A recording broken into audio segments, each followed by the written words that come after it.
Please welcome Vice President and Executive Director of Conferences for Singularity University, Will Weissman. Okay. All right. Wow. Welcome, everyone. My name is Will Weissman. I'm the Executive Director here of Conferences, and I'm the lucky guy who helps to put this all together. So welcome. It really is a great, great pleasure to put you here. If I could have my slides, please. Thank you.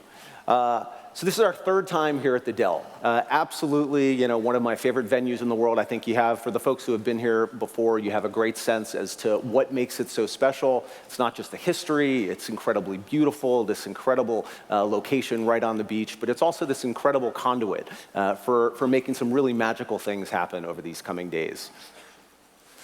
So exponential medicine, this is our third time here, and it's really extraordinary to be able to look out, to be able to see so many people, to see a lot of familiar faces, but also to be able to see so many people who are new to exponential medicine and some who are new to Singularity University.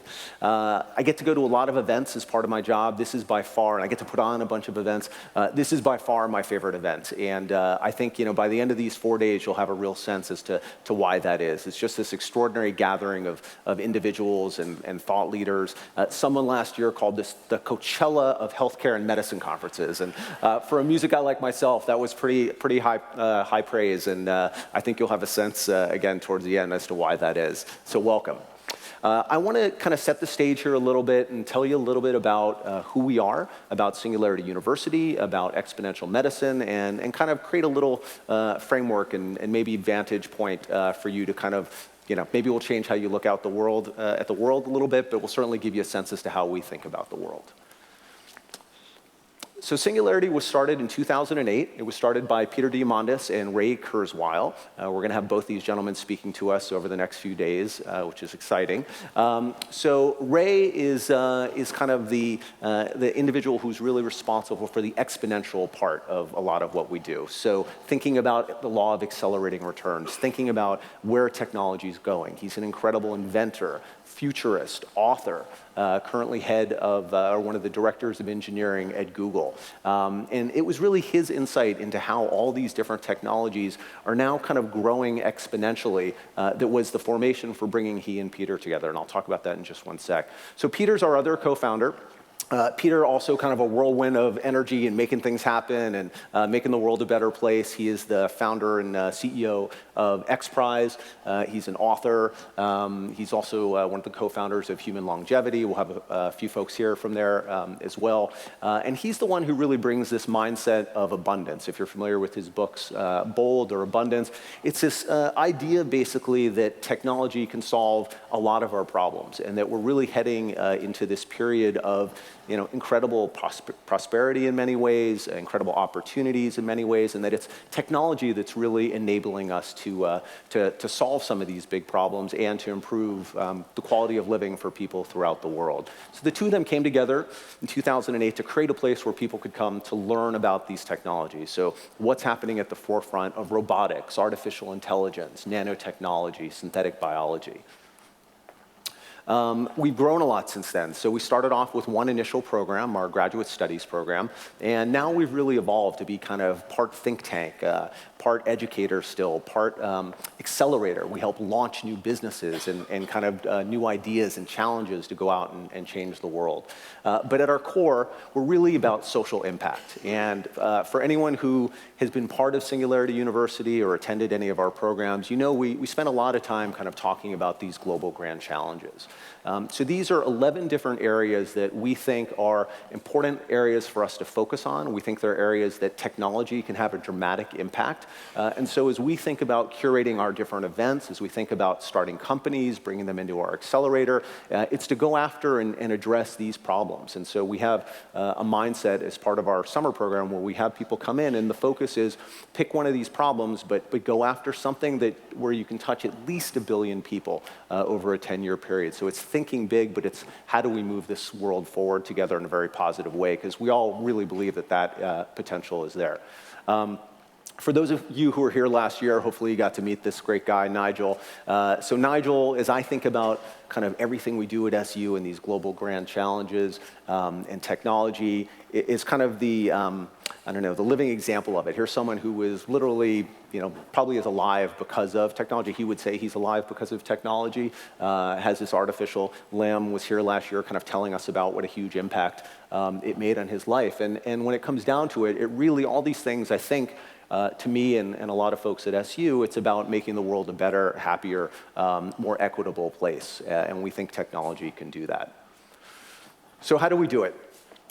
We bring people together. We put on events like this. We have programs kind of going on all over the world. It's about exposing you to what's happening at the forefront of a lot of these different technology areas. It's about bringing a really interesting mix of people together. So curating folks from different industries, from different areas of expertise, and helping them all come together to create this pool of knowledge and this, and hopefully infusing them with excitement about going out there and being able to change the world. You all get this, more than anyone, that the world is moving incredibly quickly, right? And that we're at the forefront of all this dramatic change, and medicine and healthcare has the potential to impact and touch more people than anyone.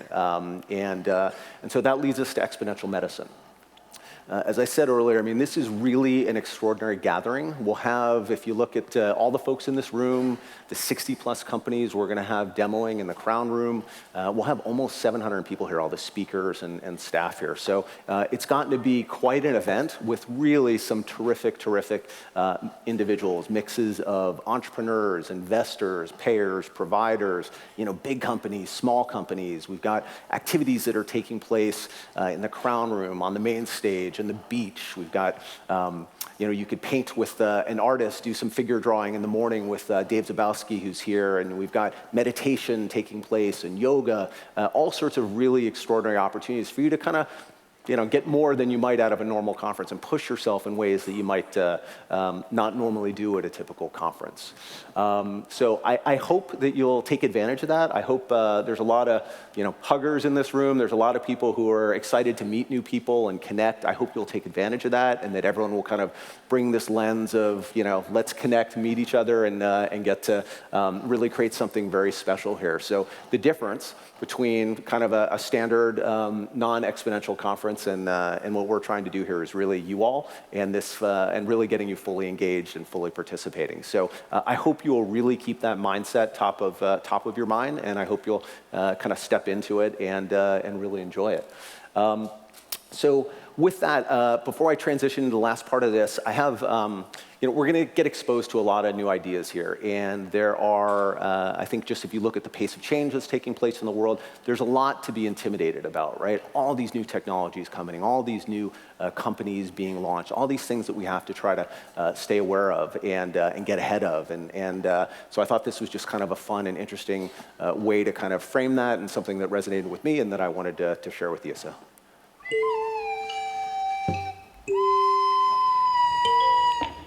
Nobody's born smart. We all start at zero. Can't talk, can't walk, certainly can't do algebra. Adding, reading, riding a bike. Nobody's good at anything at first. There was a time when Einstein couldn't count to 10. And Shakespeare had to learn his ABCs just like the rest of us. Thankfully, we're born to learn. Slowly, surely, you stumble, slip, crawl, fall, and fail and fall. Frustrating, confusing, trying, struggling, until one day, you walk. One foot in front of the other, one idea on top of the next, each wrong answer making your brain a little bit stronger. Failing is just another word for growing, and you keep going. This is learning. Knowing that you'll get it, even if you haven't gotten it yet. Because the most beautiful, complex concepts in the whole universe are built on basic ideas that anyone, anywhere, can understand. Whoever you are, wherever you are, you only have to know one thing. You can learn anything. little shout out to our friends at the Khan Academy, but that touches me and gets me very excited, and I hope gets you energized to open yourself up and charge into a lot of the great topics that we're going to go into. Need just a minute here to thank some very important people to this event, and then I'll bring on our Master of Ceremonies, and we'll get this underway. So I want to thank Deloitte. Deloitte has been a longtime partner of Singularity University. They're one of our earliest partners with our conferences and are the platinum partner of the Exponential Conference Series. And besides just their capital, have really been an invaluable support to us. So I want to thank Maria Filipova and her team for all their support on the medicine conference, and Marcus Shingles, who is the point with Deloitte for the relationship with SU and has been an incredible supporter. So thank you very much, Deloitte. I also want to thank Genentech. Genentech has been a longtime supporter of Singularity University as a whole and this conference. Kevin Noble and his amazing team are here. Thank you so much for everything you do for SU and for this conference. Novartis, who has just recently joined us as a partner, although we've had a lot of the folks involved with SU for quite a while, also very grateful for your support and your involvement. BD, Guidewell, Biogen IDEC, Human Longevity, Philips, Frog, and the W2O group. Thank you all so much for your support and for helping make this all possible.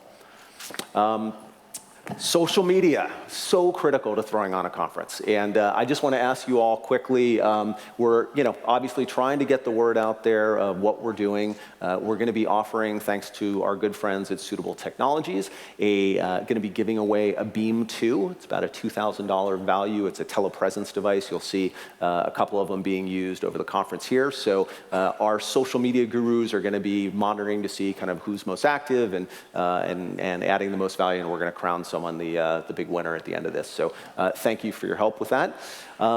We are, for the very first time, going to be live streaming the entire conference here. So as we think about social impact and about giving back and reaching a broad audience, we've been fortunate enough to be able to partner up with Guidewell to make this all available. So if you have colleagues who can't be here, if you have friends who you think would benefit from this, or other folks who you think should be watching, you can go to exponentialmedicine.com/live, and we'll be broadcasting the entire conference.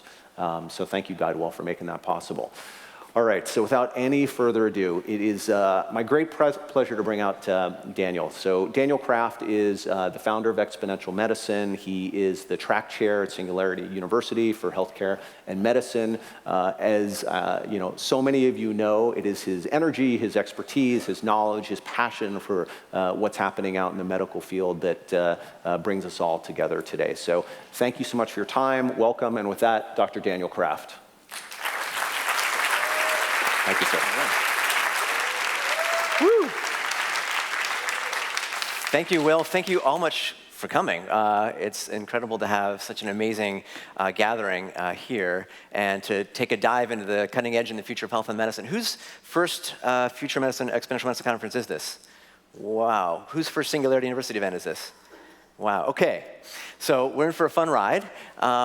We're going to get a chance to sort of dive into the cutting edge and future of healthcare from a whole bunch of different angles. And we sometimes joke that SU, Singularity University, is sometimes sleepless university. So it's going to be a bit of a long 4 days in many ways, but I encourage you to really mix it up and dive in. So, as we look at all the technologies emerging, it's a really interesting time to think about not them in individual elements, but how they sort of come together to affect our individual health and wellness and prevention, to the future of diagnosis, how we can do more targeted precision and personalized therapy, how we can globalize many technologies to impact global health, and discovery, how we can all play a role in the future of clinical trials and improving healthcare. But in many ways, if you look at health and medicine, sometimes it feels like we're in the past, or back in the quasi-future. And you remember 2 weeks ago, it was Back to the Future Week. It was the actual date in the future where this guy came around. I'm still waiting for my hoverboard, and the Cubs didn't quite make it to the World Series. But it's interesting to look at the past with a lens of what people used to think the future looked like. And we'll have some folks here from Kaiser later, but they're an old established, very, in some cases, innovative organization who made this little movie about what they thought the future was going to look like back in the 1950s. Take a look. A medical dream comes true under the drive of industrialist Henry Kaiser, who holds the plans of the ultra-modern hospital designed by Dr. Sidney Garfield, director of the Kaiser Foundation. From the admissions office on, everything is streamlined and expedited. The patient's record reaches the doctor before he does.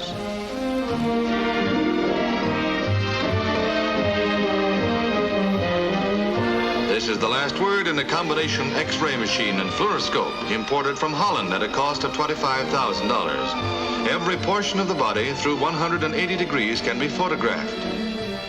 In the operating room, the first light of its kind is installed. No portion of an operation is ever in shadow, nor is the expectant father forgotten. Here he can get the news officially and suffer under the most comfortable circumstances possible. And for mother, well, she has only to call for her baby, and baby comes sliding through a wall in a draw-like bassinet for a little visit with the new mother. In this $2 million institution, doors are opened by remote control, and on the single floor, patients are easily moved from place to place. Dream grounds for a dream hospital.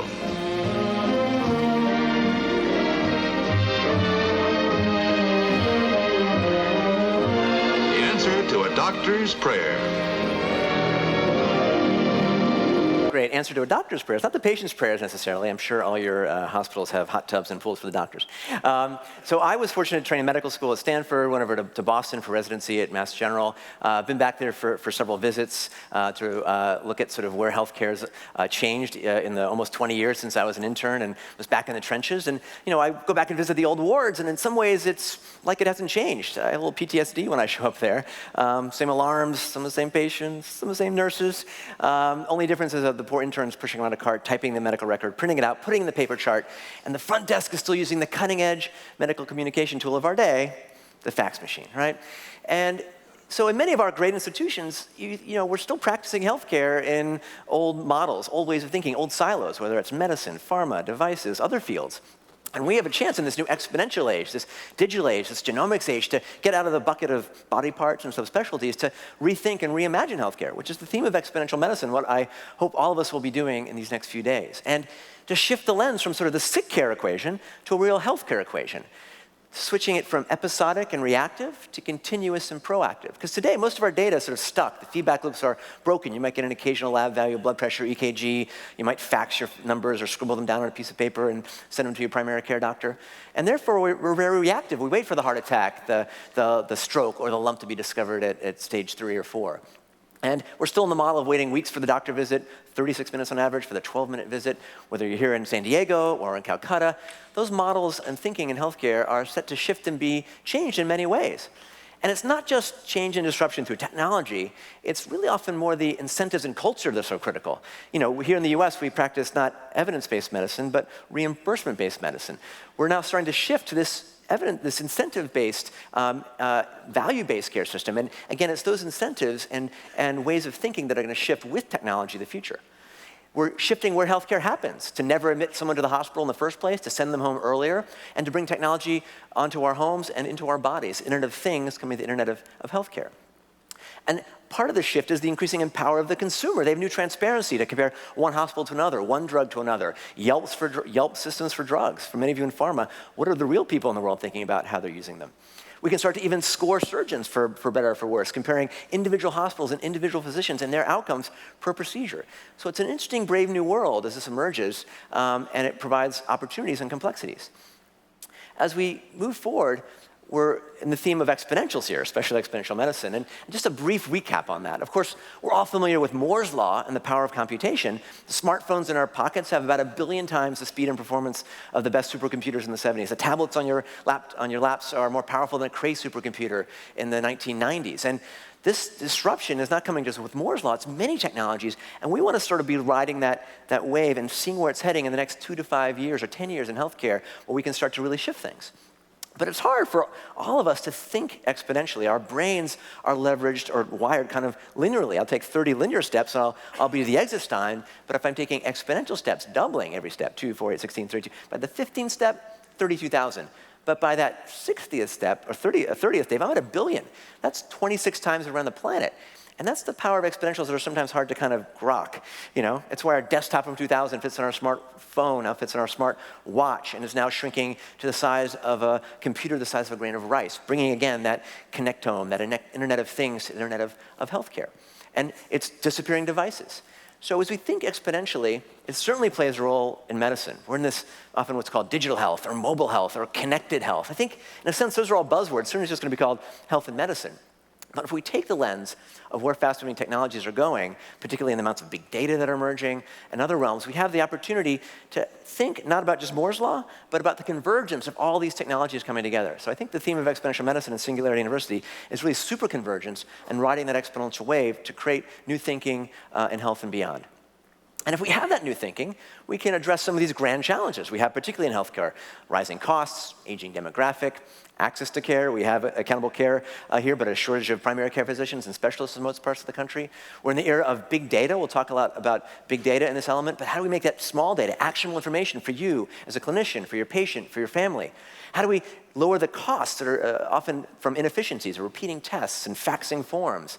And how do we work together with the regulatory bodies, our friends at the FDA, EMA, to understand exponentials in developing trials and getting things to market? And our friends, many of you here from the payer world, how do you value these elements? So lots of opportunities for change. We've seen these changes and disruptions in many fields around it in the last just decade. Everyone likes to cite the example of Uber. How many people took an Uber to get here? Good number, right? That's only a 6-year-old company. You think about it, it didn't invent the smartphone, which is only 7 years old. Didn't invent online maps, GPS, online payments. They connected the dots and have transformed that industry. And even Uber themselves did a little pilot called Uber Health, where they could press a button and a nurse would come and give you a flu vaccine. So that sensibility, that sort of lowering of barriers, is not just what the digital natives want. We all sort of want that. There's 5 or more kind of Ubers for health that have launched in the last year, even some using coverage of insurance, where you'll be able to press a button and a doctor will come to your house or apartment within 3 hours. Not sure what kind of doctor, but you get a doctor. And remember, they can rate you and you can rate them, so that transparency element is there. And your drugs can be delivered seamlessly. So disruption and change is coming. Many of you are in the pharma world. We're layering that with digiceuticals and beyond. Our goal here this week is to become the disruptor, not the disruptee, and bring some of that new thinking and connection and synergies together. So as Will mentioned, I've been really honored and blessed to be the track chair of medicine since Singularity was started in 2009.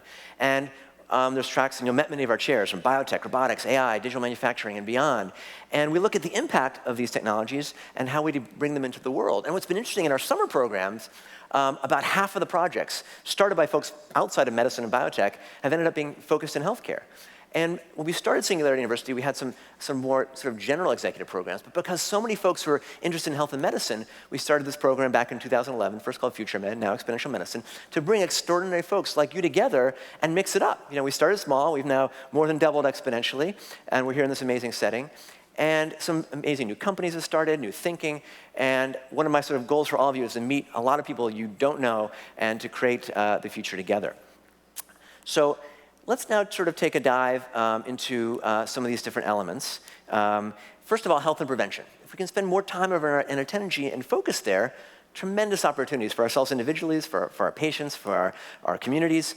You know, we know now that while our genetics is important, we'll talk a lot about omics and genomics here, it's our behaviors that are much more impactful for our long-term health.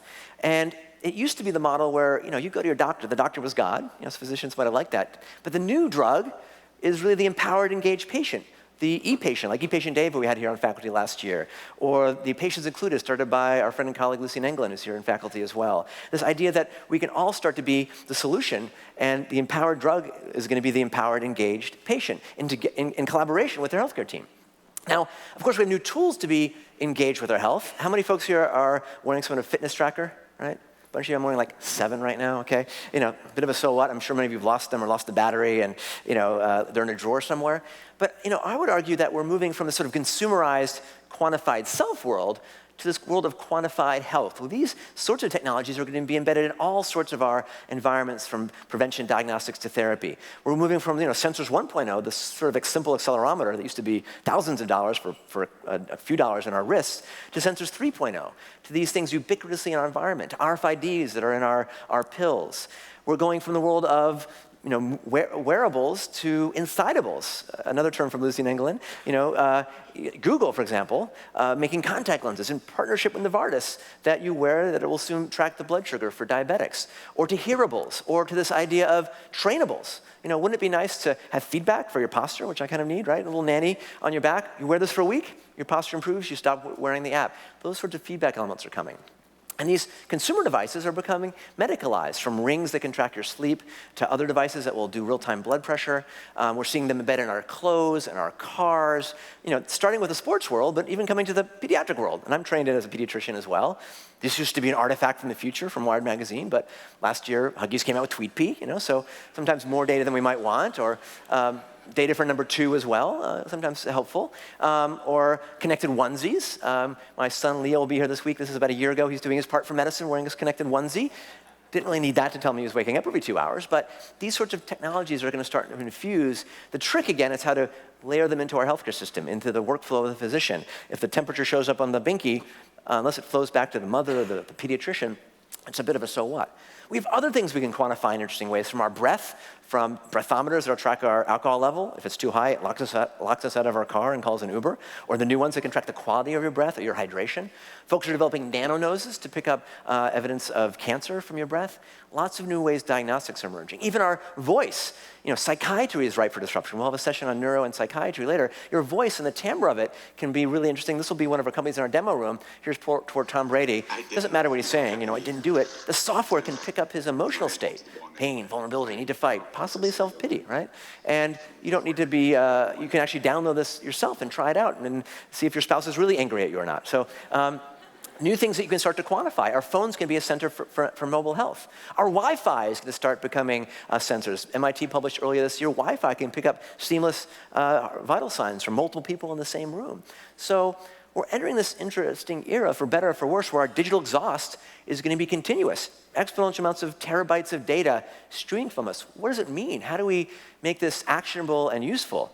Are we going to get to an era of sort of a Google Now for our health? A little bit of a GPS for healthcare. Daniel, go right to the gym, not left to the fast food restaurant.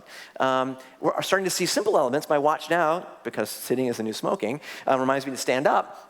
But it's not always contextual. It doesn't know if I'm driving or flying in an airplane. And I'll start to see these sort of coaches come, and sometimes interesting places. I do encourage you to unplug while you're here and in general, but we'll start to get this data in interesting places, and the opportunity is how, again, we're going to use it. Because we need to integrate this. It's only been in the last year, since our last exponential medicine, that companies like Google and Apple, with Apple Health, the data can flow through your smartphone into the cloud, and now recently into your EMR. And we'll have some leaders from institutions starting to build connections between mobile devices, Apple, and their electronic medical record, and share some of those results. We're seeing big companies that look at lots of data start to make sense of what the actual data means. And again, no one wants to log into 10 different apps or APIs. We want sort of an integrated score, maybe a FICO score for our health, a wellness index to kind of nudge us in the right directions to help coach us. Because we know behavior change is hard. What do these data trends mean for a clinician looking at the information, for a mother, a patient themselves? I like to call this predictalytics. Where's this data taking us? What does it mean that we should do, again, proactively? I think the best summary is kind of like our modern cars. Our modern cars have 300 or 400 sensors in them. You don't care about any one sensor. You care about when your check engine light goes on. And that sensor is integrating multiple elements of analytics and sensors. And it's different from different cars. And now these are going to become commoditized, and it's going to be sort of like OnStar systems for the body that integrate this and make sense of it. And if you run into a tree, you can call 911, or if you're low on oil, it can guide you to the nearest mechanic. And I think that sort of sensibility, and we'll hear more about self-driving cars and more, has lessons for healthcare. One of the companies that started here at Exponential Medicine, Centrian, is doing that sort of thing with signals from the home. We'll hear more from them. But again, it's not about the data, it's how you put it together. And in the world of behavior change, how do we use this to coach ourselves? We'll hear from the founder of Lark later tomorrow. How do you kind of coach and ping, kind of like a her for healthcare? It even knows, for example, that I'm jet lagged and didn't sleep enough and can nudge me in the right directions. We'll see more of that infusing and helping individuals tune their health and medicine. We'll see mirrors of you, the future you. When you look in the mirror in the morning and you're trying to lose weight, you might be inspired by future you, or if you're really working out or you're on the beach with the Navy SEALs, future you. What if you keep having donuts for breakfast? Future you. That's kind of a thing that might rewire our brain. And you don't need to wait for the magic mirror. There are apps now where here's me now, here's me 1,000 donuts later. Yikes, I skip the donuts in the morning. Or what if you have a patient who's smoking and you can show what her face looks like? This new world of augmented reality has really tremendous opportunities to reshape thinking for individuals and beyond. Or if you're spending too much time on Facebook, what happens? Other issues, right? And we're going to hear more about augmented and virtual reality here today. We have physicians here who met the Google Glass team at our second program, and we're the first to take that into the clinic. That plays a role for clinicians, for patients. We'll have folks from Microsoft maybe talking about HoloLens and how that's being used to teach anatomy. We'll be able to try virtual reality here in our innovation lab. All sorts of tremendous opportunities there, from low-cost versions as well. You can all have this essentially in your pocket and innovate on this in interesting ways. We have from London, Shafi Ahmad, who's been innovating this in the operating room. We'll hear more about using this for training surgeons. So lots of things to discover as converging technologies can apply to healthcare. Part of health and prevention, of course, is our understanding our personal genomics. We're now in the age where the price of sequencing is dropping at twice the rate of Moore's law. What happens when someone presents, here's Raymond McCall, you know from later, his genome on a disk drive. If I'm his doctor, how do I make sense of this data? We're starting to see early applications like pharmacogenomics, even from your $100 23andMe test that could be used in the clinic. Here's a list of all my drugs. There are now app platforms that are being developed for genomes. We're seeing companies like this one where you can upload your genetic information and look at your athletic abilities. So here's my data. I was a good sprinter, high metabolic efficiency, lousy cross country, endurance kind of low. I want to get up in the morning and do my beach run, but I have trouble getting out of bed, but I have an excuse. My motivation genes are low, as you see on the left. So interesting ways of taking complex data and making it useful. And of course, we're going well beyond the genome now. The proteome, 10,000 biomarkers from your blood. The exposome, where we've lived. The microbiome, we'll be talking more about here. The implications for having 10 times more bacterial cells in our body than human cells, and the role they play in everything from obesity to inflammatory bowel disease to psychiatric disorders. At my old home base of Boston Children's, we're trying to do fecal transplants. These will be new therapeutics where you'll get tuned microbiomes. You may even be banking your stool before you take a course of antibiotic. Other old school technologies are really important. We have Swami here who'll be leading meditations. These are old technologies that we can now have new ways of leveraging in modern healthcare and seeing how they impact our brain and our bodies. So things like our brain can now be tracked with consumer devices. We'll have the founder of Interaxon here looking at how you can track mindfulness and beyond, as well as the founder of Think looking at ways of hacking your brain and applying energy to it. We'll look at advanced brain-computer interfaces.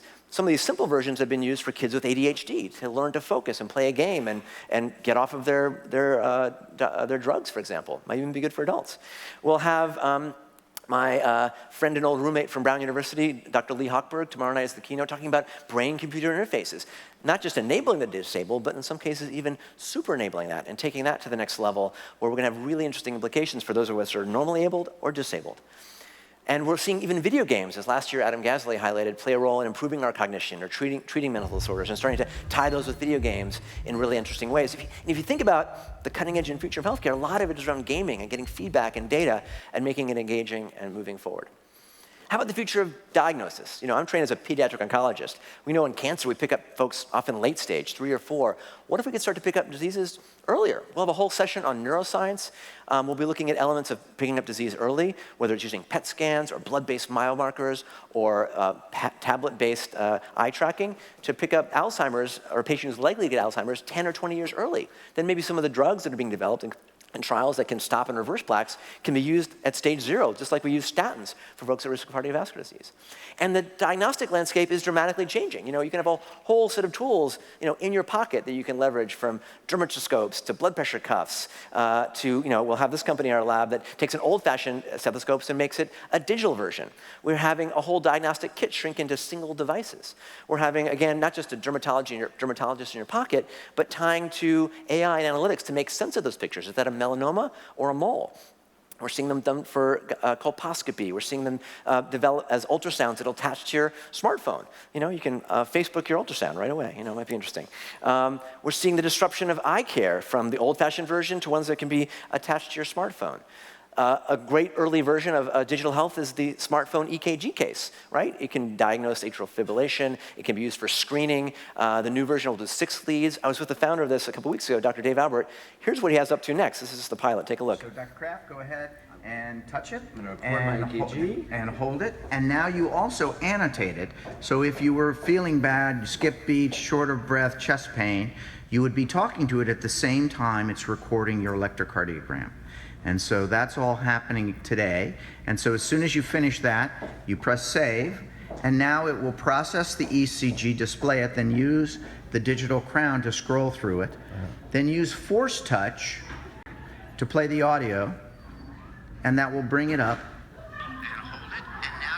There you go. There I am. Help me, doctor. And there it is. So I can context. I can say I'm having chest pain, have the EG, and this will eventually go right to the cloud. And right it to my also EMR. and it also takes all your heart rate and activity data since the last recording to really say, did I start to slow down? Has my heart rate become irregular? So you get the picture. These are shrinking. What do you do with this data? We'll have a company here back again, Vital Connect, that makes a little patch that I'm wearing right now. It can track my EKG, my stress level, which is probably 102% this year, my posture. That's ICU level data streaming to you anywhere you can log in and have internet or phone access. That's a tremendous opportunity to shift inpatient care, outpatient care, and health and wellness. We're going to have looks at, let's say you pick up heart disease in a patient. We'll have the CEO of HeartFlow here tomorrow looking at now doing CT-based angiogos, replacing the old-fashioned angiogram and doing that in the cloud. This convergence of cloud-based computing to understand the patient's blood vessels. Do they need a bypass or do they need a stent? And maybe soon we'll start to even 3D print and personalize stents for individual patients. Or another Stanford company, spin out Arteris, which can do a 4-minute cardiac MRI and give you all the data and more than you get an echocardiogram. So tremendous ways now to visualize and integrate in diagnostics. Part of these new diagnostic tools are being incentivized by new thinking. Peter Diamandis, as you heard, started the X Prize. He'll be here on Wednesday night, and we'll hear from the X Prize tomorrow. How do we build incentives, like for the medical tricorder, based on Star Trek? And over 400 teams entered this X Prize, sponsored by Qualcomm down the street, to build a real-life tricorder. One of them started in 2011, our first Future Medicine company conference, and now they just shipped as part of a clinical trial 10,000 of these devices. You hold them to your forehead, it pulls down to your smartphone, your heart rate, your temperature, calculates your blood pressure. They're overlapping that with collaborations with IBM Watson. That's a lot of information. How do we empower the consumer to use this? Or to not have to go in and do a lab, pee in a cup in the lab, you can do it at home. Dip the urine stick and essentially use your smartphone as the analysis for that and send that to your doctor, to the CDC, to the NSA. Who else wants it, right? Maybe ones that you might want to use for flu season or Ebola season as well. So new ways of getting diagnostics at the point of care, partly leveraged by this world of microfluidics, the lab on a chip, right? The idea of doing a blood biopsy as opposed to a tissue biopsy, which is starting to come to the oncology world. Or printing tests at the point of care, very important for potentially global health and democratizing elements. So a lot of this is overwhelming data analysis. We're going to hear more from Neil Jacobstein about AI and others. How do we shift this from just AI to IA, intelligence augmentation, that's going to infuse all sorts of elements of our healthcare? We'll have folks from IBM Watson here. Now that they're partnering with big companies, this is going to infuse all of our lives and many interesting opportunities in healthcare. And speaking as a clinician, I'm hopeful that these technologies enable the patient-doctor relationship. We can get out of the way. We're not typing our notes all day for billing. We're going to have new connectivity using these things. So what about the future of therapy? Many ways we want to be smaller, cheaper, better, and that's starting to happen, from pills you can swallow that can replace an upper endoscopy to the emerging area of gene therapy we'll talk about and synthetic biology. We're starting to enter an era where we can replace genes and cure folks with sickle cell and thalassemia. We're seeing drugs and devices merge with electroceuticals, not just pacemakers for the heart, but those that can pace your brain and your gut and your bowels. We're seeing some come to contraception, all right? Remote control for contraception. Interesting conversation. Honey, where's the remote? Or what if someone hacks your remote or hacks your pacemaker? Lots of issues of privacy and data control and ownership. We're entering an era of prescribing meds or apps as opposed to medications, or layering them together for pre-op care, for post-op care that are going to be tuned to you. We're seeing the ROI from these. Mayo Clinic has used a version to reduce heart failure emissions, and as the incentives change to preventing readmissions, these things are coming to bear. We're quickly entering this era of virtual visits. Are you going to go to your clinician anymore, or are you going to integrate them with your smartphone technology? One of the companies that started from two founders here, Curely, is doing asynchronous care on the smartphone. Check them out in the Innovation Lab. So it's an interesting time. What's the role of the clinician going to be in the future? I hope that we're going to integrate and work with these technologies and not be replaced by them, right? So that's part of the question and the challenge. Robotics is playing a role, from robotic anesthesiologists to robotic surgery to those that will deliver trays and drugs to enabling the disabled. We'll hear from folks from 3D Systems later. You might notice that the exoskeleton that woman was wearing has 3D printed components. 3D printing, another amazing area that's starting to impact healthcare. Scott Summit will be here later. Would you rather wear a cast or have one that's tuned and built exactly based on your own anatomy? Or we're seeing engaged patients. We'll have Stephen Keating here, who are using these sorts of tools to understand and even help their own clinicians do their operative interventions. We have Singularity University companies building 3D printers that they've sent to the space station, which might be a difficult place to get a medical instrument shipped, but you might be able to print it on the space station or in your operating room or clinic in the near future. You can even, of course, 3D print yourself. I always carry a mini-me with me, he's kind of cute, but it could be applied to our cancer patients in interesting ways. We're starting to blend stem cell biology and 3D printing of organs. Today, down the street, Organovo is printing micro organs, and they can use those for drug screening. We're making labs on a chip for doing early stages of preclinical trials. My new startup is building 3D printed pills that are based on your anatomy and dosing, and eventually we'll print those out at home. And the hope for all these things is not that they're more expensive and less accessible, but can democratize healthcare, that can break down the boundaries. Because the poorest on the planet all have SMS phones today. Soon they'll have the equivalent of our smartphones and tablets. Amazon's selling a $50 tablet today. They're going to get faster and cheaper. We're seeing Loon and projects from Google and others bring internet connectivity to the planet, and education, again, is power in healthcare. Another Singularity University company, Matternet, was the first to use drones to deliver things like drugs and vaccines after disasters and difficult-to-access worlds. So lots of things we can apply that are moving quickly into healthcare, whether it's delivering your drugs or maybe even a defibrillator. Finally, discovery. We know, for example, clinical trials still take years, billions of dollars. How can we now leverage the cloud and mobile and new thinking to reinvent clinical trials, whether it's downloading a trial for cardiovascular disease or for Parkinson's and doing all the consents, using the phone as a sensor for voice or for tapping? And how do we think about crowdsourcing and integrating those sorts of trials, that sort of new thinking? When you drive with Google Maps or Waze, you share a little bit of your privacy, your speed and location, but in exchange you get the map. This is a map of Rome being built in a day. And you now get the traffic and how to reroute yourself and where the cops are hiding out. What if we had that same sensibility to healthcare? What if all the amazing companies and innovators here started to crowdsource and share data and not keep it siloed? What if we all crowd-med our medical diagnosis? And we'll hear from the founder on the last day as well. So we can all not just be we cannot all just be blood and organ donors. We might think about being data donors and collaborating in new empowering ways. And taking new thinking. Many folks come to this conference in Singularity who are not in healthcare. We can take thinking from other fields like aviation, and I've been a pilot for years and served in the Air National Guard. Lessons from the military and aviation have started to infuse healthcare, from checklists to simulation, new ways we're educating patients, doctors, medical teams. There's simulators for everything these days, believe me.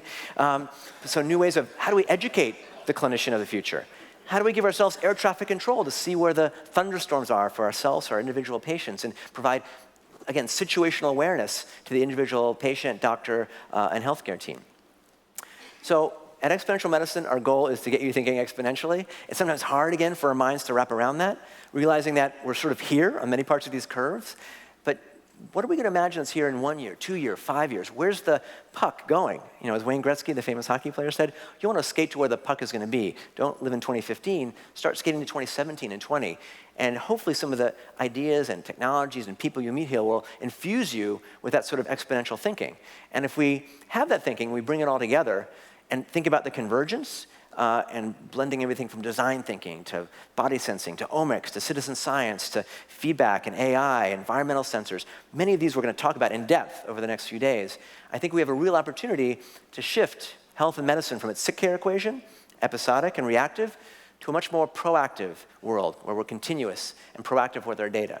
And so it's our mission here in the next few days to shift healthcare. Even when I visited back to MGH a few months ago, it's now the Innovation Ward where I spent my internship year.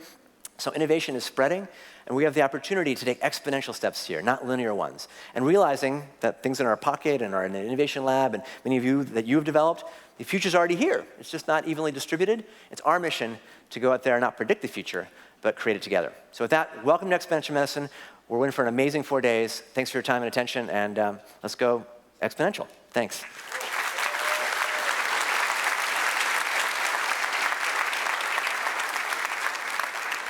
Thanks. So now in this sort of, that was sort of a brief recap of things we're going to touch upon in the next few days. Now we have the opportunity to dive into exponentials in some depth. We have some amazing core faculty at Singularity University here and some others that are joining us to sort of give us a bit of an exponential 101 and look into how these trends are not just affecting healthcare, but in general. So I'm really pleased to bring out first our track chair for IT at Singularity University, Brad Templeton, who has an amazing background, basically built the first .com, has been involved with Google and many other elements. I encourage you to look at your programs for advanced bios. But Brad has an amazing lens on where technology is heading in IT and beyond, and I'm really pleased to welcome him to the stage to share the future of IT. Thanks, Brad. Thank you, Daniel.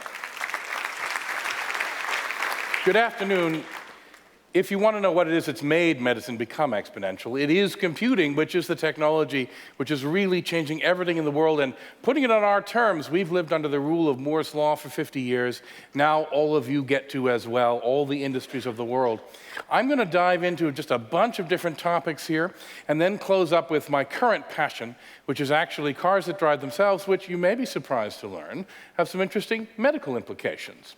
But I want to actually give you a bit of a lesson that I think every business, everyone working in the world today needs to understand, said very well by Mark Andreessen, a well-known venture capitalist in Silicon Valley, when he wrote recently that software was eating the world.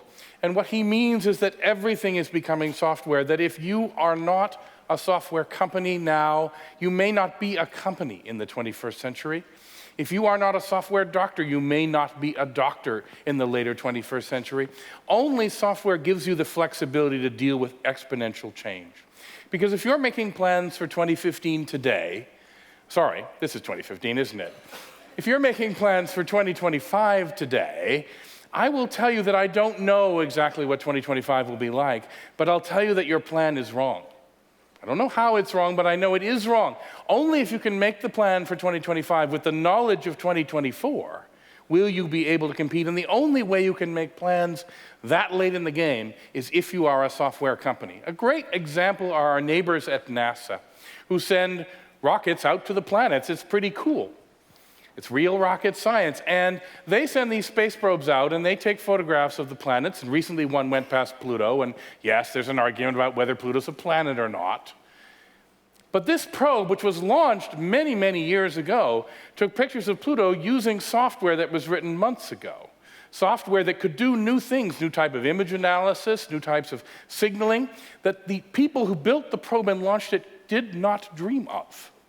And by updating the software, they made that probe a better probe millions of miles away, flying past Pluto. Every business has to be like this space probe in the future, able to move on a dime because it is based on software.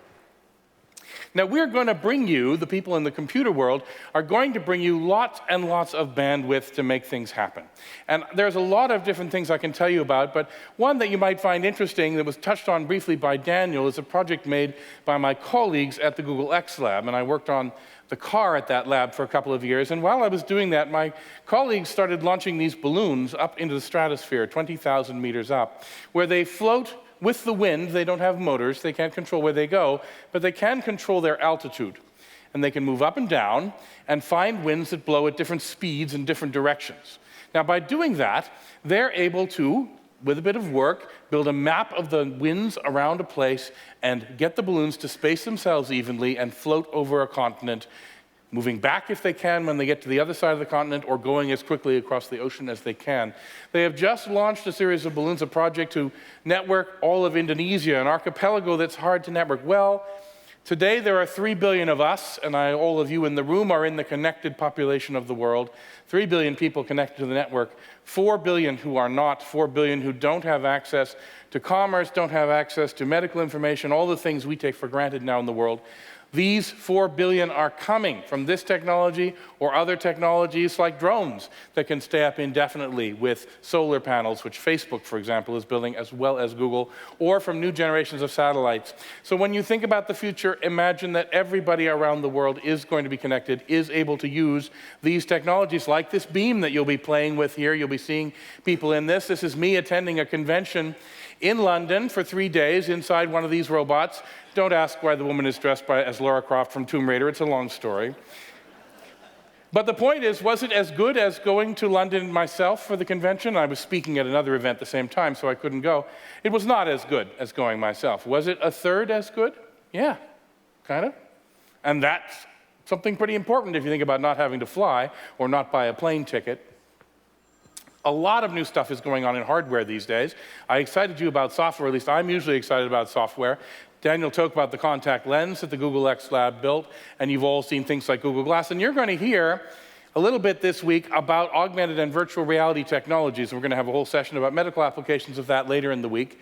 You may know of the Oculus Rift, which Facebook paid $2 billion to acquire when the company had only been in existence for 18 months and had never shipped a product to a customer, and they got $2 billion. Even more remarkable is that they had whatever it takes to say no to $1.1 billion when Mark Zuckerberg walked in the first time. I mean, how do you say no when your company is 18 months old to $1 billion? They didn't want to sell. They knew what they were on to. Mark Zuckerberg knew what they were on to, a change in how we interact with other people, a change in how we interact with the world. This is called virtual reality, where you're put into an entirely different environment. More exciting in the medical space is probably augmented reality, the ability to bring other environments into your space. So the company generating the most excitement in this field is called Magic Leap. This is their demo video they released some time ago, suggesting they will be able to do something as realistic as putting an elephant in your hands that is hard to tell from a real elephant, other than real elephants are bigger than this and they don't fly. But here is a video they released that's real, showing their camera looking through their device. Now you'll notice that that little virtual thing was out of focus before they focused the camera on it. That's a very important trick. It turns out that we humans see 3D in 3 different ways at least. One is, of course, by having 2 eyes, which everyone is focusing on. But the other is, of course, that we focus up close and we focus in the distance, and we know how our eye adjusts. And they're generating what they call a light field, light that has different focal distances depending on what the object is. And the third is, of course, the parallax. As you move your head back and forth and you see the world move relative to itself, you get an idea. So they're going to do all 3 of those and be able to do, again, this is a real video of a camera looking through their glasses at a real space and room where they've put a solar system up here. So if Google Glass excited you, what's coming is going to be even grand. And we have some people coming from Microsoft who will talk probably about their HoloLens product, which is not promising as much as the Magic Leap is, but nonetheless is a little more business-oriented in how they demonstrate that, and I will let them do that. It's not the only approach. These glasses are much smaller and lighter. They require a screen to be sitting on the table or on the wall, but they can project 3D things into your world in front of that screen. These ones I've actually worn, so I'm more willing to show how real they are, but here's an example as well of, and the film going through the glasses is what you do actually see. Wow. Yeah. You see all the dimensions. So just a taste of where things are going, some pretty remarkable ways to interface and bring things into the world. And I think, and I'm going to close up later on in this talk by telling you about the second half of this, but we've all been looking at what's been going on in telemedicine, and there's more and more practices which are using telemedicine in order to interact with patients. You're going to be able to interact in a much more realistic way with patients and get a much broader view of what's going on in the environment. You still won't touch them with this, but you'll be able to get into their environment in a much grander way, and it's going to allow much closer interaction between doctors and patients who are far apart. Now, admittedly, the biggest business for this is probably something else. But that doesn't mean telemedicine can't be very large. It does, however, give people a real sense of being there. They actually do get occasionally physical sensations from using these devices, so you can guess that this industry will probably be very interested in it, is already very interested in it. You saw Daniel talk about a lot of wearable devices that are now showing up in the medical field. And this is part of a phenomena that has been given the unfortunate name of the Internet of Things. And I say the unfortunate name because there is no Internet of Things. You can't go buy something and say, I'd like to plug this into the Internet of Things, please. That's not out there. But there are 3 trends that are real and are going on in making this happen. 3 technologies, namely sensors and computing and networking, are all getting smaller, they're all getting cheaper, and most importantly, I think they're getting to be lower in power. And that's making the difference. That's what's causing us to talk about Internet of Things, simply the ability to connect all sorts of hardware devices at much lower costs and with much lower power budgets than we ever could before. On the left, sensors, sensors, and sensors. You've seen this happen if you've bought a new cell phone every year. The phones advertise that they have more sensors in them at a very low price. And we're starting to see even medical sensors, environmental sensors, field sensors, even 3D sensors showing up in phones and tablets. We're seeing computation get cheaper every year. That's been going on for 50 years. And with networking, we're seeing lots and lots of standards show up about how these devices will talk to each other. So in my field, we make a joke that the great thing about standards is you get so many that you can choose from. That's definitely happening. The Bluetooth Low Energy system is actually the one that is kind of interesting to me because it allows you to talk to most of the phones out there. They're putting in the Bluetooth Low Energy, and I'll show you something with those in a second. There's a lot of hype around this, though, to be frank. In fact, the Internet of Things showed up at the top of Gartner's hype cycle, if any of you see that report that Gartner publishes about what technologies are getting the most hype. So you'll see people going out and say, oh, we're going to make a smart fridge, and the fridge is going to know when your milk has spoiled, and so you need to get new milk, as opposed to that old-fashioned method of smelling it, which apparently wasn't good enough. This is not going to be what changes your life, not your fridge getting smarter, not your washing machine talking to your thermostat. I really don't know what the washing machine and thermostat have to talk about. I mean, it's a short conversation if they're going to have a conversation, let's put it that way. But these are real photographs from CES of what companies think they're going to sell you, and I want to tell you that's not what it is, but we can find what's really there. This pepper spray that takes a photo of the guy that you're pepper spraying and emails it to the police, that might be useful. Although if you pepper spray the wrong guy, it could be bad news. These devices I like. These I have on, I actually bought these. They are the size of a coin, and they can last for a year on the coin-shaped battery. So that's pretty remarkable, and their price point under $20 lets you find and communicate with things. I bought them for my cat because I believe every cat needs to be connected to the internet. It's kind of a fundamental rule. And cats even move more than shoes, as it turns out. People are even thinking of turning these devices into buttons. Amazon will give you one that you can put in your laundry room when you push the button and a new bottle of detergent shows up the next day. I don't know if that's a gimmick or if that will be really useful in your life, but this is where people are going because the price point has gotten so low. The bulk of the innovation is actually, or at least the business, is going on in industrial applications. This is where you can justify the cost very quickly. These devices measure everything going into tanks and pipes and the volumes and types of materials in industrial processes. These devices measure gases coming up out of the ground, which can be used in landfill and a variety of other spaces. These are easy to justify financially. And wearable devices are still, well, how many of you have an Apple Watch? Okay. How many of you it's changed your life? Oh, well, some hands went down. So it's not there yet. 60% of the wearables market, as we indicated, was the medical stuff that Daniel's talked about and more people are going to talk about. But to give you another example of the price points, this is a light bulb, which can be connected, and there are several brands of these out there. And the important thing to think about is not whether or not it's really that important to have a light bulb that can talk to the network and get redder as the day goes on, which actually is good for you from a mood standpoint, but rather that you can get technology for networking that's cheap enough that people are putting it in light bulbs. That's what to think about. Look in your world and where might we put technology now that the price and the power levels are low enough. I'm going to give you a very, very brief introduction, by the way, to a technology that's also changing another part of the world, which is digital money and bitcoins. And very quickly, I'll give you not an understanding of bitcoins, but an understanding of why people are excited about digital money, or rather, what's underneath the digital money. And I do that by first saying, what is a bank? Well, very simply, at least the accounting part of the bank, not the money lending part, but the checking and accounts part of the bank, can best be summed up as a secure, trustable ledger. And we need this because we don't want them just writing our balance on a piece of paper and erasing it every time we deposit more money. We want a ledger that they audit and secure, and we trust a large portion of our net worths to how secure this ledger is. We know it's secure, it won't be changed, and so we're going to have our money securely recorded in the bank. What Bitcoin does underneath is produce a secure and trusted ledger with no bank. We have a public ledger created by consensus of millions of computers, which records transactions and what order they were done in, which is very important for this. You need to know when they were done and what they were done. So that simple principle takes the thing that banks and governments used to do for us and makes it provided by an open community where no one owns it, no one controls it.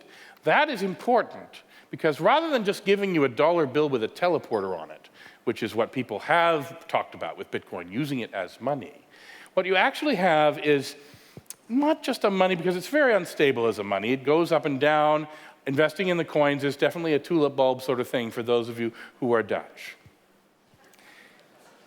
Go back and think about the internet's dawn. And we didn't have time to cover this year. I covered it last year for those who were here before. But the internet had a number of ingredients that I think gave it the power to revolutionize the world. And it allowed anyone to innovate in communications. People like the guys who wrote Skype were able to build their tool because no one could stop them. The platform was simple, and no one could tell them no. Bitcoin has produced a platform where anyone can innovate with things like trust and title and transactions and contracts inexpensively with no one to tell them no. It is a platform for those things that we used to get from banks and governments, but the internet gave for communications. And so somewhere out there is the Mark Zuckerberg of money, or the Sergey Brin of contracts or title, who's going to come up with something upon which we can build and which the world will change. Now that's the brief summary of a bunch of computing topics. I'm going to ask the AV crew now to switch me over to, we won't do that. We'll switch me over to the presentation about transportation. We'll bring that up on the stage and talk about the coming marriage of computers and cars, which is going to change a lot of things and even occasionally some medical things. How are we doing back there, AV team? Are we ready to switch things over? Be careful or I'll make my joke, our Singularity University joke about AV teams, and we don't want to do that. All right.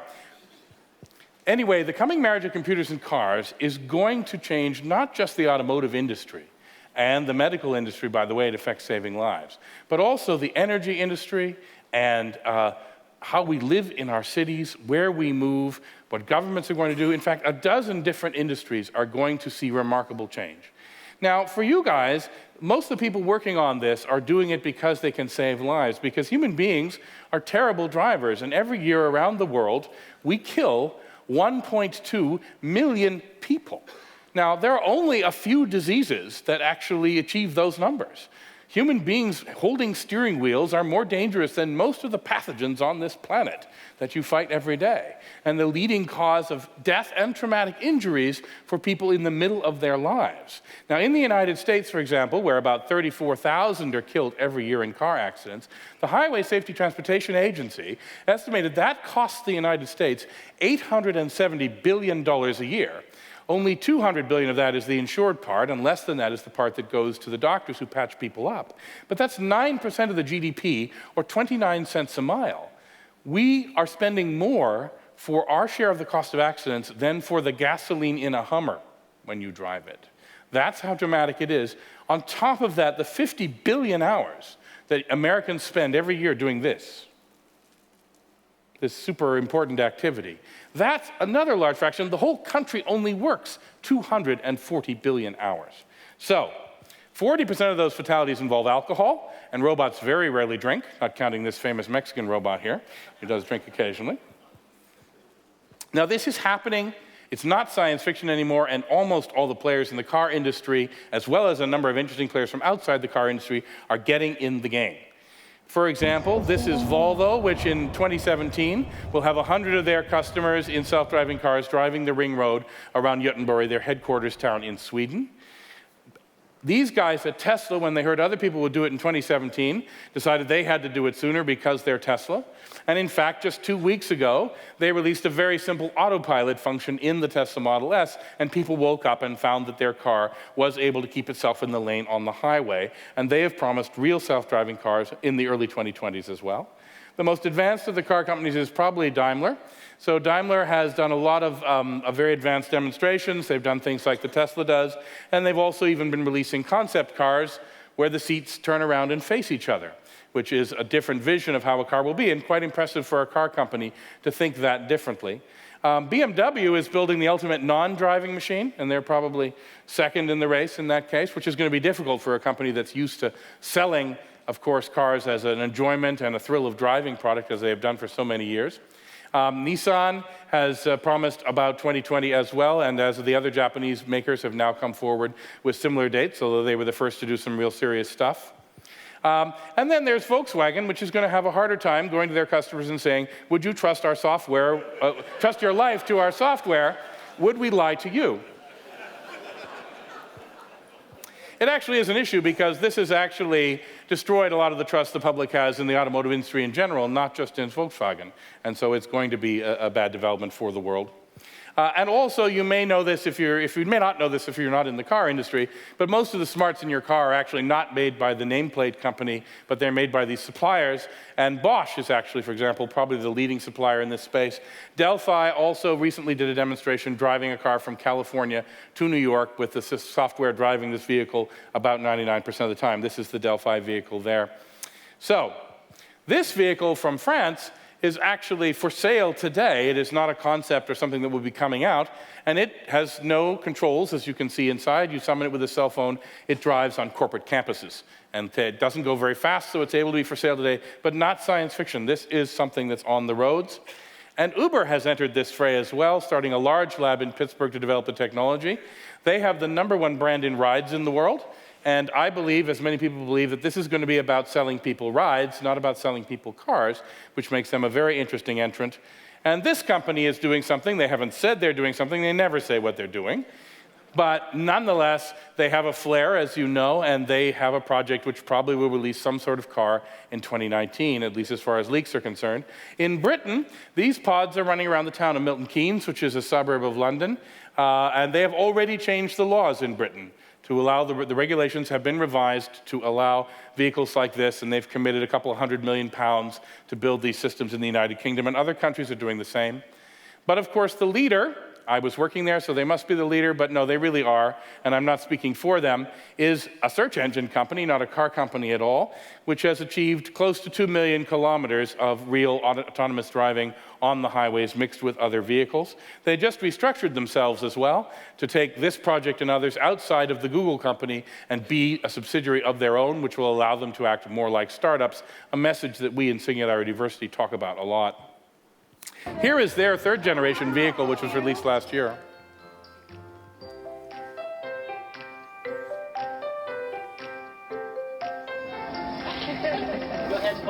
Okay, Eddie, here we go.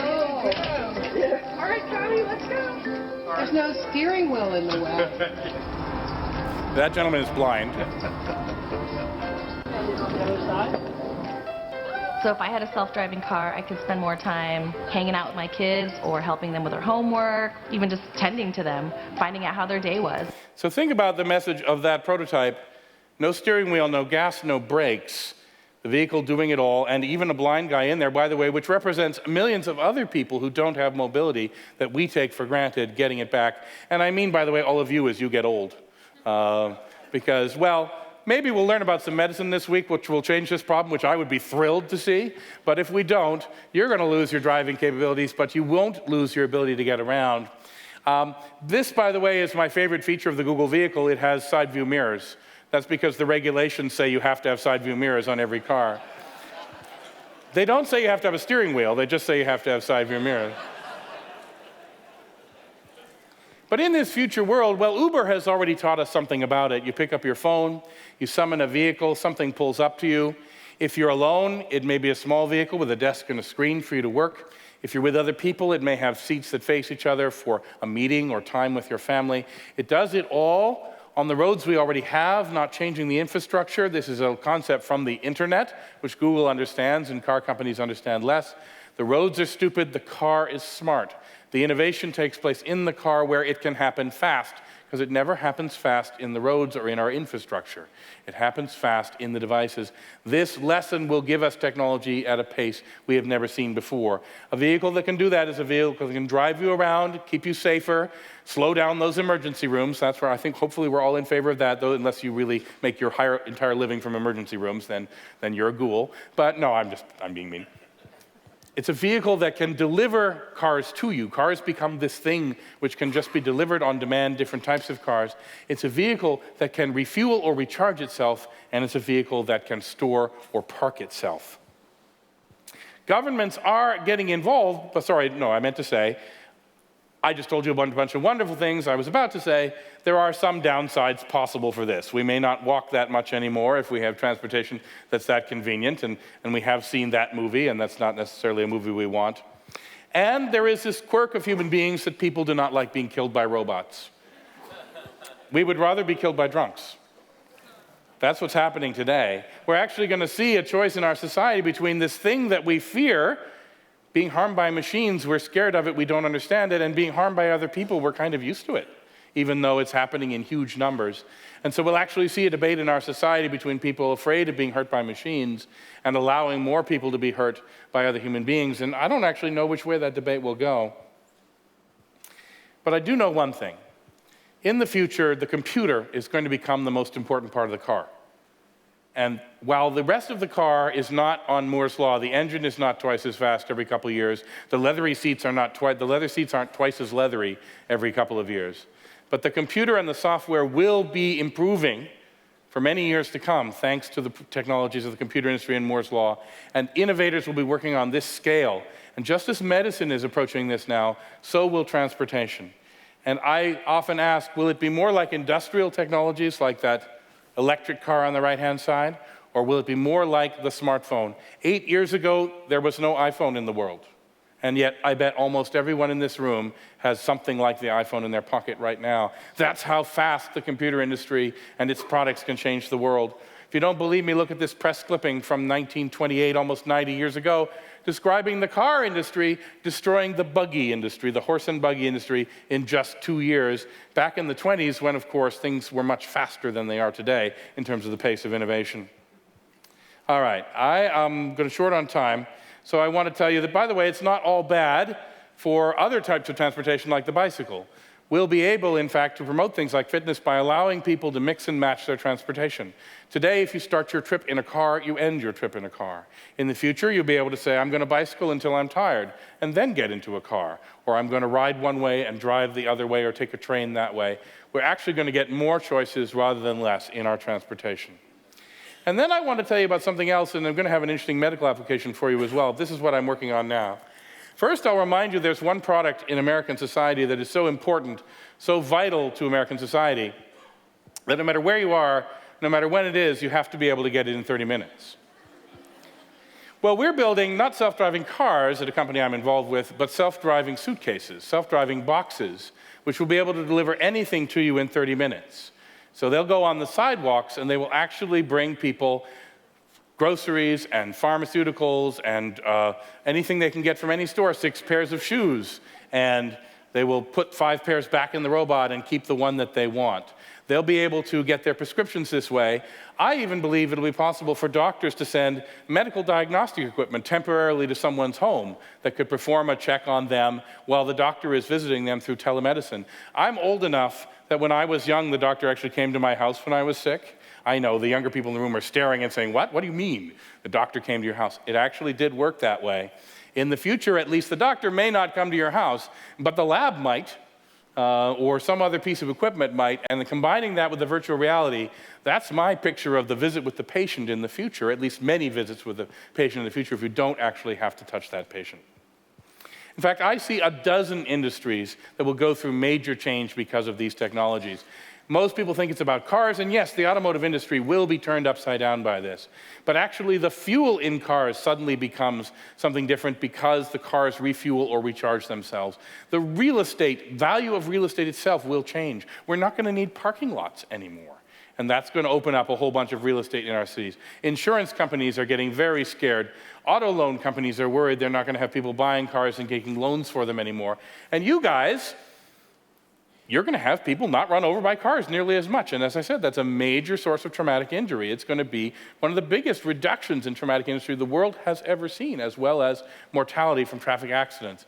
Transit is going to change, food is going to change, even whether we own stuff is going to change when you can get anything in 30 minutes. Even media will change when people get an hour more a day of time for themselves, where today they're spending it moving steering wheels. They will do some of it working, but they will also spend some of it consuming media online. So it's a pretty dramatic change for our society. I think this is so grand that I'm reminded of the Apollo program.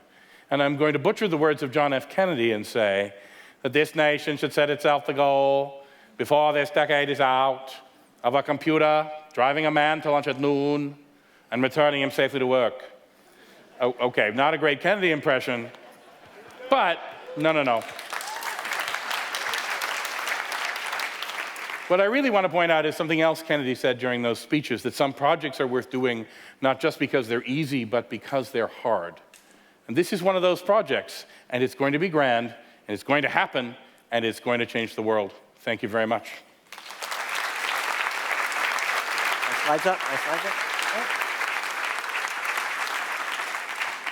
Thank you, Brad. I think one of the amazing things we're seeing in transportation with Tesla now having these quasi-self-driving cars is that they have this hive mind. They're all teaching the whole network as they learn where the curves are, and they're informing and improving that sensibility to come to healthcare.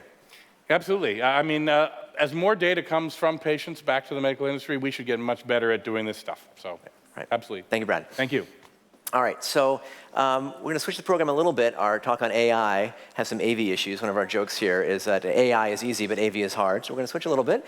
Hopefully the only time we use that joke this entire program. And move forward one notch to the future of robotics. And really pleased to bring my friend and colleague, Rob Nail, to the Exponential Medicine stage. He is the associate founder of Singularity University, our tried and true CEO who's been building the vision and the organization in incredible ways, has an example of a technologist in the robotics world who blended that with pharma in a very successful way and is now leading Singularity University forward. So with that, a taste of the future of robotics with Rob Nail. Rob. Great. Thanks so much, Daniel. So I usually like to bring some of my friends anywhere I go these days. I have a few of my fun demos and other folks here. It's pretty ironic that the speaker before me was going to be a robot and he didn't quite make it, right? It's pretty interesting. I think it's a statement of where robotics are today, to a large degree. But I think we've got some, my friend Wesley's going to come out here as well, and a few other fun guys. So we're in a fun time with robotics. I love the space of robots. You're going to hear a lot. We have a couple more speakers this week that are going to dive into some of the applications and some of the technologies that are very specific to the healthcare arena. And so what I wanted to do today is just do a quick high-level framing of some interesting trends that I think are relevant and pointing towards the direction of how robots are really entering our lives in some new ways. So first, I'd like to start here. You remember R2-D2 and C-3PO? There's a new movie coming out pretty soon, right? Everybody is aware of this. How would you feel if in Star Wars, R2-D2 or C-3PO had been killed in a scene? What would that make you feel? What emotion would that bring up? You'd be pretty devastated, right? Just like if one of the human characters had died, you would be very upset, which is very interesting because R2-D2 and C-3PO, this is not much more than a vending machine or a toaster. Really, right? These aren't conscious beings. These are just robotic tools. But we have a very interesting connection with these devices. A couple new movies just came out over the last 2 years. Her, which you'll hear about more from probably Neil Jacobstein shortly, and Robot and Frank. Has anyone seen Robot and Frank? I love this movie. It's probably one of my top 5 movies of all time. I highly, highly recommend it. It's a pretty interesting story. So an elderly gentleman, he's getting depressed, he's retired, his son lives some 1,000 miles away, and so his son brings him a robot to be his companion, to kind of get him out of his depression, right? And interestingly, the robot finds out that he's kind of forgotten about his old hobbies, and so he tries to get him back into his hobbies. Of course, his hobby was being a jewel thief, so you can imagine where that story sort of on how it unfolds. This is really relevant today, and I'll come back to that shortly, but mostly I want to point to this social connection. Our connection with technology is very interesting and changing very rapidly today. So I'm going to go through a few things, mostly trying to focus on this. Robots, you heard from Brad, robots are being propelled by the ubiquity of computers getting smaller and faster and cheaper, right? This is what's driving everything. We have amazing robotic platforms today that really are being driven on a cell phone. This is an amazing robotic platform. And the ubiquity of sensors. So sensors are getting smaller and cheaper, which means very soon we're going to have platforms for a few $100s that have at least as good capabilities as the basic sensors that we humans have, if not dramatically better, right? Because you can imagine having a hyperspectral camera system built into a platform that can have total different awareness in a $100 platform, right? So there's some kind of fun things. But most importantly, the key driver for this exponential curve is how we program robots. Even 10 years ago, if you wanted to program a robot, you had to have a degree in computer science or robotics to get the system to do even the most basic of tasks, right? You'd have to program in assembly code and machine language, which is like 001100, slightly better, but it's really painful, right? It takes you months to get it to do very simple operations. Today we have open source libraries of code, we have drag and drop interfaces, we have programs like Scratch that lets an 8-year-old kid program a robot that can chase the cat and throw a ball at it when you say a magic word, right?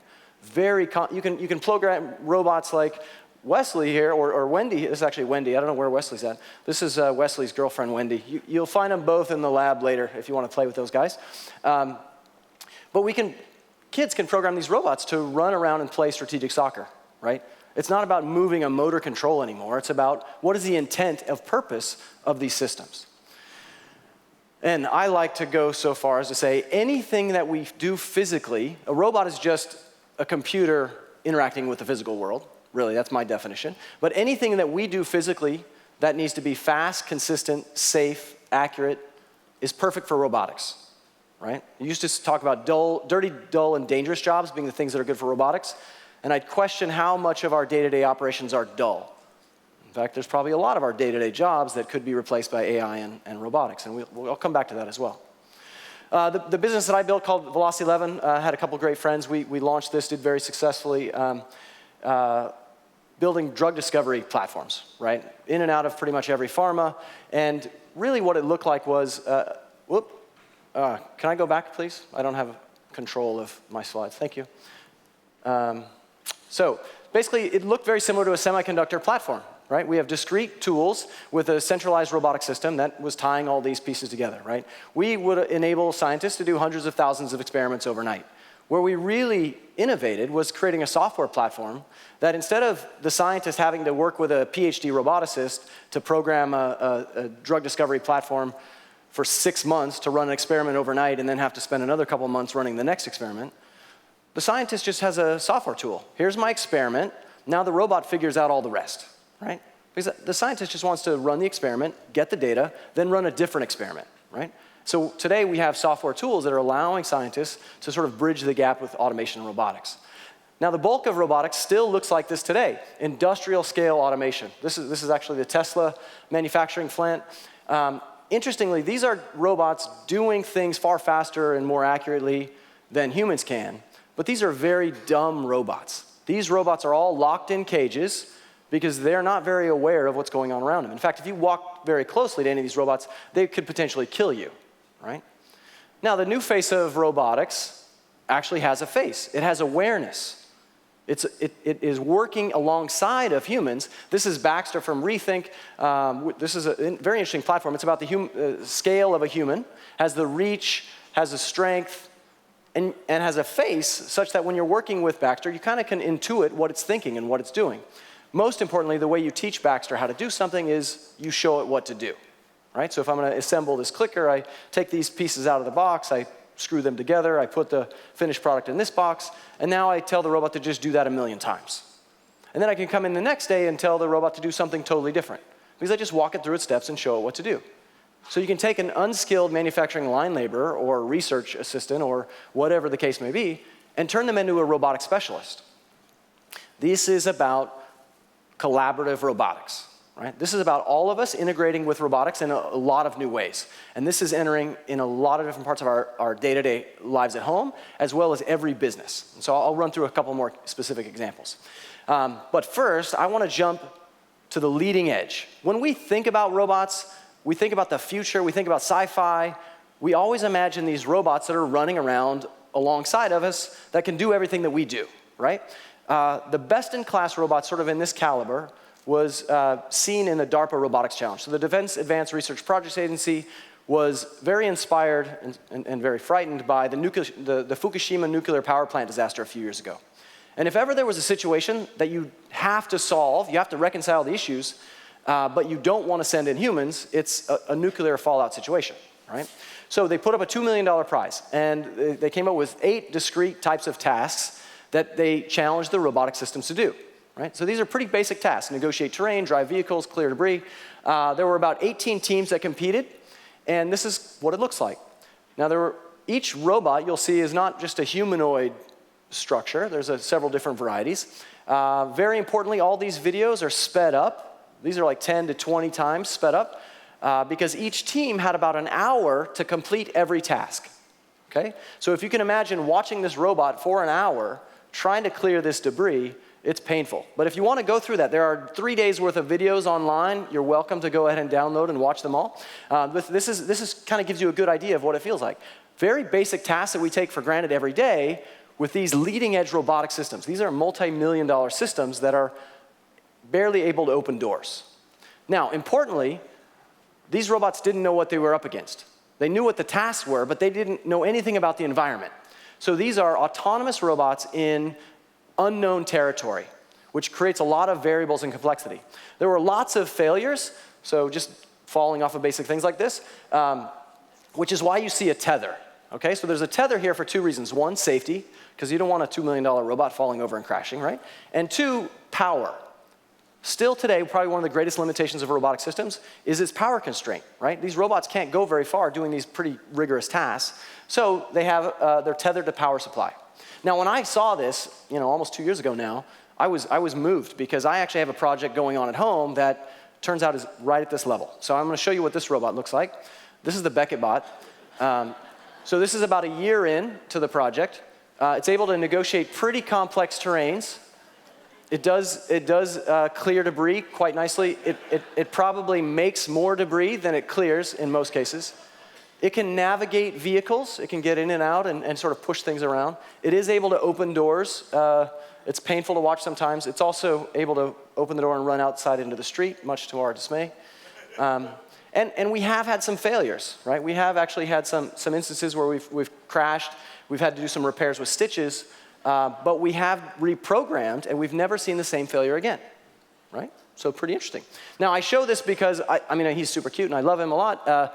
But this is where robotics are. Best-in-class, autonomous, general-purpose robots in the wild, right? This is as good as it gets. Actually, it's not quite as good as it gets. This is 2 years ago. In June, a few months ago, we had the next tier of finals. There's another $3 million of prizes they put up, and they raised the stakes, okay? So this is the winning robot. Now, interestingly, the first year, no robot finished all the tasks, but every task was finished by one robot. This year, all 8 tasks plus one additional one were in the entire hour. So the team had 1 hour to complete all of those tasks this year, right? So the stakes are raised dramatically. And you'll notice there's no tether. So if the robot falls, it falls and it crashes and you have to deal with it. And there's no power constraint, right? So we went from the year before where there was tether for safety and power and you had an hour to complete every task, to this year you had an hour to complete all the tasks, right? So this is a totally different thing. And this year, out of the 20 teams, 3 teams completed the entire competition, right? So this is how fast we've moved. We have progressed exponentially with robotics in this. Now, I'll fast forward to the final test. The final stage was they had to walk up these stairs, right? And you can hear the crowd in the background. And it sounds like a lot of people, because it is a lot of people. There's like the 10,000 people at this event. And they're cheering on this robot as it very slowly walks up these stairs, right? And something is going on here, right? There's the crowd, right? Half of our faculty are sprinkled in throughout that crowd, right? This is amazing. Now, okay, it's not all glory, of course. There are some failures.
So I love this just because there's such a connection with the crowd, because we really want to see these robots succeed. We have a direct connection with them, right? There's something powerful going on there. Brad talked about the cars, right? This is probably the greatest wave of disruption you're about to see in the shortest term with regard to robotics. Also Starship with delivering products. The way we move to places, the way we move products to places is all going to happen autonomously. There's no reason that any of us need to be carrying things anywhere anymore. That's going to change. 5 years, 10 years out, it's a totally different world. And not just on the ground, flying too. Right? Matternet, Daniel mentioned before, they've done pilot programs in Haiti, Papua New Guinea, Bhutan, and the Swiss Postal Service is now using Matternet to deliver supplies, right? But it's also inspection of landscapes, industrial areas. Amazon has had its own version of a system to try to deliver local goods. But interestingly, the FAA has said, wait a minute, if you can carry medical supplies, you can also carry bombs or other things that are pretty bad. So we better slow that down and regulate that. And so, in fact, the first company that the FAA allowed was a medical delivery system in Virginia. So they're opening up to allowing these to happen, and for valuable situations like this are the first cases. Now, if you're going to get a drone, the best thing you can do with drones is something like this. This is called drone racing. You can get a pair of FPV goggles, first-person perspective goggles, and sit on the camera in the front of this system and race other competitors, right? Does this look familiar to anyone? You remember in Star Wars, right, that scene? This is incredible. Of course, there are failures, and if you were flying a real jet fighter or something, it'd be problematic, but you know, if you fail here, you just go and pick the thing up and get it started again, right? But you get the emotional experience of all that. So that's super exciting. You make these drones a little bigger, and they carry us around, right? So flying cars are really on the horizon. In fact, my partner from my robotics business, Joe Ben Beverett, we actually built flying cars when we were in college. After we sold our business to Agilent, he's off now building flying cars again. And I know 3 other companies that are working on this. XPRIZE has a transporter prize to do point-to-point delivery of people. So 5 years from now, it's probably not going to happen in the US anytime soon, but you can bet in Dubai and China and some other places that they want this, it's going to happen. So it'll be available soon. Now, you've seen the beams running around. Probably one of the greatest uses of the beams is in hospital and clinics, right? Allowing doctors to visit patients anywhere in the world, but what's more, allowing family members to visit patients in the hospitals is also just as powerful, right? So you don't need a flying car to go somewhere if you can just beam in there real time all the time. Now, where it really starts to get exciting is when you bring these robotic capabilities into commercial areas. So unlike the DARPA challenge, where it's unclear what's going to happen, if you go into a fixed known environment, like a hospital setting or a classroom, you know everything that the robot is going to deal with. It can map the environment. So you can control the situation much better, which means the system can be much faster, much more accurate, and can do a lot of things much better than the DARPA robots can. So some of the best examples, the Panasonic's Hospiars in various hospitals around the world, delivering medical supplies instead of a nurse having to carry something through the hospital, right? So very good use case. Room delivery in hotels, not here at this hotel yet. Those stairs are still pretty tough to get around, but in hotels in the Bay Area. And then lots of other applications very quickly. Now, the one that I like is actually come out of a partnership with Lowe's Hardware and one of our SU companies, Fellow Robots. So Kyle came in and said, hey, what's all this exponential stuff? Let's do something with robots. And this is what they came up with. My name is Kyle Nell, and I'm the Executive Director of the Lowe's Innovation Labs. Lowe's Innovation Labs is here to build new technologies to solve consumer problems with uncommon partners. We focus on making science fiction a reality. Retail really hasn't changed much in the last couple hundred years. The robots are the first thing that can really change the customer experience. Hello, I am Oshbot, the Orchard Store Robot Helper. What are you looking for today? The robot will come up to you and will say, hi, what can I help you with? Where can I find more of these? I'm looking for hammers. Me gustaría comprar esto. Can you place the object in my viewfinder? Is this the item you're looking for? Yes. I'll take you. Once you show the robot the item, it will then navigate you to where that item can be found. The robot has multiple sensors and is able to navigate inside of the store. It creates a map overnight. So the next day in the morning, the robot knows where the products are located. I'll take you to the Plum 16-ounce flat contoured handle hammer. One of my favorite parts of the robot is its ability to speak multiple languages. Seguro que Martillo gustaría. ¿Puedo hablar con un experto en plomería? Claro, te pongo en contacto. It allows you to connect remotely with another store associate in a different location. Hola, soy Sara. ¿Cómo le puedo ayudar hoy? 3D scanning, autonomous navigation, natural language processing, collision avoidance, all of these things come together to make the robot a wholly different experience than anything in retail right now. De hecho, creo que volvería a marchar por el robot. I actually really liked it, and we could be considered friends. The Oshbot is going to go live in an Orchard Supply hardware store in San Jose. So they built a prototype of this in about 3 months, and it was in store 6 months later, right? So it's an amazing curve. It's based on this exponential curve, right? We can use open source tools to create pretty complex robots in a really short amount of time and test them. So these are in San Jose. You can check them out. But this is an information platform that gives us capabilities that we actually had 200 years ago. So I think this technology actually takes us back 200 years. If you would have walked into a store in the 1800s, the shopkeep would know you by name, knows what you like, probably has a special order for you. And when you buy something, you have to pull out your wallet because you have a tab, right, a credit. This is a very personal connection. Now, if you add facial recognition to this platform, which you can do, facial expression analysis, vocal intonation analysis, so it knows your emotional state, right? All your payment history, everything that you're looking for, do some interesting analytics, it knows what you like, right? So now you can recreate this very personal connection through this information platform, right?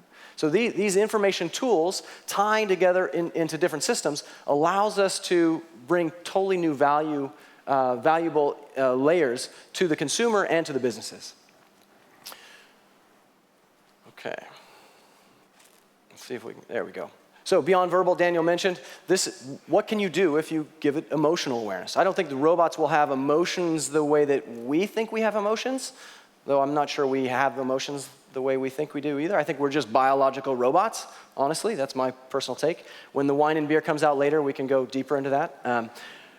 But platforms like this, which you can play with in the Innovation Lab, are allowing robotics to understand our emotional state and act accordingly, which allows them to enter our lives and do things much differently. So it brings us to real companions. All of these little devices can recognize our states and do things differently based on that, right? Also, robots are much more engaging, right? You could have an app to teach you English, but a robot actually is more engaging, such that you will learn much faster. In fact, that's some research from MIT has shown. Of course, if it can engage with you better, there's a lot of other things that we can get into. There's a real question around sort of what this new trait of sex robots can do. There's a whole demographic. This is actually important. Sexual health is an important part of our lives, right? And there's a whole demographic that don't have access, whether through disabled or elderly or other. And robots are going to play a role here. Now, how do we feel about that, right? We're at an interesting intersection of technology in our society. And there's a whole bunch of ethicists saying, hey, you know, porn's really wrecking society in certain ways. This is going to do something totally different. Are we talking about it? Are we having discussions of whether this is good or bad, or what are we going to do about it? So there's good things and bad things about it. Now, where I'm very excited are some of the new platforms. So there's a handful of interesting systems that are coming online that are using these capabilities. The one I like is Pepper. Pepper, in fact, we were going to bring Pepper, but he's an illegal alien. He's not allowed in the US right now. So we didn't want to bring him on stage, so we didn't want to get into too many trouble. That's true, actually. There's all kinds of fun stuff. But Pepper was just launched in Japan about 2 months ago. And it has all those capabilities I just talked about. And this is what Pepper is all about.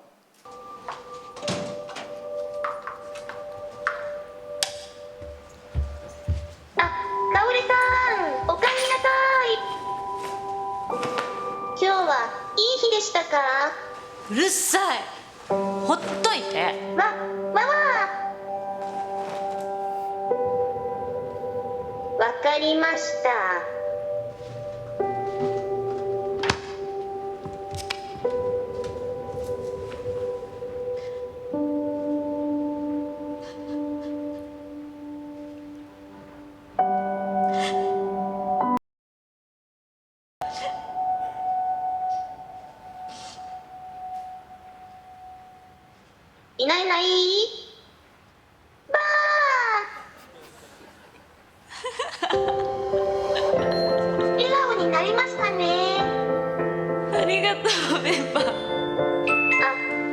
マサトさんからペパミですよ。今日はごめんなさい。僕が悪かったです。よかった。よかったのに泣くんですか？いいの。女心はよくわからないですね。So Pepper was introduced into the Japanese market to be a companion for elderly, right? You remember the movie I talked about in the beginning, Robot and Frank? That's it. It's here today. Now, it's a little clunky, and I'm pretty sure that if I was in that state of mind, that robot wouldn't cheer me up, right? But you can see how quickly it's going to progress, right? At an exponential pace, layer our understanding of psychology, layer the awareness of our personal states, layer how I have progressed day to day and month to month, and have that system learn from that over time. This is going to be a powerful new tool at the home front.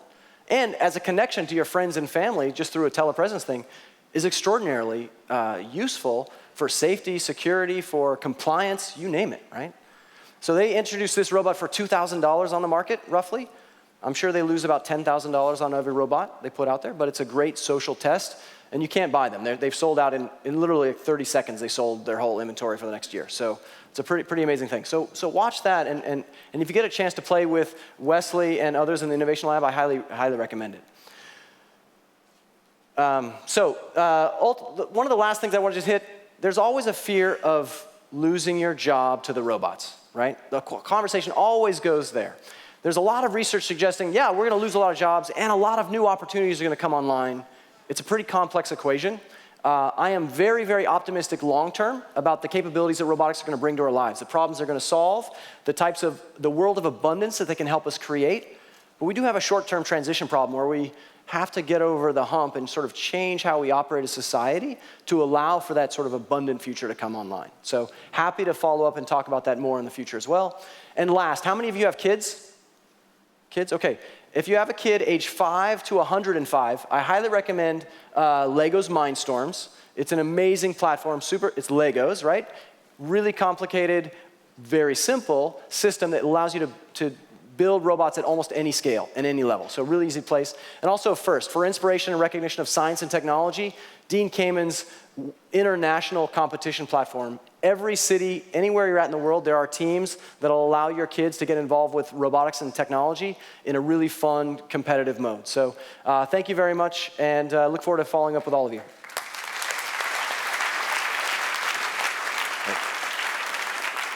Thanks, Rob. If any of you have seen the movie, who's seen the movie Big Hero 6? Disney movie? They actually went to Japan and learned a lot about robotics, and that sort of was a medical robot. So think about all the ways some of those robots that don't fit in the healthcare space in today's world will in the near future. So blending robotics needs some sort of brains on top, and our next session is going to explore the world of AI, artificial intelligence, and it's also going to blend, hopefully, going to be blending robotics.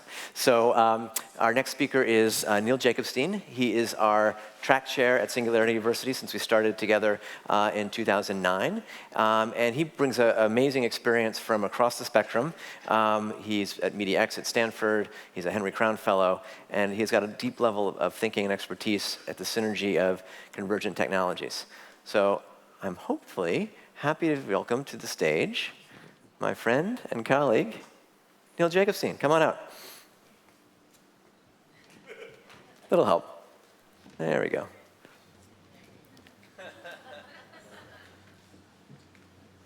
All right. We need a little sound on Neil. Take it away.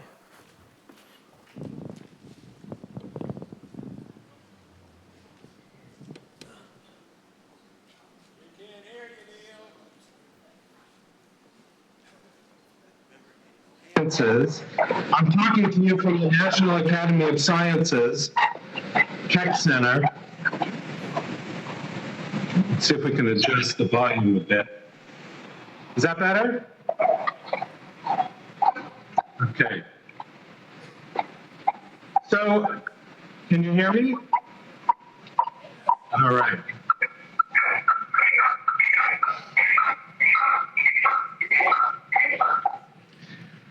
I'm talking to you from the National Academy of Sciences Keck Center, And one of the things that is really amazing about the academies is that they have been involved in AI for about 6 decades.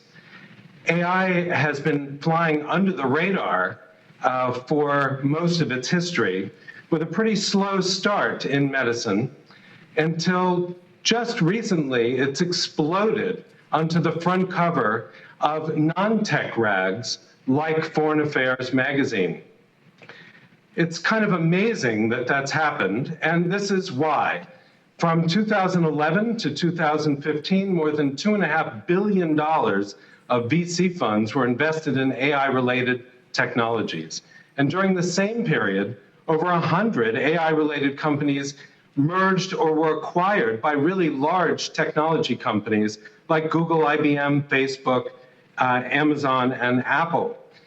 The Atlantic has also had a front cover recently on technology erasing technology jobs, and could that be a good thing? Well, I think sometimes it might be a good thing. Here's a study from a National Academy component called the Institute of Medicine. They had a study that indicated that 44,000 Americans die each year as the result of medical errors. That's a problem.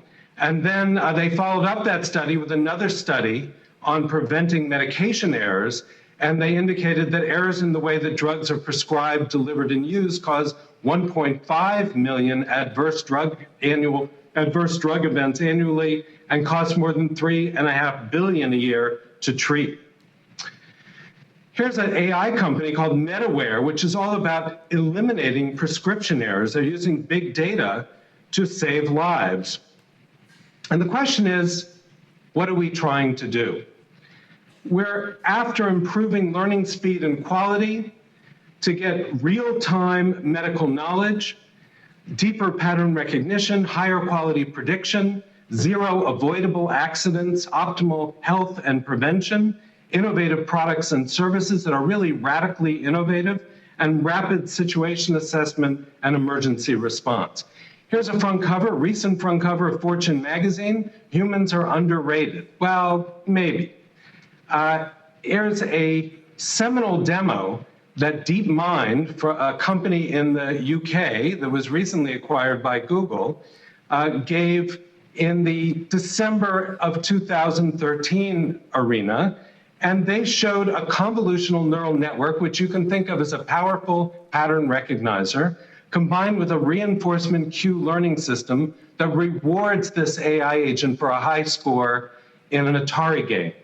They actually had this agent start out with zero knowledge of 7 different Atari games, and it was so good that it exceeded all the other approaches on 6 of the 7 games and surpassed humans on 3 of the games. And the video that I'm about to show you is an example of this system starting from scratch, playing at less than a human level, and then after 120 minutes of training, getting up to human levels, but kind of mediocre levels, and then after 240 minutes of training, it develops a novel strategy in the game. Take a look at this. What you're going to see is the system missing balls. And then eventually it's going to get better. And you'll see that after about 120 minutes of training, it begins playing at a human level, not missing balls. And then after 240 minutes of training, it burrows up the left side of the screen and plays from the back court where the system has no defenses. And that's not just a breakout in an Atari game, that's a breakthrough in AI. So if you take a look at this, it really is unusual. Let's advance the slides and take a look at this amazing disruption in the landscape of our businesses and the way that we do medicine. Less than a month after that seminal demo, Google acquired DeepMind Technologies for more than $500 million. People often ask for the definitions of AI, and there are many, The most important one for our purposes is pattern recognition techniques to solve practical business and technical application problems. Oftentimes when AI hits the news and around warnings, it's about a vision of a broad, deep, and subtle superhuman intelligence that really hasn't happened yet. But something to keep in mind is that AI accelerates all of the other exponential technologies that you'll be hearing about over the next few days: synthetic biology, nanotechnology, robotics, medicine, and yes, even AI. And when you go to a cocktail party and you're in the AI world, people say, what do you do? And you say, I'm involved in AI. They say, oh, great. Some of them will say, oh, that means that I can be the CEO of my personal health, and I can have precision medicine, and we can combine Watson with pathway genomics and get a panorama application. That would be really great. But then other people are less excited. They're thinking something a little different, because our movie industry has been very effective at getting people to think these kinds of images when they think about AI. The fact of the matter is that if anybody tells you that AI is all good or all bad, they're cherry picking the data. AI comes with trade-offs. Yes, faster, cheaper, better diagnosis and problem solving, but also job disruption, human identity change, and risk amplification. A big issue in AI going forward is going to be trust, not just whether we can trust our AIs, but whether they can trust us. And no movie exemplified the trust issue more than Ex Machina, which shows a programmer who's been chosen to decide whether his boss's AI robot is actually conscious or not. Check this out.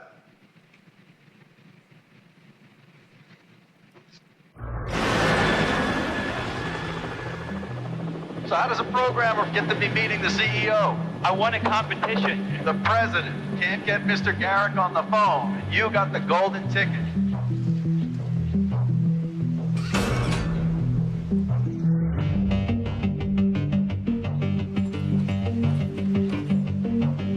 It's good to meet you, Nathan. It's good to meet you too, Caleb. Can we just get past the whole employer-employee thing? Cheers. In many ways, this building isn't a house.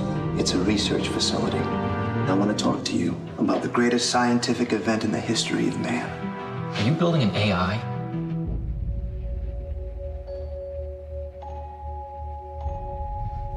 Hello. Hi. I've never met anyone new before. Have you? None like you. She's incredible. The challenge is to show you that she's a robot and then see if you still feel she has consciousness. Do you want to be my friend? Of course. Will it be possible? Why would it not be? Have you never been outside this building? We could go together. Did you program her to flirt with me? Do you think about me? If you lie, I will know. No. Lie. Maybe she's pretending to like you. Well, why would she do that? Do you think I might be switched off? It's not up to me. Why is it up to anyone?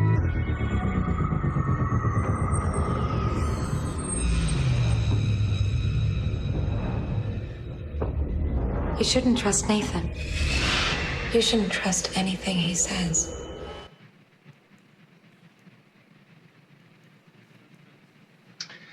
Okay. So this has led people like Elon Musk and others to be concerned about the prospects, the future prospects of AIs. And Elon tweeted in 2014 that we need to be super careful with AI, potentially more dangerous than nukes. That's a little hyperbolic, but to Elon's credit, he did join us at a conference on the future of AI in Puerto Rico in January of this year. Jan Tallinn from Skype brought in about 50 AI researchers, and we spent a lot of time discussing the risks of AI and what could be done about it. We signed a letter about the need for R&D in verification, making sure that software meets a formal spec, validity, making sure that the spec itself doesn't have unwanted side effects, security, making sure that the system is very difficult to hack from within or without, and control, assuming that all else goes wrong, how can we have redundant multiple ways to get the system back on track? These are research areas, they're non-trivial, but it's important that we're talking about them now, long before we have superhuman intelligence. People often ask what the frontier in AI is. We've done symbol manipulation for 5 decades now, and we have done perception with increasing fidelity. Jeremy Howard will be talking to you about that later, being able to recognize objects and images and even interpret scenes. But concept development is a really key area. It's a frontier in AI. And here's Dilip George, the CEO of Vicarious. Vicarious announced that they cracked the CAPTCHA codes, the codes that require you to enter an alphanumeric set of characters to distinguish you from bots on the net. Since they cracked that, that test is no longer valid. But they did something really unique with their AI agent. They showed it a single picture of a cow. It had not seen a cow before. It had seen other quadrupeds. And they asked it to predict what that cow might look like in the future. So what you're about to see is just the beginnings of computer imagination. Here's that cow sketched in a lot of different configurations. Looks a little primitive, but remember, this is just the embryonic beginning of computer imagination. All of us have a common problem, and that problem is that we are the possessors of an information processing architecture that hasn't had a major upgrade in over 50,000 years. And if your smartphone hadn't had an upgrade in 5 years, you'd be concerned about that. So it's pretty clear that we're going to need to do some augmentation. We may not choose to do a direct augmentation by installing a port immediately, but we may decide that we want to do external augmentation, and that endeavor has had a very long history, starting with Doug Engelbart and others, Ted Nelson. This was from a demo in 1968, sponsored by the Defense Advanced Research Projects Agency, where Doug Engelbart demonstrated many of the principles of augmentation. And we already have systems that are running on our smartphones. You're all familiar with Siri and all the dumb mistakes that Siri makes. Apple oversells Siri by saying it understands what you say, it knows what you mean. I don't think so. I've used Siri a lot of times, and it gets about half right. So that's not good enough yet. Google has Google Now, and Google Now works in conjunction with Google Glass. It's connected to 60+ services, but it's still also coming along. Nice thing about Google Glass is that it can give you some hints about how to manage your own self and your behavior, which I think is a positive thing. Here's Amazon Echo. I have this on my kitchen table. It's a little AI assistant, and it does a reasonable job at doing very mundane tasks. Microsoft has Cortana, which they're now calling Hello. The nice thing about what they did was they built Cortana into the operating system of their new products. Here's a system, an assistant system called Viv, that was created by Adam Chyer and friends, the architects of Siri and its predecessor, the cognitive assistant that learns and organizes, Kalo. They have a very bold vision for Viv. They don't have a product out yet, but they're working on it. Its intelligence becomes a utility like search or Bluetooth or Wi-Fi. That's a great vision. All of you have heard about the win of IBM's Watson over the two world champions in Jeopardy. Watson didn't just win, it trounced the competition, getting more points than either one of them put together. And IBM since then has opened up the application programming interfaces to Watson. They also announced that they are creating a $100 million venture fund for new startups that use Watson as a platform, and they're investing over $1 billion in Watson technology. That's pretty impressive. So let's take a look at what IBM is doing with Watson post-Jeopardy. Technology has helped us go further, go faster, go to the moon, solve problems previous generations couldn't imagine. But can technology think? Watson can. IBM Watson is a technology unlike any that's come before. Because rather than force humans to think like a computer, Watson interacts with humans on human terms. Watson can read and understand natural language, like the tweets, texts, articles, studies, and reports that make up as much as 80% of the data in the world. A simple internet search can't do that. When asked a question, Watson generates a hypothesis and comes up with both a response and a level of confidence. And then Watson shows you the steps it took to get to that response. In a way, Watson is reasoning. You don't program Watson, you work with Watson. And through your interactions with it, it learns, just like we do. Every experience you give it makes it smarter and faster. All right. So let's talk about some development vectors for AI. There's statistical and deep machine learning, task and domain-specific knowledge engineering, and biologically inspired computing architectures. Let's look at some examples of these. In the early days of AI in medicine, most of the systems were rule-based, like Ted Shortlift's Mycin, which was all about diagnosing bacteremias. It did a reasonably good job. It outperformed some of the physicians upon whose knowledge it was based. And Ted has gone on to be a real pioneer in AI in medicine. Deep learning is the champion algorithm in the machine learning world. You'll be hearing from Jeremy Howard from Analytic, which is a deep learning healthcare company ushering in a new era of data-driven medicine, all about looking for patterns in images and being able to do a really great job with diagnosis.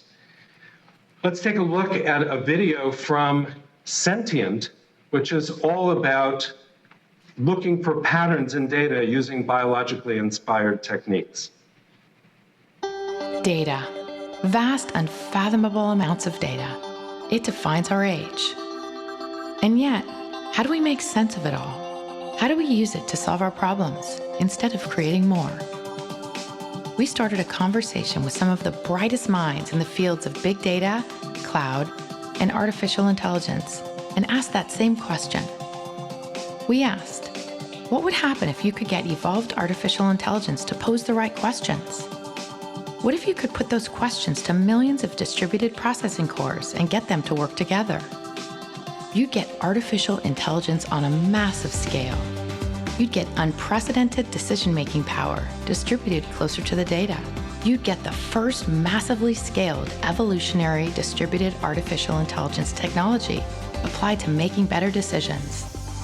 Inspired by Darwinian evolution and the neural networks of our brains, it works by analyzing, making connections, finding patterns, trying out billions of solutions, learning and improving, distilling, solving harder problems with better solutions, faster, arriving at unexpected results that were previously impossible to see, and allowing us to make wiser decisions than ever before.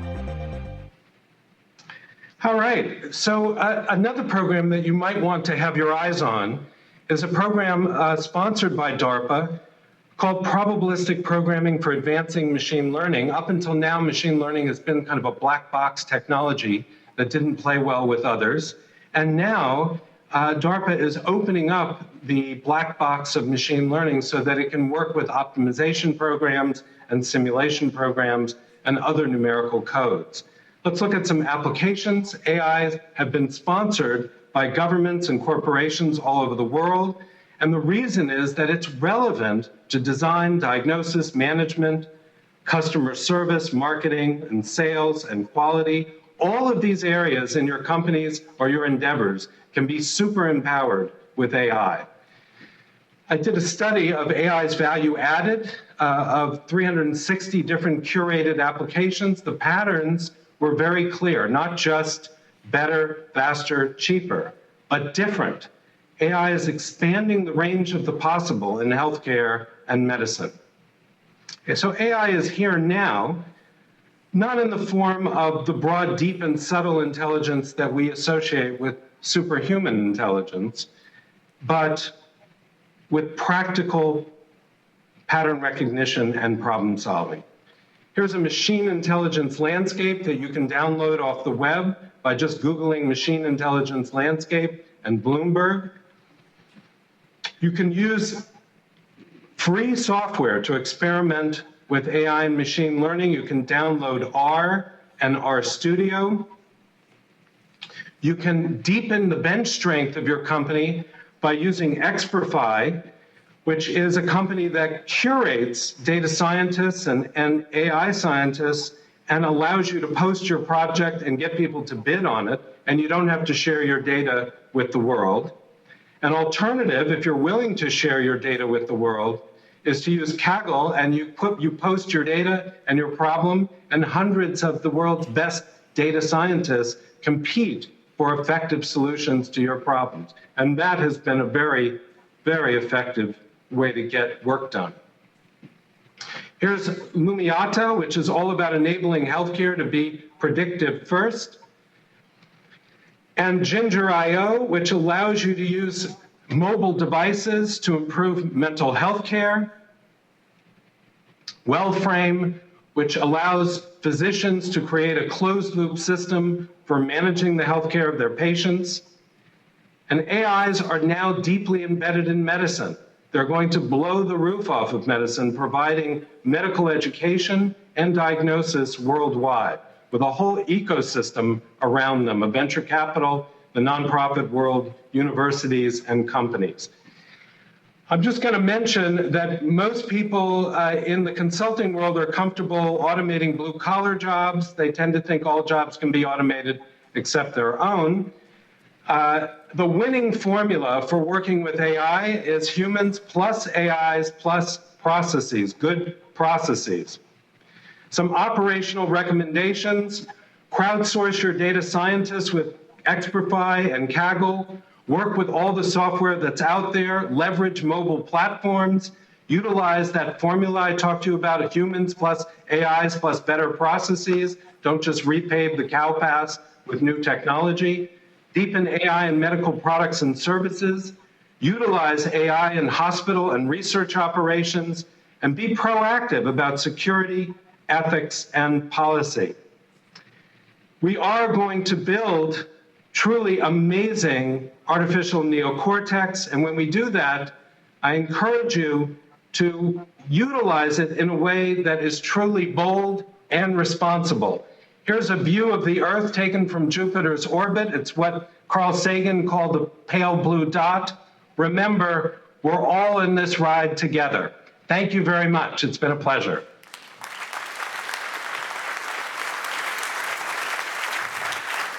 I think we might have time for one or two questions. Hi, Daniel. Hey, Neil.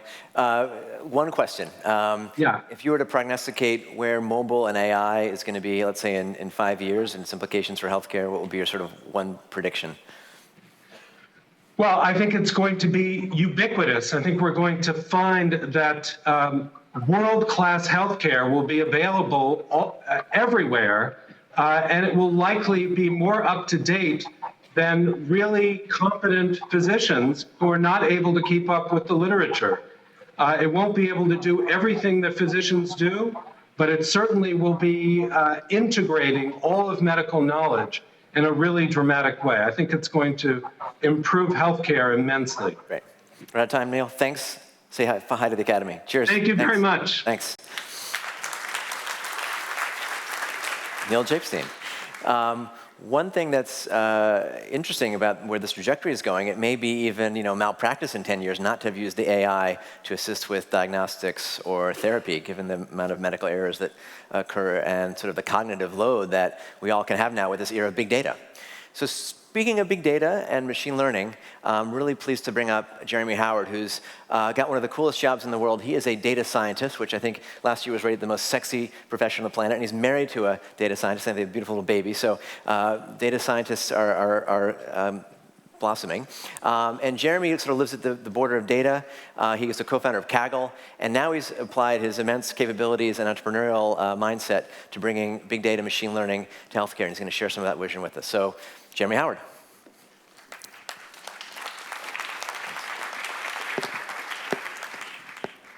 Thanks very much, Daniel. And hopefully my computer is appearing. Here it comes. Great. Oh, nice to see you all here. I see lots of familiar faces in the audience and a few new ones as well. So I'm looking forward to getting to know you all over the next few days. I'll be here throughout the conference. Thanks very much. And I'm presenting this from my computer today because something happened in the world of machine learning this morning that I wanted to present to you. So my previously created talk was slightly out of date by the time I got on the plane, so we're going to do it a little bit on the fly, if that's okay. But let's start with, what people have been kind of imagining from what our computers could do. I don't know if you guys remember this. I think it's from 2011. Google had this April Fool's joke, where it's the Google Gmail autopilot, which says, there's a few warnings, for example, that if you and the recipient both have autopilot turned on, then after 3 conversations, further messages may commit you to dinner parties or baby namings in which you have no interest. So some of the possible dangers of what might happen. People have been imagining what kind of automation could happen for a while. Some of you might remember Douglas Adams in Hitchhiker's Guide to the Galaxy. He needed everybody in his universe to be able to talk to each other. He couldn't even conceive of a computer that could do that, so instead he invented the Babel fish device, a creature so incredibly unlikely that it was in fact the proof of the existence of God. And even Alan Turing, who in some ways was the inventor of the modern computer, imagined that computers could one day do art or do music. For example, he imagined that maybe like this artist, you could start with a photo and you could start with a style, and maybe a really great artist could do something like this and create a beautiful new work in the style of something that's come before. It's interesting where the world has come because, in fact, this work was created by a computer. Those of you who might have come across this technology called artistic style is, in fact, a technology which does create new paintings from scratch, such as this one. In fact, everything I've just told you about now exists. Google's April Fool's joke is now a real product. Last week, they announced that you can now automatically create replies to emails. And here's an actual example. So here was an email that came in. And here were the suggestions which the Google auto reply automatically suggested. And indeed, translation. If you go to the the Skype translator preview, you can now download something that in real time will translate your spoken English to German, French, Italian, Mandarin, Spanish in real time. Voice-to-voice translation. So something amazing has happened, which has caused an April Fool's joke from just 4 years ago to be something that's actually a real technology today. Something that a science fiction writer could not imagine a computer doing, so had to invent a whole new organism, now exists. I think it's interesting, sometimes at Singularity University we look far off into the future, but I really wanted to say, well, what do we have right now? And maybe even look at the very, very recent past. Just for fun, here are some more examples of actual computer artwork and the underlying inspirations that the computer was given. Some of them are actually quite extraordinary. Like, if you look at this one here, these have all been created. If you go to this website, deepart.io, you can actually create your own. But look at what it's done. The computer's even recognized things like that there's a kind of a flow of a line here between her eyebrow and her face and the shoulder. It's taken her hair bun and kind of converted it into a background. This guy's face has been kind of turned into this fascinating kind of geometric style and matched the background. Clearly, these computer algorithms are doing something which is really nuanced and thoughtful and, dare I say, creative. How is that happening? There's me. Well, those of you that were here last year might have a guess. Those of you who weren't, I'm going to give you last year's talk in 4 minutes. Last year, I told you that back in the old days, companies like Google used humans to tell you what to find on the internet. And they got beaten by Google because Google replaced all of those humans with a computer algorithm using something called machine learning. I told you that machine learning goes back all the way to 1954.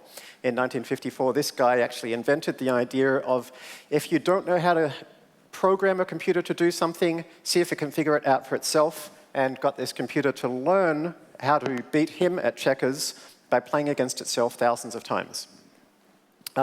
Machine learning has gone on to be a part of all of our lives today. Amazon's recommendation systems, LinkedIn's people you may know, or Watson's Jeopardy-winning computer, all are based on this idea of machine learning, algorithms that can learn from examples rather than have to be programmed by hand. I told you last year, if you were here, about how that's being used in medicine, for example, to create the field of radiomics, which combines radiology, where CT scans of lungs, in this case, were analyzed, and human experts came up with lots of features which were expected to be useful for determining the prognosis for these tumors. It was combined with gene expression data, and using machine learning, they came up with an algorithm that discovered hundreds of clinically new relevant features to help us diagnose and estimate the prognosis for lung cancer in CT scans. I also showed you the same thing being done in pathology, work that came out of, I think at that stage it was Stanford, Andy Beck, his name is now at Harvard, looking at a similar thing, coming up with lots and lots of ideas for features, combined using machine learning to come up with an algorithm that is more accurate than human pathologists at predicting prognosis or survivability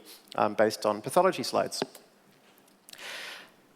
Then I told you that something really interesting had very recently happened, which is the world of machine learning, which has already been incredibly powerful and impacts all of us, had just changed, which is a new type of machine learning had come along, something called deep learning. And Neil mentioned this to you briefly just now. I showed you how this new area of deep learning was allowing computers to do things that they could never do before. Because it was, rather than having to have human experts figure out the features that they wanted to compute and having people program them, in fact, deep learning creates features automatically. These are actual examples of features that are created from a face detector. This, for example, allowed us to create something which, this is a demonstration of what now is the Skype translator. 2 years ago, it was just a research project, a deep learning research project that I showed last year. I also showed that it achieved superhuman performance at recognizing images such as German traffic signs, and that the performance of this deep learning algorithm was getting better and better and better. It was also being used now for pathology. You could now outperform human pathologists without doing any of that manual programming, automatically using deep learning, even things like neuron segmentation. So deep learning, when I was here last year, was just starting to appear in academic research in certain areas of medicine. It was just starting to appear in certain areas of academic research for things like translation. As I've shown you, since that time, since I was here last year, all those exponentials happened. We now have Google Auto Reply. We now have Skype Automatic Translate. We now have the automatic art generators that you will do it for free on the internet, any style you like. And furthermore, I last year said that I was going to try and use this approach to see if we could use it in medicine to improve the accuracy and efficiency of medical diagnosis. And we've done that too. We built a company called Enlytic. This is what it looked like last year when I had just founded the company, when I was here last. I showed that we had done some very early research of our own at that point. We had figured out how to recognize dogs. We had figured out how to recognize different types of galaxies. And I described how I hoped that this could fill in the gap for the 4 billion people in the world that don't have access to modern medical diagnostics. According to the World Economic Forum, it's going to take about 300 years to train enough medical experts to meet the needs of the developing worlds. This particular 300 years is based on Nigeria, but the actual statistic is pretty much the same for China, pretty much the same for Indonesia, pretty much the same for India, and so forth. So this is the hope. This was the hope as of a year ago, was perhaps these new research directions could actually help us to meet this gap. I started this company called Analytic, if that 4-minute version was too short for you, my exponential medicine talk eventually ended up becoming a talk on TED.com, so you can get the 18-minute version if you search for my name on TED.com and fill in the gaps. So that brings us to what's happened in the last year. Other than in the world of deep learning, all these other things with Google Auto Reply and Skype Translate and so forth, what's happened to this medical idea? We built it.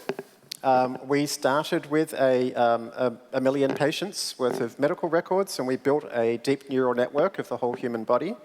And we have a system now which can do all of these things, ranging from estimating the malignancy of a tumor, all the way through to figuring out what the probability of an intervention being successful might be, through to finding other patients who might be similar to your patient and telling you about what happened to them. And it turns out that it worked. We tested this on a publicly available, transparent data set. We will be publishing these results in peer-reviewed journals as soon as we finish writing them up. The false negative rate for looking at lung CT scans and figuring out whether or not a nodule is malignant. A panel of 4 of the world's best human radiologists had a false negative rate of 7%. We got it down to 0. They had a false positive rate of 66%. We got it down to 47%. So it works for early detection of cancer. If you detect cancer early, your probability of survival is 10 times higher. Not only that, but we also showed that as well as estimating the malignancy of a nodule, we could also show the radiologists or physicians examples of similar patients out of the million patients that we had looked at, so that they can understand why it is that this particular estimation is being done. So they could actually see, oh, how is this similar to previous patients, what happened to those previous patients, and so forth. So really understanding what's going on, not just making black box predictions. We also showed similar results for extremity X-ray fracture detection. Any radiologist in the audience would know this is an incredibly hard thing to do. It's a 4,000 by 4,000 X-ray and about a pixel X-ray. About 3 pixels is where the fracture is. In this particular case, it's this tiny little bump here. As you can see, our software automatically created this heat map to show the radiologist whereabouts the fracture was. The accuracy of that model far higher again than the accuracy of radiologists, and many generations beyond any of the previous approaches to this, which previously this was just something that didn't clinically work. Computers couldn't do this before the age of modern deep learning. So very exciting for me. Some of you might have seen our news last week that we just raised another $10 million. So we've now raised $15 million to make this happen. And most importantly, we're doing a big partnership with a company called Capital Radiology, which is the fastest growing radiology company in Australia, where they're going to roll this out across their entire network to make every one of their radiologists better than the world's best radiologist. And then from there, expand out across all of Asia. The CEO of Capital, John Kennedy, is actually here this week. So if you want to know more, you can ask him or ask me. It's a huge step. To the best of my knowledge, it's the first time that any really significant medical enterprise is committed to transforming all of their diagnostic practices to leverage deep learning in this way. First time internationally. So I guess a lot of what we do at Singularity University tends to be giving you a taste of maybe the future, or in this case, a little bit of a taste of even the present. Something that I like to do is to go a bit further and talk about how things work and why things work, to kind of demystify things a little bit. And yesterday, or was it this morning? I can't remember. Anyway, in a small number of hours ago, Google released something called TensorFlow, which is the first platform that's being released under any kind of license, whether it be commercial, open source, anything. The first platform that's available to allow anybody to build these kinds of solutions end to end. Interestingly, you know, as I've started to look at some of the comments about TensorFlow today, the most common comment I see from computer scientists kind of on Reddit or Hacker News or whatever is, I have no idea what this is. The introduction is, it's an open source software library for numerical computation using data flow graphs. Nodes in the graphs represent mathematical operations, while the graph edges represent the tensors communicated between them. Okay, clearly, this doesn't mean much to anybody who hasn't been working in deep learning for the last year or so, and yet, this might turn out to be as significant as the release of the programming language C back in the 60s or 70s. This is kind of the first time that something has been released that brings this new way of working with computers out to the world. There have been research-level kind of libraries before, but this is a complete system.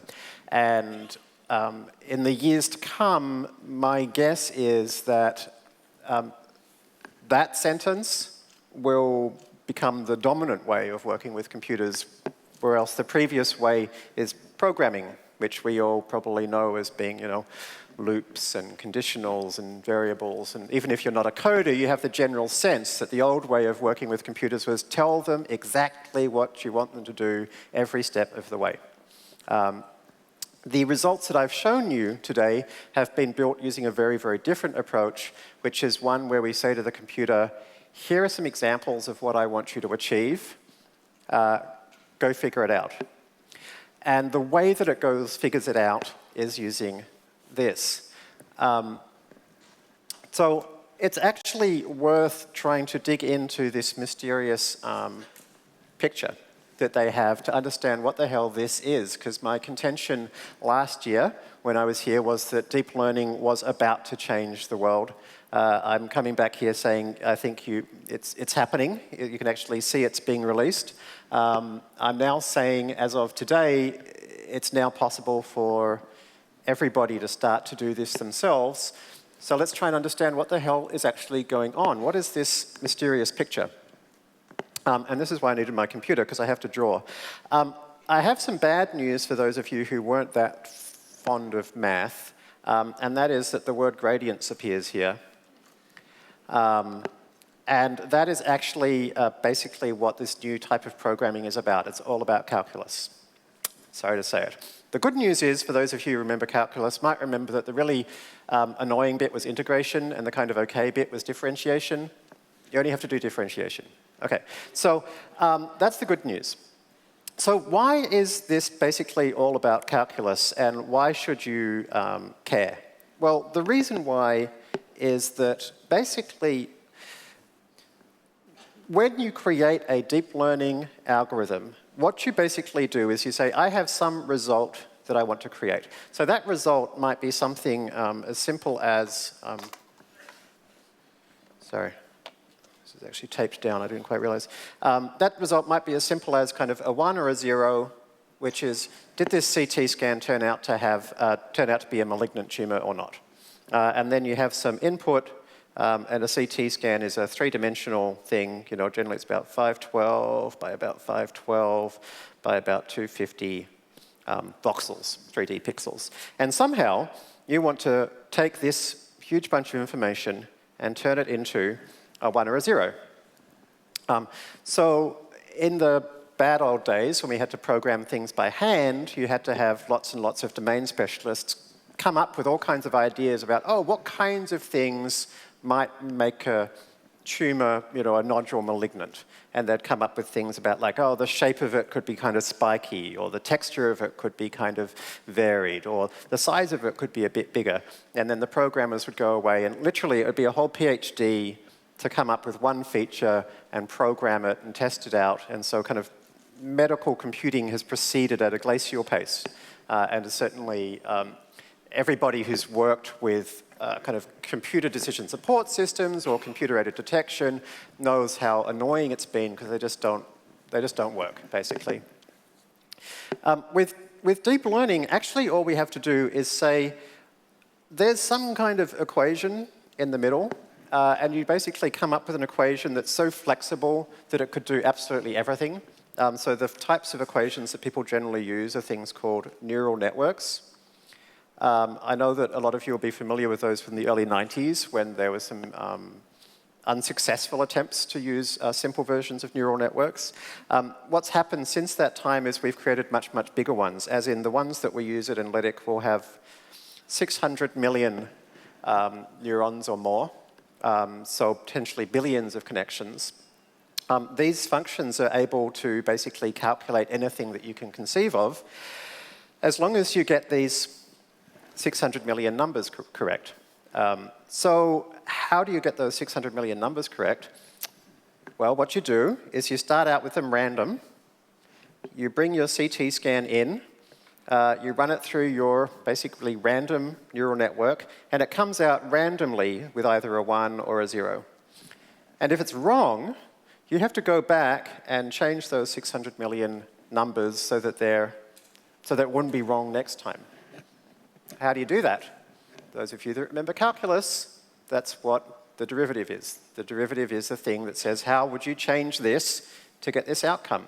So basically, the thing which was just released is something which can take these, this thing here is basically a representation of that huge function in the middle. And what this is showing is the CT scan coming in, going through this huge function, and at the end, figuring out the derivative of that entire function with respect to all of those 600 million things. And once it knows the derivative, here it says update. It can go back and update those 600 million numbers to make them a little bit better. So it's kind of like amazing. You have something which we did at high school, where we maybe change 2 parameters in a function. And it turns out that when you do it with 600 million parameters, you can, we know, translate language, do diagnoses from CT scans, all the kinds of things that we've talked about today come out of this. And perhaps this should not be surprising, because actually it turns out that recent neuroscience research has shown that this particular approach of basically calculus, in the neural network literature, this is called backpropagation, or backprop. It turns out that the human brain basically does that. So the neural network was originally built to be a simple replica of the human brain.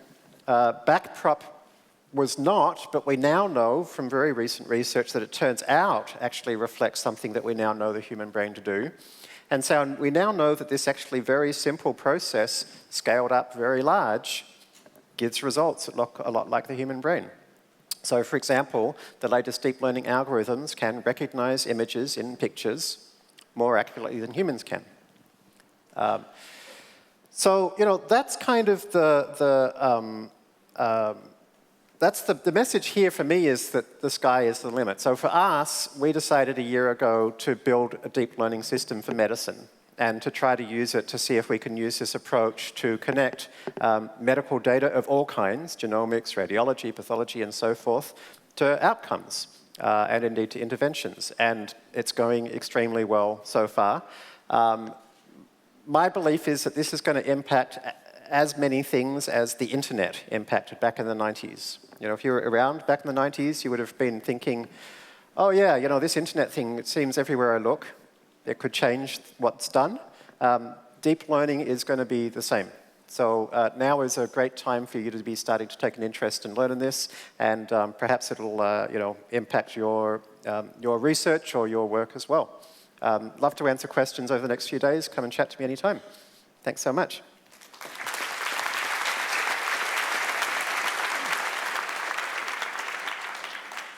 Thank you, Jeremy. It's amazing what he's built over the last year, and it's a great example of the exponentials speeding up. And like with most of our faculty, they're going to hopefully be here for much of the conference.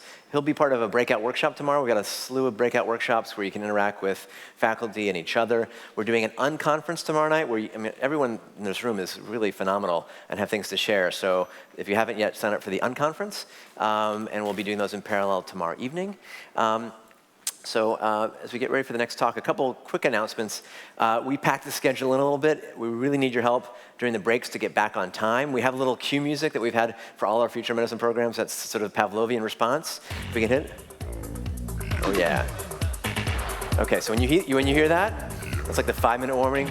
Please help us out by starting on time, because we're really going to try and stick to all that. So one of the things we're doing a little experiment here is, you can have big data, you can have machine learning, but unless it touches you individually, how do you, as a clinician or as a patient or as a participant or just a member of the community, we want to make it actionable. And I was at the TED Fellows conference a few months ago and met Kostov Debizwas, who is the co-founder of Vibrant Data, and they have an amazing product called Mapper.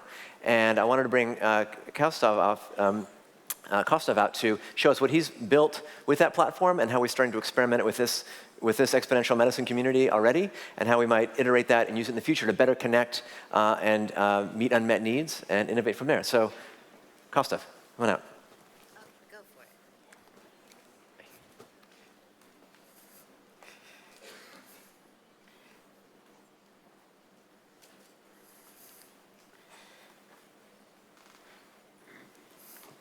Well, this comes up. Thanks, Daniel.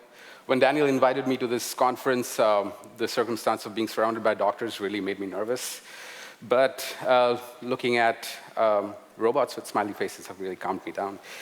On a serious note, there is a lot of talk about data, ambient data, devices, all being smaller and hidden, and it's just an invisible universe. So where do we stand? How do we interface with this world?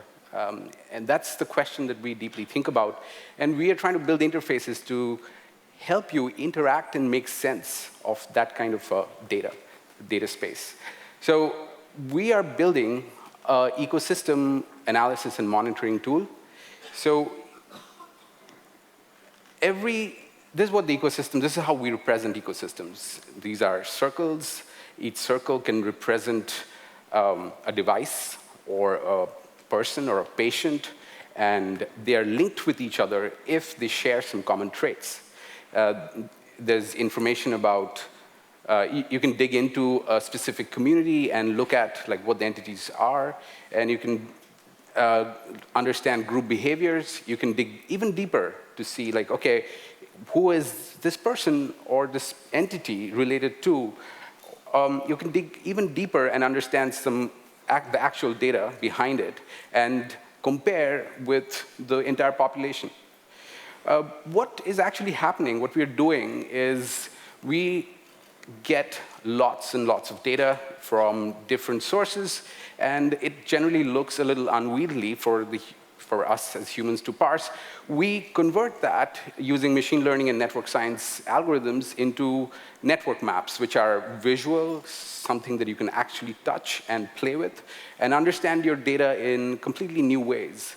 What we have found is that these often give you a different perspective about the same data and help you find some hidden connections which are normally goes missing if you just look at the data behind, the Excel sheet behind here. This is a cloud-based application that we've been developing, and it has a lot of fancy, nifty things behind. But essentially, this is what it looks like, and you can interact it, as I said, at different levels. And let me give you a demo of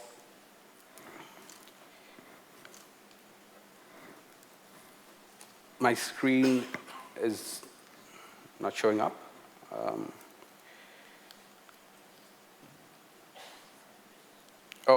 Okay.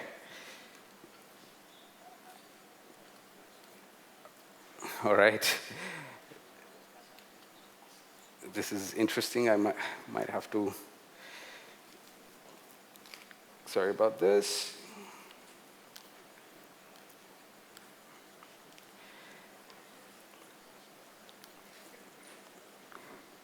Maybe I'll have to switch off my PowerPoint.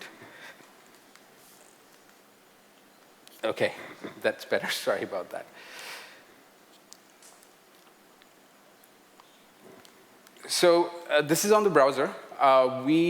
This is a map of some high performers, athletes, musicians, artists, chefs, magicians. Even this map has a couple of memory championships winners. So every node here is a person, and here you can see, like, you can dig into each of them and look at their different data sets, and you can actually see, like, oh, we got this data from collecting lots of information about their creative styles, how they go about doing their, what they do. Like, you know, this person is a positive psychologist, and she does not feel that the constraints or rules affect her too much.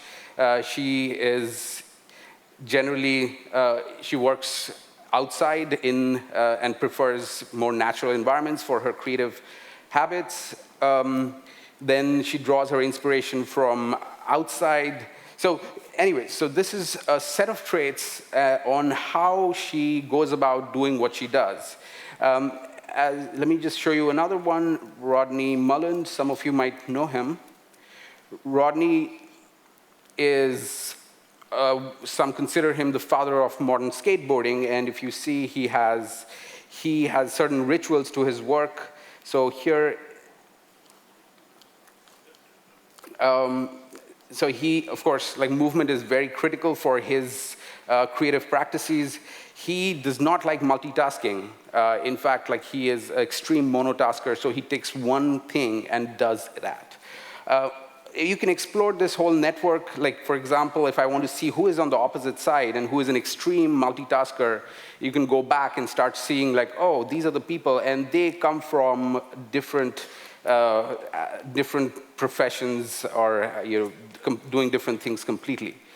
So here you can go through this interface looking at different groups, and you can understand their traits, and these are all interactive, so you can hover on top and see, like, oh, in this particular confidence level, who is most self-critical or who is least self-critical.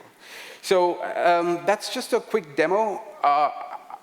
You can think of these nodes if you replace them with patients, let's say, or groups of patients who share similar traits, or what kind of risks do they have in different clusters. You can think of them as medical devices which are implanted, and if you're trying to understand how similar signals are, what kind of constellations of data are you getting from these kind of, this whole stream of this invisible data space.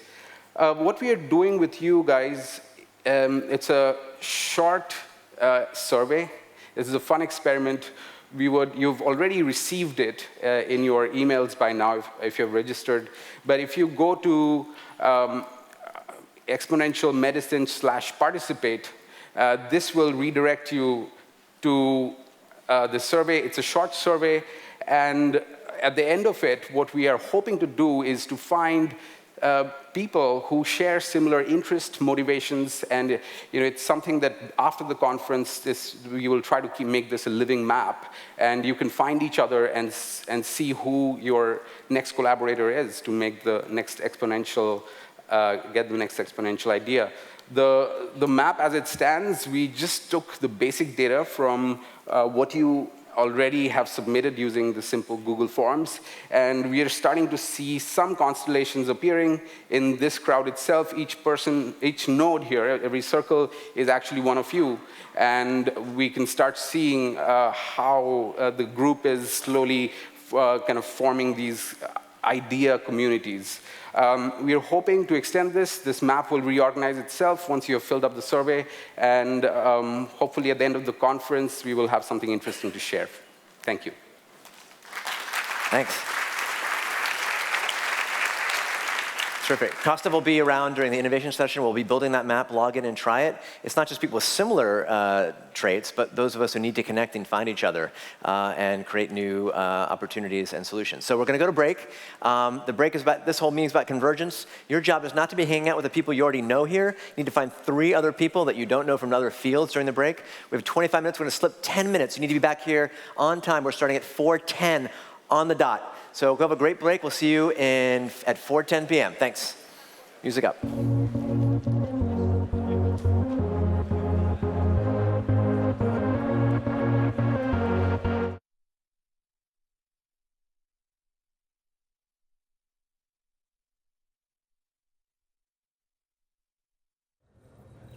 Hi everyone, my name is Kate Warnock, coming to you live from the Guidewell Insights Lounge. I'm so excited to be coming to you from day 1 of Singularity University's Exponential Medicine. And as our very first guest, we have Dr. Prakash Patel. Prakash, welcome to the interview. Thank you, great to be here. We're happy to have you. So Prakash is the Chief Operating Officer at Guidewell and the President of Guidewell Health.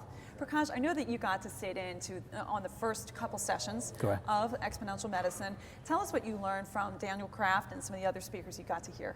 Well, I'll tell you, my expectations, this is a conference that bills itself as being exponential. Its headquarters is in the NASA Research Center in Silicon Valley. So my expectations for the conference are pretty astronomical. Having said that, what's very clear to me from the first 2 speakers, and I think we're going to see this play out throughout the next couple of days, is that there are a number of groups here looking to disrupt healthcare.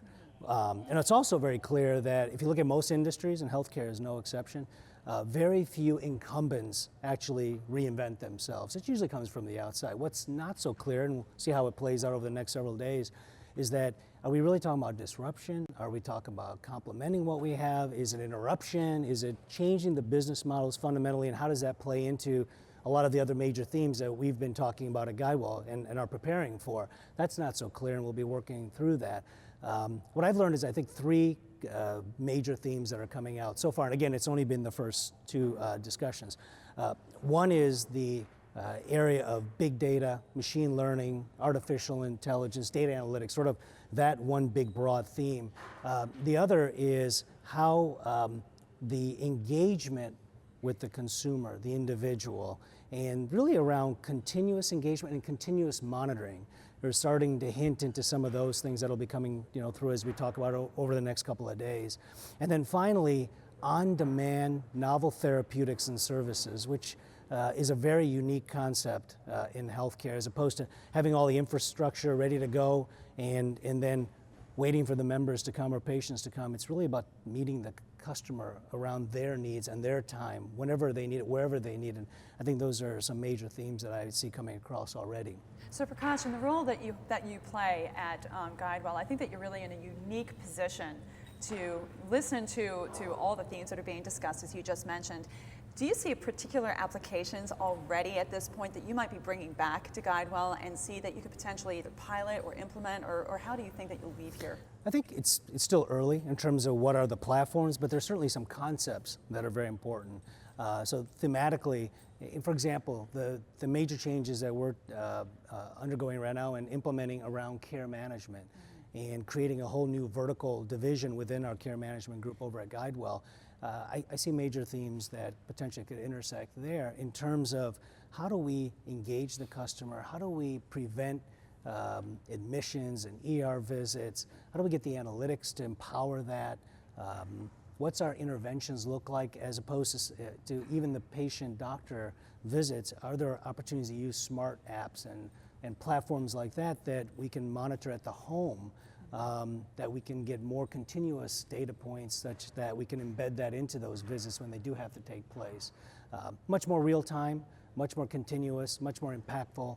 So I see some of those themes already coming out, and they could empower what we're trying to do in our pods. It's pretty interesting. So Prakash, again, I know that obviously there are really big challenges that the entire industry is facing, including challenges like the aging boomer wave and other chronic disease-related conditions that might be related with more people becoming obese. How is it that GuideWell is preparing itself to address those population health challenges? I think the big part for us is trying to, again, going back to the issue and opportunity in data. Right now, the way our system is set up, and it's true for our environment, besides fee-for-service, even though we're trying to migrate to the value-based environment, the data we collect on patients is still very static. These are, for example, when you go to see the doctor, they take your vitals, they look at your blood sugar if you get a laboratory test done. They may look at other aspects of your clinical background, but it's a very static environment. And discrete. It's discrete events, right? If we're really going to make an impact, we need to find out what's happening over a longer period of time and what's happening in your home environment. What is it like when you're at home? What is it like when you're at work? What is it like in your day-to-day life? It's really about life management as opposed to what's happening today. So if we can embed those kinds of platforms, that's when we can start to bend this cost curve and the quality curve. Otherwise, we're still going to be in that discrete world. We can change the payment mechanism, but the data elements coming in are still very discrete, and we're not putting it together on a continuous basis. So I think those are great opportunities. And if you listen to Dr. Kraft speak, it was very clear. And again, he gave a nice overview, and it was fast if you were able to listen, but he is a dynamic speaker. Yes. But there's a lot of those kinds of themes are starting to emerge, and I think there's going to be things that we're going to be able to grasp. And I think what's exciting too is you talk about all of these ways that we're going to be collecting more information from the individual. It really does help to empower that consumer to become more engaged with their own health and really hopefully more interested in getting those healthier outcomes. And I know that GuideWell is really there to help assist along the way.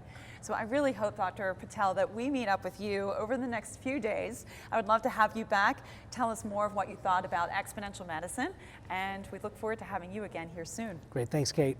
Thank you.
And then last we had Jeremy Howard on talking about big data and also machine learning and AI as well. So a lot of the first day is really all about kind of setting this foundation and really kind of preparing people for a lot of the deep talks that will come over the ensuing few days. Well, Will, I know too that what makes Singularity so unique, and exponential medicine in particular, is the people that it convenes and the challenges that it helps to really try to solve for. What is it that makes this particular event as unique as it is? Yeah, thank you. So, it's a very, very unique event. We had someone last year actually call this the Coachella of medicine conferences, which I thought was pretty high praise and made me laugh. So it's an eclectic gathering to begin with. So we bring a lot of disparate folks together. We've got payers and providers. We have investors, entrepreneurs, big companies, little companies. It's really very, very diverse. You're isolated here at the Del Coronado for 4 days, which is not a bad place to be, to be stuck. But it ends up just making for a really great kind of energy and a real great opportunity for people to connect and network. And so I think part of it's the people that we bring together, part of it's kind of the environment that we have here. A lot of it is the content, right? And bringing some of these world-class thinkers and doers here to be able to talk about, what's happening at the forefront of medicine and healthcare, and to look at all these different technology areas, right? So I think a lot of conferences don't necessarily have an opportunity to kind of do a dive into all, what is happening with robotics and AI and synthetic biology, and then kind of synthesize it and bring it all together. So that's really what we try to do, and also try to throw in a lot of fun and got parties on the beach and drum circles, exactly, silent disco. So it makes for a really fun few days. Well, another thing that I think makes it so fantastic is the fact that you have a global audience and global participants too. So with that outlook, I know that you have a very large contingent from the Netherlands, you have folks here from the UK, you have folks here from New Zealand even. What is it that you think layers on as far as the value that perspective brings? That's interesting. I mean, I don't know the exact stats, but I'm going to guess that we're kind of 20+% kind of international, and a lot of South Americans as well. So we bring people from all over the world. I think it adds, a different breadth to everything, right? I mean, these conversations that we're having, it opens it up to make sure that we're really talking about global issues and thinking about the global perspective that a lot of these topics bring. So I think that's a piece for it. I mean, there's folks who you can get so siloed. I think, in the US or in a lot of our day-to-day jobs, and so to get a chance to interact with someone that's facing very different challenges in a very different part of the world, and you may be sitting on a technology that could have a profound impact for them, right? And so there's really interesting collaborations that come out of this as a result of really interesting, unexpected combinations basically coming together. And as different as some of those challenges might be, I think too, another unifying theme for this event is that we are also facing many of the same challenges. We have such population health issues such as the obesity epidemic, the aging boomer wave that's hitting. So, I think that having your participants that come here, maybe some of those population health issues might be really well solved for here in the United States that might have applicability to Canada or elsewhere, and so hopefully we're going to really get that global perspective. Yeah, I think that's absolutely right. I mean, I think we have a lot of folks internationally who are way ahead of what we're doing here in the States, right? And so it's a great opportunity for Americans to be able to get exposed to some of these great companies and technologists and individuals who are out there changing the world, and sometimes have regulatory systems that make it easier for them to move things forward, have different challenges that have caused them to innovate in ways that all of a sudden makes what they've created very, very appropriate for challenges that we're facing here in the U.S. So I think it adds a lot to it. And we actually, with a lot of the things that we do at Singularity, it draws a very diverse international crowd, which is terrific. Well, I think too, one of the privileges of being here is that Singularity has a mission of really solving for the world's great challenges. And so, with tackling medicine and health in particular, are there particular themes that you would say are really going to be most discussed here in the next 4 days? That is a great question. I mean, we've got 11 different tracks that we tend to focus on in terms of these global challenges, one of which is health, and so that will obviously be the dominant one. But we talk about, energy, we talk about poverty. I mean, a lot of these things are kind of all interwoven. Health will clearly be the dominant theme. I'm not sure exactly what the conversations will lead to in terms of the impact on our global grand challenges. We have a lot of companies. We're sitting here in our innovation lab, which was starting to slowly get populated. We'll have about 60 great companies here starting tomorrow morning. Many of those companies actually have an impact element to them and health related. So it'll be interesting to kind of bring some of those over and introduce you to some of them, because I think you'll find that what they're doing will bring a very interesting kind of impact focus. Absolutely. We plan to have many of them here on air with us, and I'm sure that, as folks see behind us, we're going to have a room full of people starting tomorrow morning, and again, that's with the Innovation Lab, so watch for those interviews too, coming from Jessica DeMassa. My name is Kate Warnock. Will, I want to thank you so much for joining us here at the GuideWell Insights Lounge. We hope to see you again soon, and have a great day 2, 3, and 4. Awesome. Thank you so much, Kate. Really appreciate it. Great being here with you. Thank you. Bye-bye. Up next, we're going to be talking with Jack Greenler. No, I'm sorry. Oh, I'm sorry. we have a change in venue. We're going to have our own Renee Finley is joining us. Renee is the head of innovation at GuideWell. Renee, welcome to the interview. Thank you, Kate. It's wonderful to be here. We're happy to have you. So, Renee, I was hoping that you could tell us a little bit. You got to sit in the early sessions of day one here at Exponential Medicine. What is it that you learned? What are some of the key takeaways that you got from this morning's sessions? Yeah. So absolutely wonderful to be here with all these thought leaders. And at GuideWell, we're really on this mission to reimagine health and for the purpose of changing lives. And what I heard today was some really amazing exponential technologies that are going to help us do that. So some of the things I was excited to hear about, first of all, we talked about the digital devices and how digital devices are going to help us as humans to be more engaged in managing our health. So those day-to-day choices that we have to make, and how that simple technology, ambient technology that's not intrusive, but it's there to support us, will help us to make those healthy decisions every day. Absolutely. So that's one. Okay. Another one was the artificial intelligence, and it is exploding. It's really incredible to see the change in just a year at how our artificial intelligence is advancing.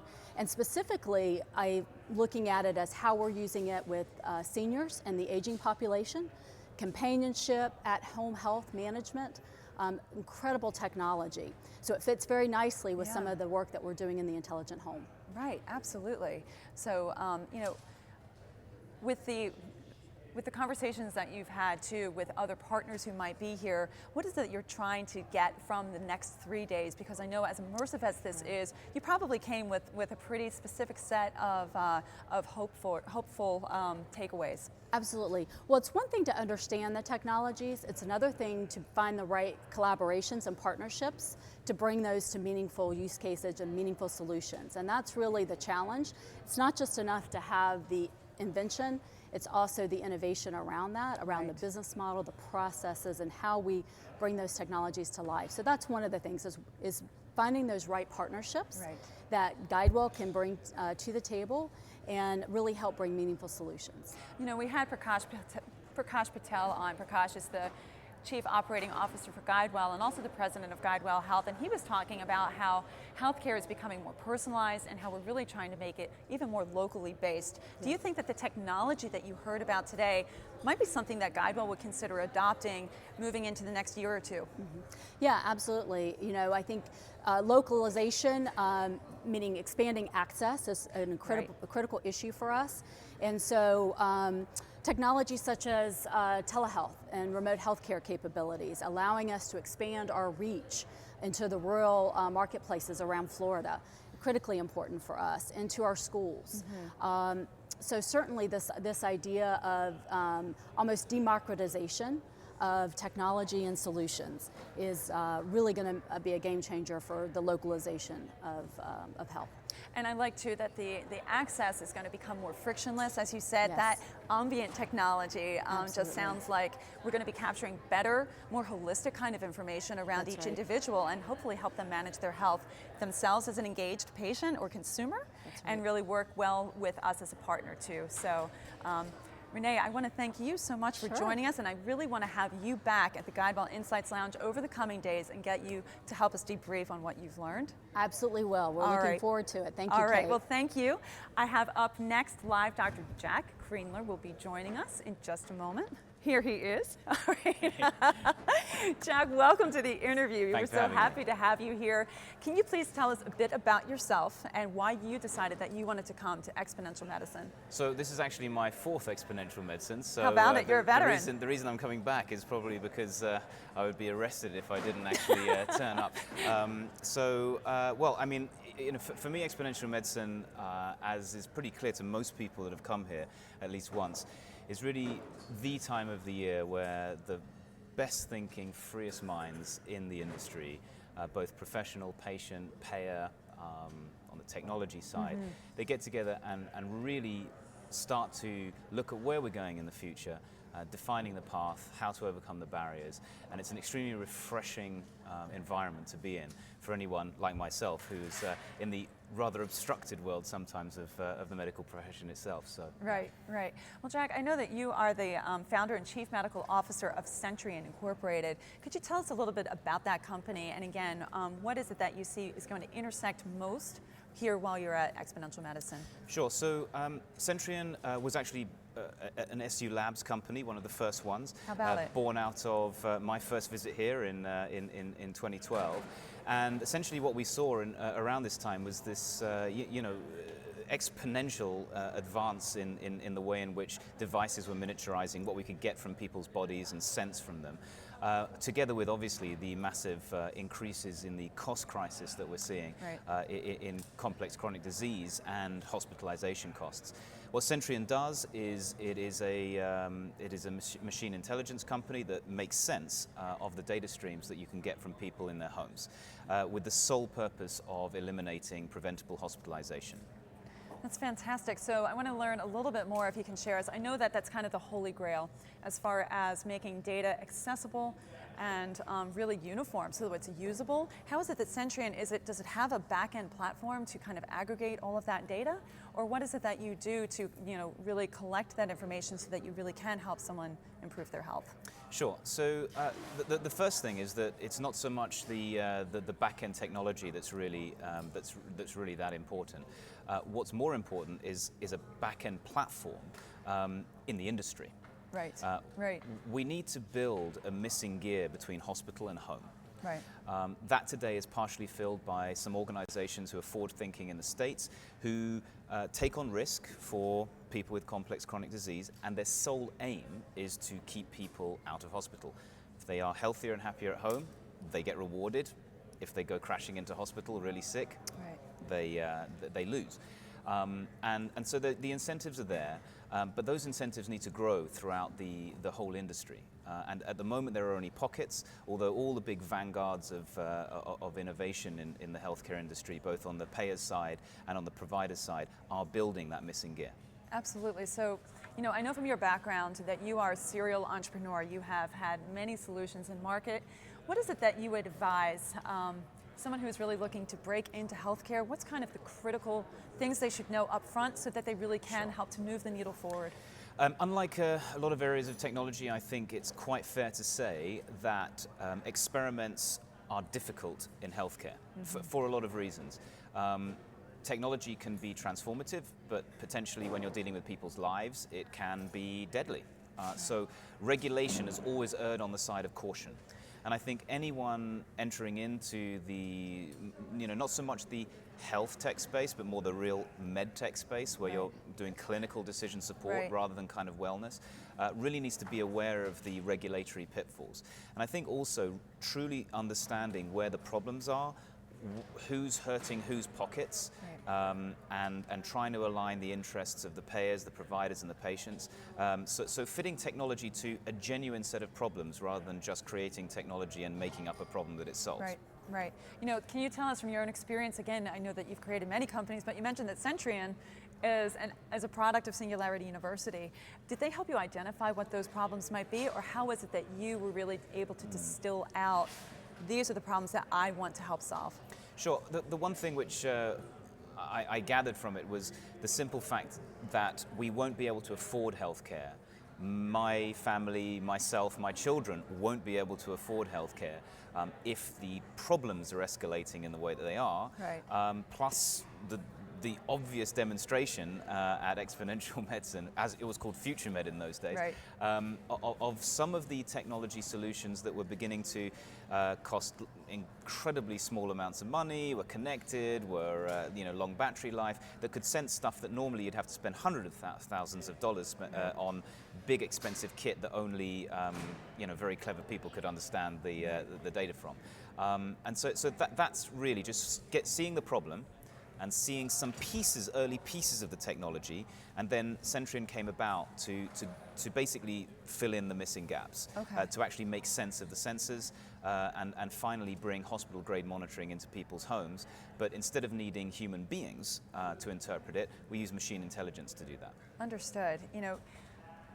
I think that one of the themes that I think will be explored here, it's at Exponential Medicine too, is how do we bridge, so you've talked about bridging the hospital to home environment. How is it that we make sure that the technology isn't so far advanced that it forgets the challenges like social determinants of health, be that income level or poverty or education? How is it that you see Sentry in particular making sure that it understands the person, the holistic person, and not just one slice of that person? Yeah. So one of the things we do in our interview process is actually ask about people's own personal experiences of looking after their own, disadvantaged, vulnerable, or otherwise relatives or friends or people that they know. For us, it's incredibly important to, again, not just take fancy technology and try and fit it into people's homes, but to address what is going to be an ever greater problem of larger gaps between generations, people living further away from each other, isolation, wealth gaps, wealth differentials, and access to what we would call gold standard is not across the entire country or for all people across the globe. So for us it's incredibly important, but to be able to take the equivalent decision-making processes that would go on inside a team of the best clinicians in the best hospitals in the world and get the same kind of equipment that you might get in those hospitals and have the equivalent of that in your home as a way of listening to really what's going on inside the lives and inside the bodies of those people and the sentiments of their loved ones and caregivers, interpret that and raise the alarm way in advance of them seeing clinical problems and then being rushed to hospital, is actually a democratization in itself. And we hope that will extend beyond the economic environments of developed countries also into the developing world too. Well, Jack, it sounds like you've really created a model that is really worth being scaled and hopefully adopted across more than just the companies that you meet here, but so many individuals who would benefit from it. So thank you for joining us today here at the Guidewell Insights Lounge. I hope that you enjoy the rest of the conference. Thank you. I'm going to go over and we're going to go speak now with Annie Ursling. So we'll head over here. Thank you for joining us. All right. Okay. All right. So we have with us someone who has been sitting in the main stage conference, listening in, and sharing out on social media on behalf of Guidewell. So Annie Ursling, welcome to the Guidewell Insights Lounge. Thanks for having me here. Is that okay? Yeah, we're happy to have you too. So Annie, we just had several folks provide their own perspectives. I was wondering if you would be able to maybe share with us in just a moment. I think that we're going to be going back to main stage, so we'll come back to you and we'll get your perspective soon. This is Kate Warnock. We will see you again at the Guidewell Insights Lounge.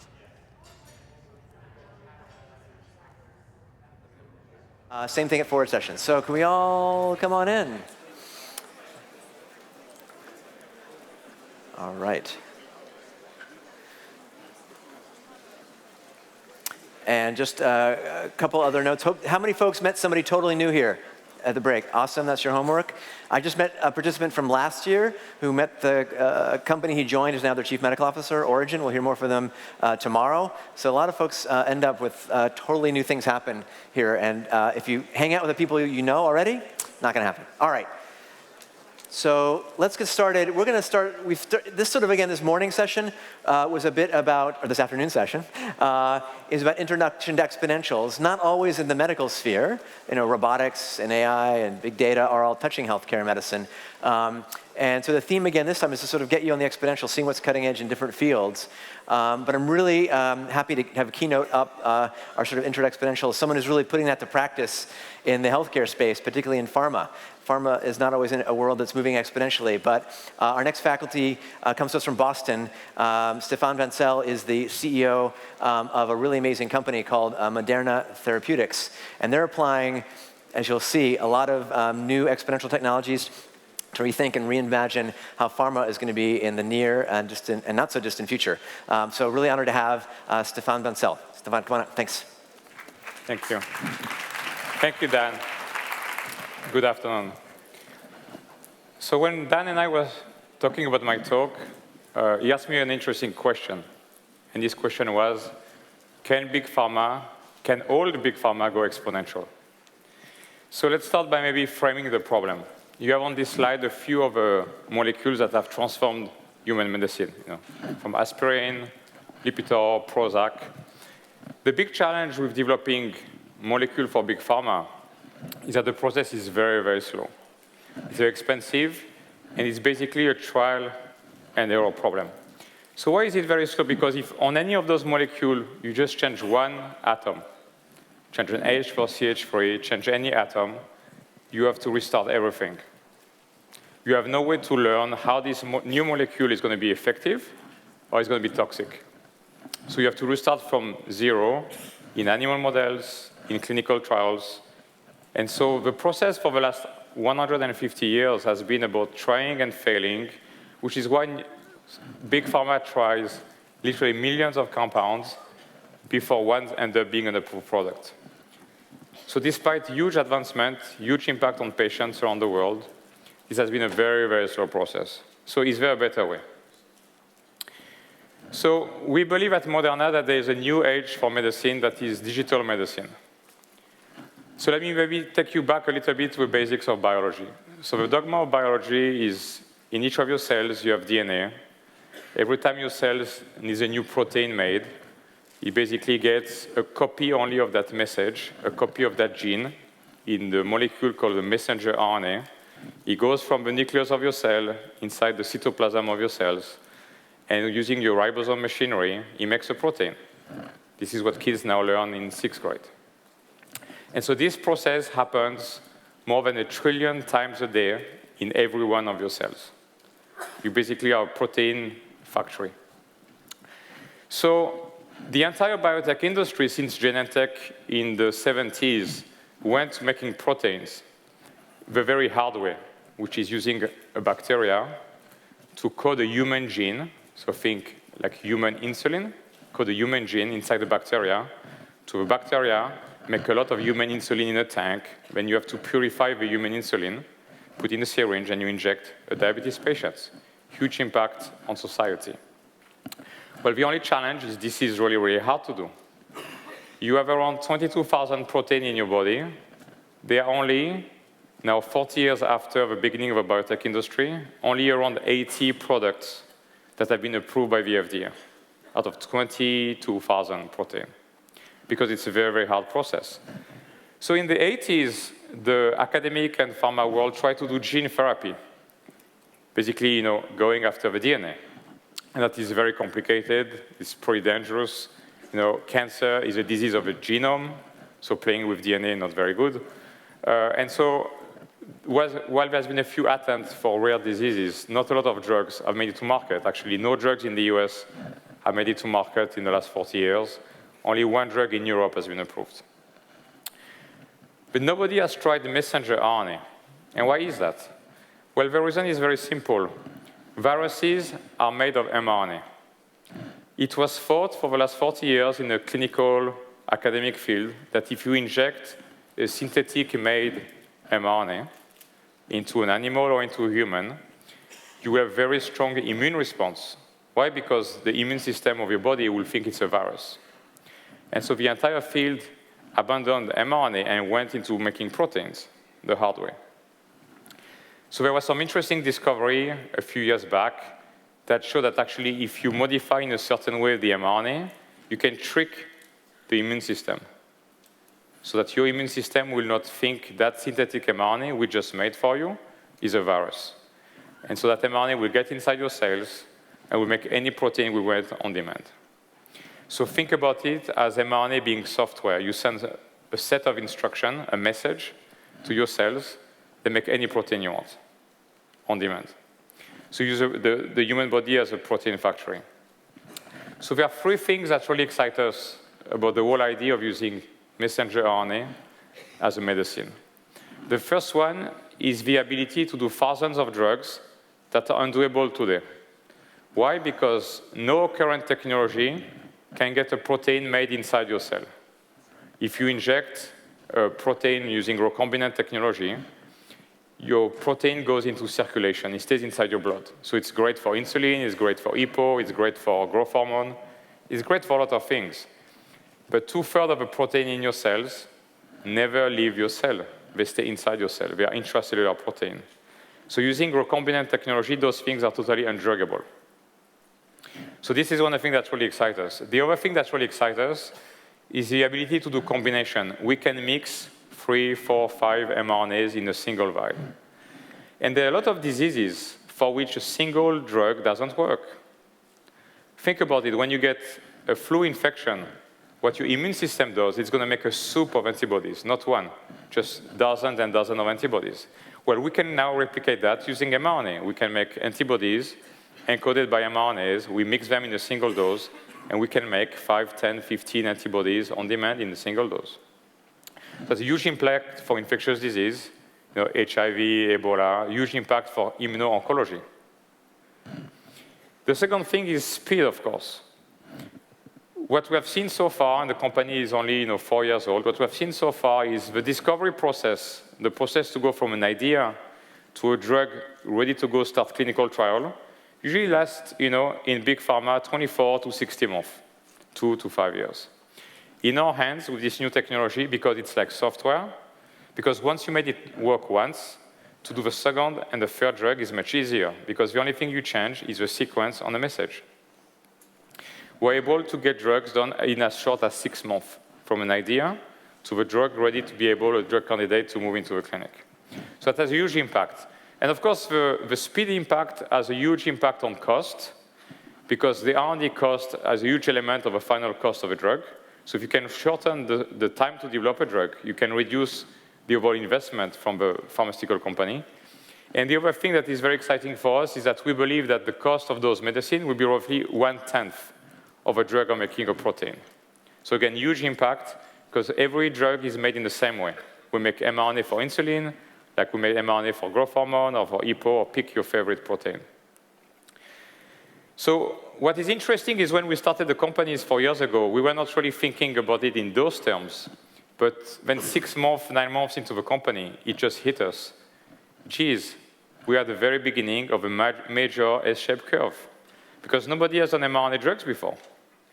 So when you think about any technology that mankind has touched for the last hundreds of years, at the beginning, the performance is always very weak. And when you start to have academics, people from industry starting to work, investing a lot of human capital and financial capital behind any technology, after 6 months, 12 months, 18 months, you start to see really exponential growth in that performance of that technology, because a lot of smart people are starting to solve difficult scientific, technical problems. And here we're seeing the same thing, which is we are just at the beginning of a huge inflection point, and this has driven us to make 2 big business strategic decisions. The first one, pretty atypical for a small biotech company, invest massively in IT and automation, because you're going to want to be able to learn faster than anybody. And so the ability to get data, analyze big data, look at trends, and be able to automatize everything to ensure high quality and short cycle time is going to give you leverage. Because we don't think about it in terms of 6 months or 12 months, we think about it in terms of 20 years, which is if a process of 60 days, you reduce a day or 2 days or 5 days, over 20-year cycles, you can learn much, much faster. The other one was, how do we create a network effect? How do we create, like the guys in tech have done, in the biotech world, a network effect so that we can learn very fast? Because if you can learn fast because of a network effect, and you combine this with a lot of IT data capture, then you have a winning proposition. So what we started to do is to think about how do you design a drug in a few minutes. So I have a short video to show you how we do that now at Moderna. Messenger RNA creates therapeutic proteins and, like software, contains instructions which direct cellular ribosomal machinery. The Drug Design Studio accelerates the drug development process by enabling scientists to design, optimize, and order mRNA therapeutics in minutes for delivery in weeks through an encrypted web portal and secure private cloud. A scientist can select any protein in the human proteome, design novel proteins like antibodies, traps, or fusion proteins, or explore previously undruggable pathways. Users can design the mRNA to tune protein expression, target specific tissues, and optimize mRNA properties. The studio integrates with Moderna's automation platforms, directing orders through each phase of mRNA synthesis. Once the order is placed, the scientist will receive the mRNA drug in just weeks. The Drug Design Studio is the front end to Moderna's highly scalable, fully automated, high-throughput mRNA production facility, allowing users to design and begin production of 1 or dozens of constructs in a matter of minutes. So this is quite unbelievable. I mean, we are able to design a drug in a few minutes because today, the entire human proteome is on the internet. So we have those search toolbox, as you saw on the top right of the screen, where you can type the name of any protein, like insulin, and you'll get in real time all the variants of all the mutations of insulin that have been documented by humankind. And then you can just pick with your mouse which one you like. You design your experiment, you click order, and it goes to a set of robots, because that's the other piece we did. We built a farm of robots. So basically, we have a room roughly half the size of this room that is on shift, starting at 5 o'clock in the morning until 11 p.m., just cranking mRNA. And the great thing now is we know how to scale. So this is the real data of what we were able to do. So if you want, last year, in December 2014, we could make 50 mRNA a month. Now we're in the process of finishing the year being able to make roughly 1,000 mRNA a month, and we know exactly how to scale. If we want to do 10x more, we know how many robots we need to buy, we know how many employees we need to have, and we can just scale the whole process. The other piece is about the network effect, which was a bit less intuitive at the beginning. And the whole idea was the following, which is, if you have this S-shaped curve and you push the technology very hard, you will be able, like in the tech world, to do release of your technology, a 1.0, a 2.0, 3.0, where basically you're going to have, every time you have some material improvement of a technology, be able to release that to the users. In our case, the users are the drug developers. They use the technology to make medicines. And we said, how do we create literally 50 or 100 different programs being done in parallel so that we can learn massively instead of doing things in series like it's done by Big Pharma? And so what we started to do is to do partnership. We did partnership with Merck, with AstraZeneca, with Alexion. We have a few more in negotiation as we speak. Because the whole idea of this platform, given it's the same core technology, like an mRNA operating system, to do any drugs, every time you sign a new partner, we bring another $50, $100 million of technology access fee. All that money goes back into pushing the OS. As you push the OS, you create the network effect and you create the virtuous cycle, which is why creating a network effect for us was critical. And so the proof in the pudding is this slide, which is, again, the company was started in the summer of 2011. We had no lab, no equipment, nothing. Now we are literally 4 years after, and we have 60 drugs in flight. And the crazy thing about it is we could have 200 drugs in flight tomorrow, because there's 22,000 in the human proteome. We're just limited now by our ability to just do that well, to build the right animal model, to build the right assay so that we can prosecute those drugs moving forward. So let me give you an example. So I talked about making mRNAs coding for human protein, mRNA coding for antibodies. So this is an mRNA coding for a vaccine. So it's a totally different use of, again, the same toolbox. So how do you do, instead of putting the message for human protein, like insulin, you put the message for the antigen of a virus. And in this example, we see it's an example of flu. So this is H1N1, the swine flu. And what you see here that's interesting, if you look in dark gray, this is the typical performance of a vaccine that most of you got a flu shot for. It takes roughly 5 weeks to get protection. The protection is the red line on the graph. And as you can see, the y-axis is a log scale. Our two vaccines that we developed here in light blue and dark blue are very, very low dose. This is 8 micrograms of material per individual, 8 micrograms. With a ton of mRNA, you can vaccinate a few people. What you can see on the log scale is that we actually roughly 100 times better in terms of we make 100 times more antibodies to protect you against an infection.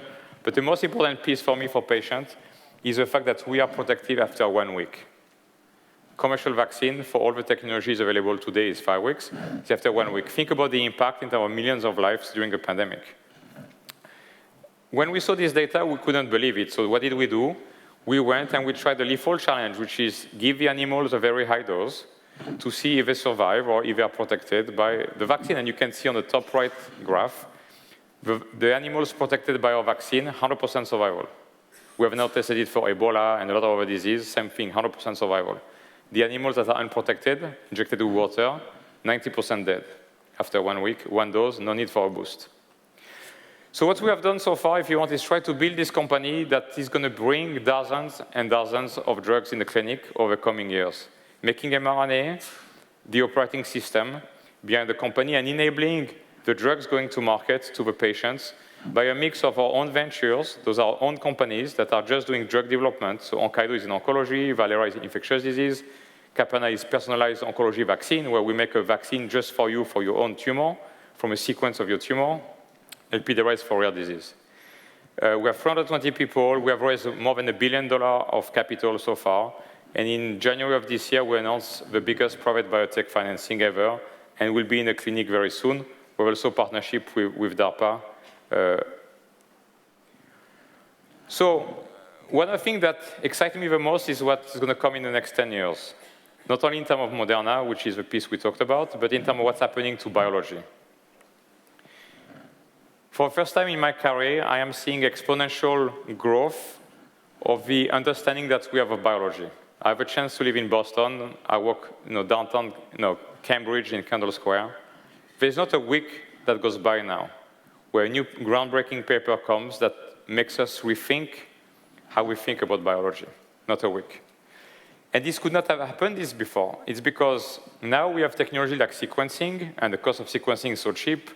We have the entire human genome, proteome, big data, AI. All this is available.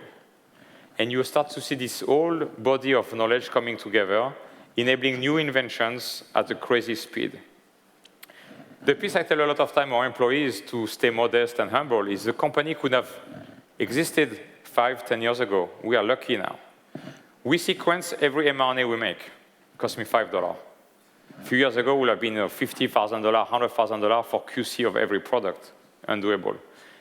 We don't have to guess the protein. As I told you, we just go into the internet and you find any protein of a human genome since the sequencing of a human genome. So all that information now that's freely available enables us to invent new medicine. Financing is also extremely available for disruptive technology. If you're just looking just in Boston, just in the first 9 months of this year, the 4 big VC biotech funds have raised more than $2 billion of fresh capital. So it's a huge amount of money, especially if you think about the leverage you can get from that. Again, if I take Moderna as an example, we had only $12 million in the company history of VC money, but we raised $1 billion of capital. So just think about the leverage that can be gained from that $2 billion if it is wisely invested in disruptive technology with leverage from big pharma dollars and institutional investors' dollars. I think that this country is best positioned in the world by a long shot to bring digital medicine to patients. The rule of law of this country, the quality of graduate school, the quality of academic research is incomparable in the world. VC financing we just spoke about, talent, and risk-taking mindset. I'm convinced that if I had started Moderna in Europe or in Asia, where I lived for 5 years, the company will not be 1/10 of what Moderna is today. This country is unbelievable to be able to think big, to take risk, to believe in people, and this is why I think we are at the beginning of an incredible journey of biology. We are so lucky to live in the world right now. Thank you very much.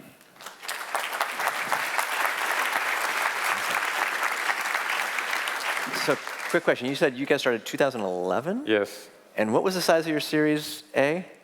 $2 million. And your Series B? 12. And then I thought you just raised like $500 million recently. Yes, but not from VCs. Not from VCs. So we are too expensive for VCs. Exponential funding. And when do you think your first mRNA therapeutics will enter the market? So in the market, the current timeline is around 2019 for rare disease. Excellent. Great. Watch this space. Thanks so much. Thank you. Cheers. Great. So that's a vision of what's going on now. So really incredible application of exponentials. As he mentioned, that company could not have existed a few years ago. So back to a little bit of our sort of Singularity U 101.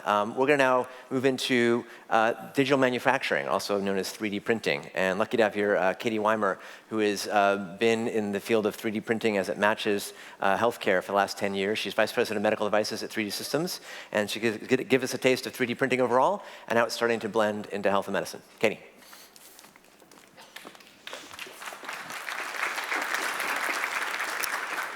Thank you guys so much for staying inside. I was outside at the break, and it was beautiful. I almost stayed out and missed my own talk, so I really appreciate you guys coming back in.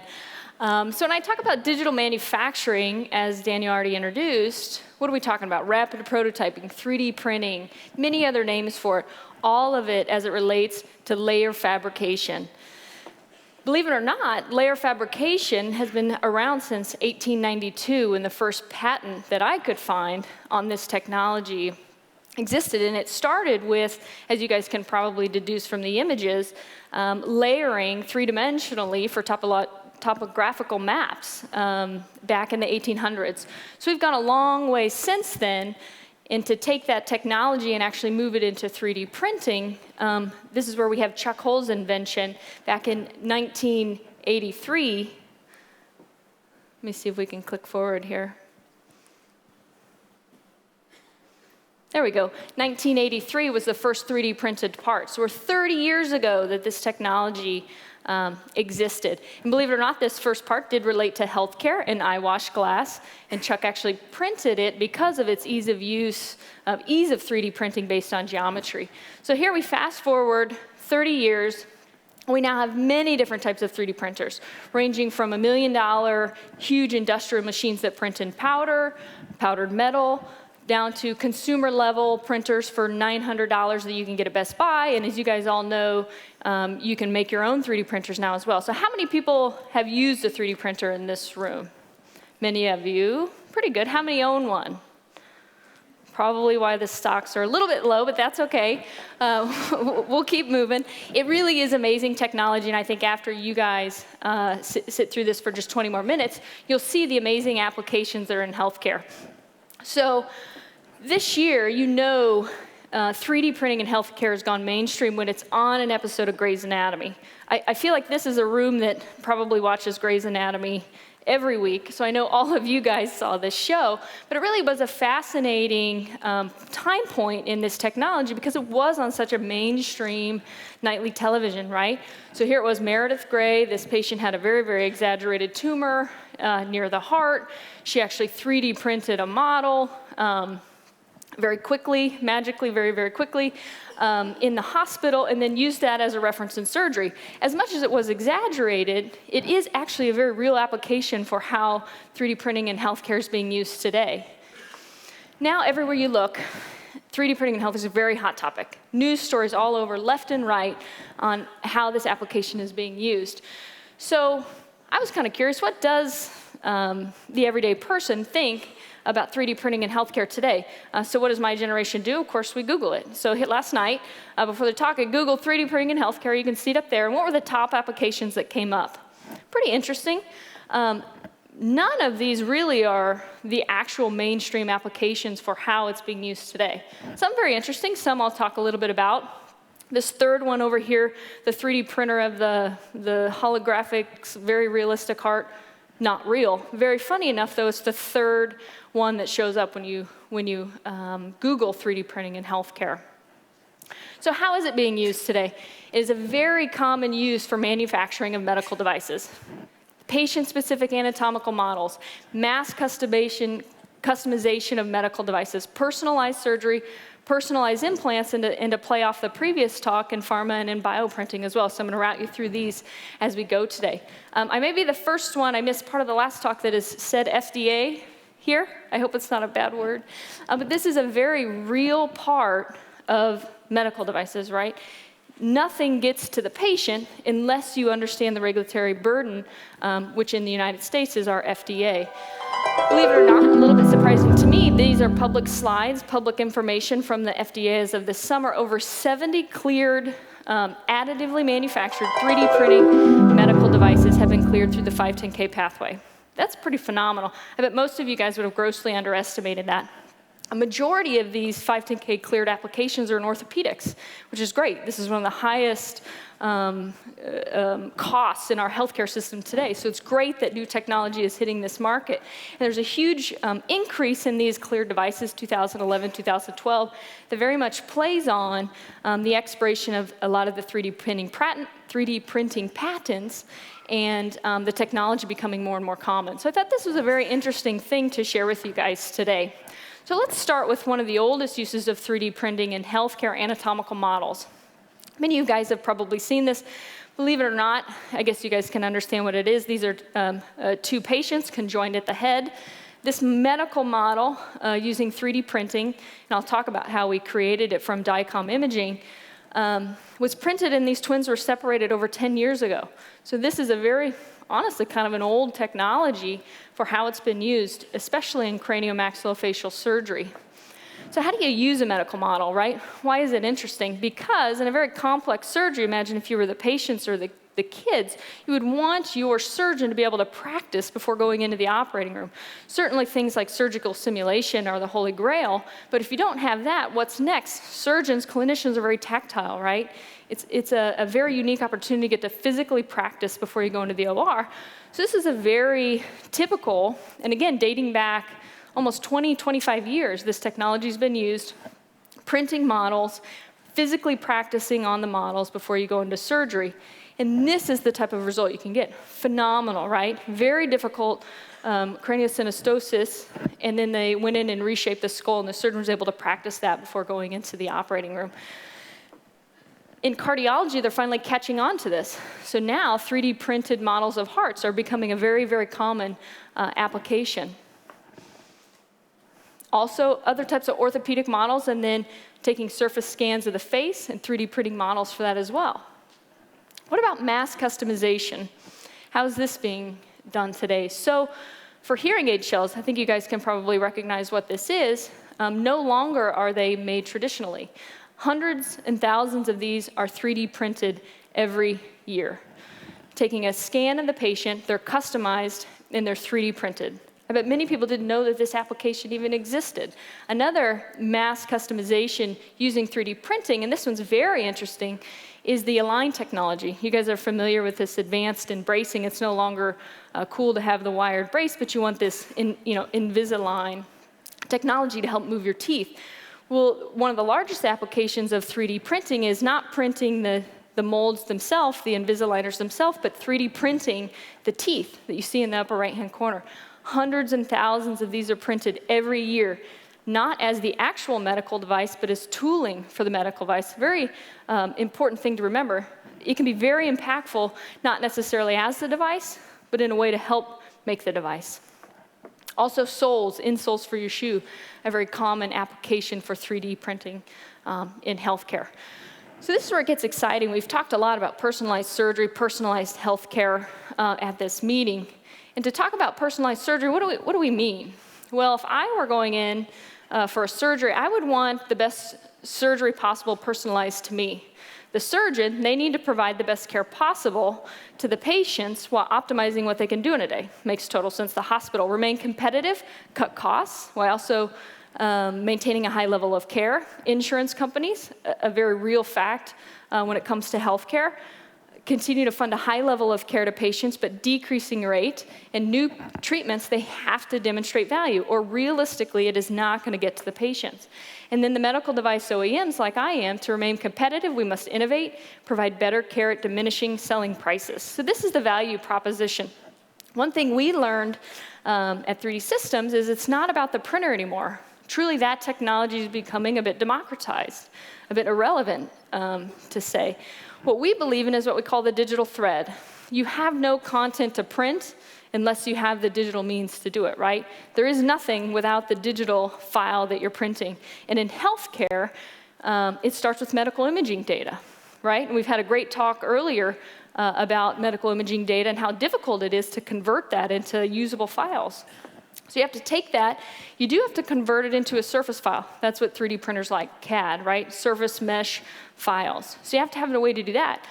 And then for personalized surgery, what's happening is you're going before the operation. Remember the model where the surgeon cut on the model? We're taking that all digital. So now you're practicing in the computer before you do it in the operating room. This could happen a day before, a week before, a month before surgery. And then 3D printing comes in for printing patient-specific models of the future final reconstruction, patient-specific guides to help translate the digital plan to the operating room. And then, of course, the Holy Grail is getting to that patient-specific surgical simulation, and then on into the operating room. So let me take you through the digital thread with a case, a patient, Blessing. from Africa, who unfortunately, when he was a little kid, saw a little piece of metal on the ground, picked it up, and put it in his mouth. It ended up being a landmine. So it blew up most of the bottom of his face. Obviously, where he was from in Africa didn't have much care. Luckily, he found his way here, coincidentally, to San Diego, and was able to get care. And what I love about him is he's also aspiring to be a mechanical engineer, was very interested in this digital technology that we were running him through. So Blessing went in. First thing he had to do was get a patient-specific CT scan, right? So he went in and had his medical imaging done. Again, it means nothing to us until we convert it into an actual digital file, three-dimensional file you can cut, rotate in the computer. In his case, we use CT, but of course you can use ultrasound data, MR data, any type of medical imaging data. Then you have to actually do the image processing. And we saw some automated routines earlier, but honestly, that's not very common. It's not very common and very accessible to people actually doing this today, to radiologists doing it today. Most of this image processing, you select out the anatomy you want, and a lot of it's very manual. So some of the cases that we see, especially in head and neck, trauma cases, gunshot wounds, a lot of it's manual. It can take a couple hours to create a three-dimensional model from DICOM data, and that's just the reality of where we're at today.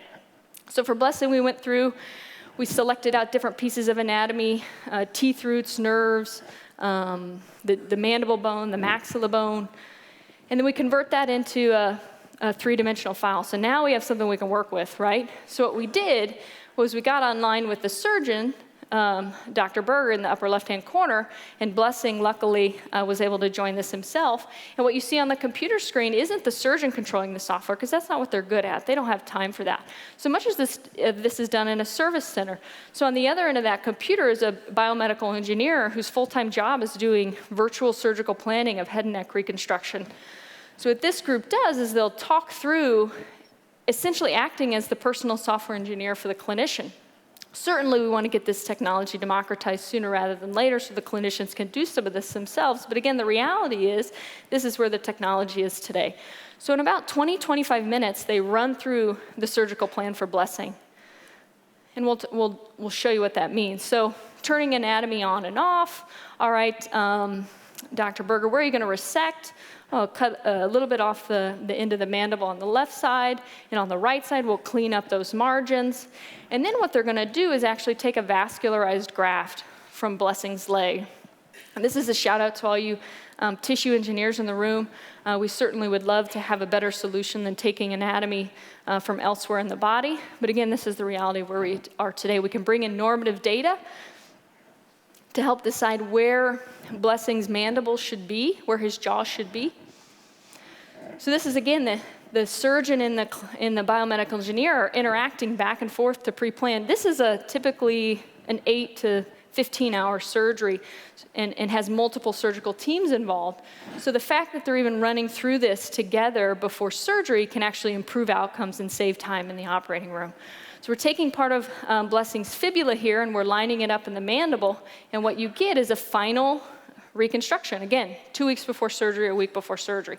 So this is what they say they're going to go in and do in the operating room. And again, doesn't mean much unless you can translate that with physical guides. So using haptic design, geometric freeform, you can actually feel the anatomy. We're able to design patient-specific, plan-specific guides and templates, one-time use in the operating room to translate that digital plan to the patient. And this is typically what's done. So these guides are created to wrap and fit in one and only one spot on Blessing. They're made for him, for that surgical plan. So now we get to the physical part. Now it's the 3D printing. So you take that digital file we finally have created, and in this case we use stereolithography, SLA. Most of the applications are in SLS, selective laser sintering, but you can see in a layer-by-layer fashion using this 3D printing, this 30-year-old technology, we're able to build up these models and translate them to the operating room. So at the end of the day, a case, as it's going to the hospital, this is what it looks like. You have Blessing's model in the upper left, his future reconstruction in the bottom, and in the upper right, we have the guides and templates that are going to be translated to the operating room. We want to get to a point where we're doing patient-specific surgical simulation. I will say we're not there yet. We're doing it very early stages, but just like a pilot wouldn't go in and fly the plane without practicing, physicians should also be doing this as well. But in Blessing's case, we didn't have that. We took it straight to the operating room. And I'll show you a picture of what it looks like. You can see in the upper left-hand corner, this is how the product is delivered. It gets cleaned and sterilized and then taken onto the surgical field. And they are used just like any other surgical instrument in the operating room. And this is, again, a very common application of 3D printing in healthcare today. Blessing's case was certainly extreme, and you can love the human element of what we do. But in other cases, I don't know if you recognize this guy, Richard Norris. Anybody recognize who he is? Face transplant out of Johns Hopkins a couple years ago.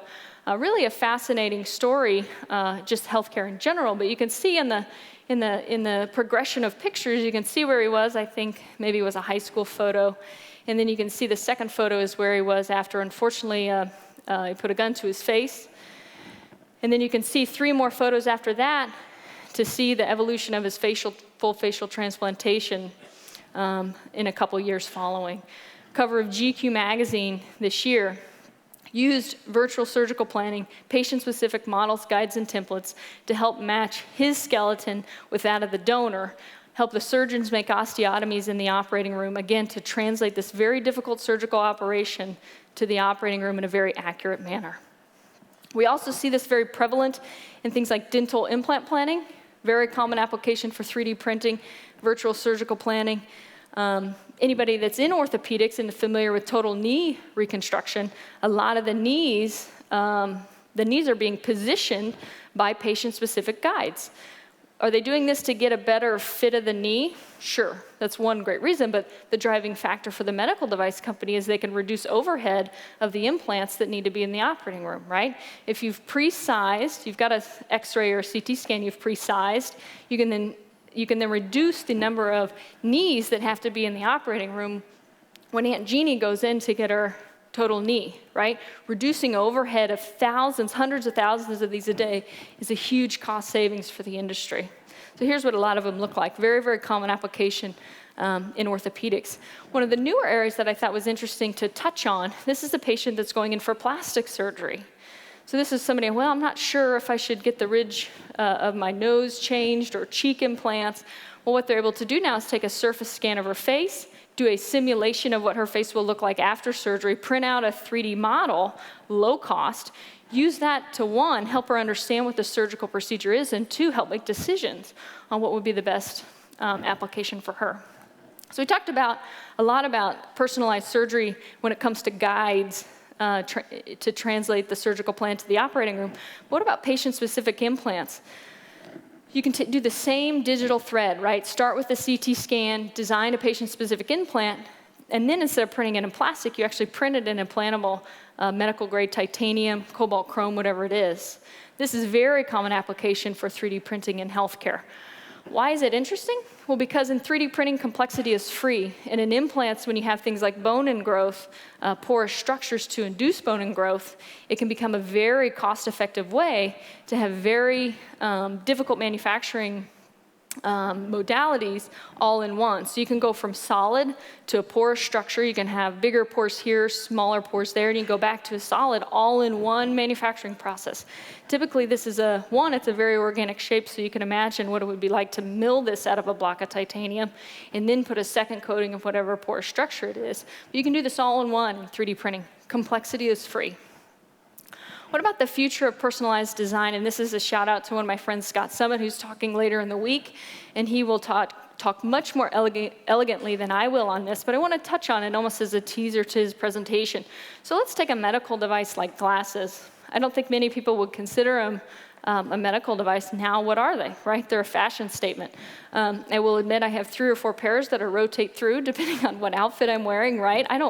I have contacts, I have glasses, I wear them, my glasses, because I love how they look.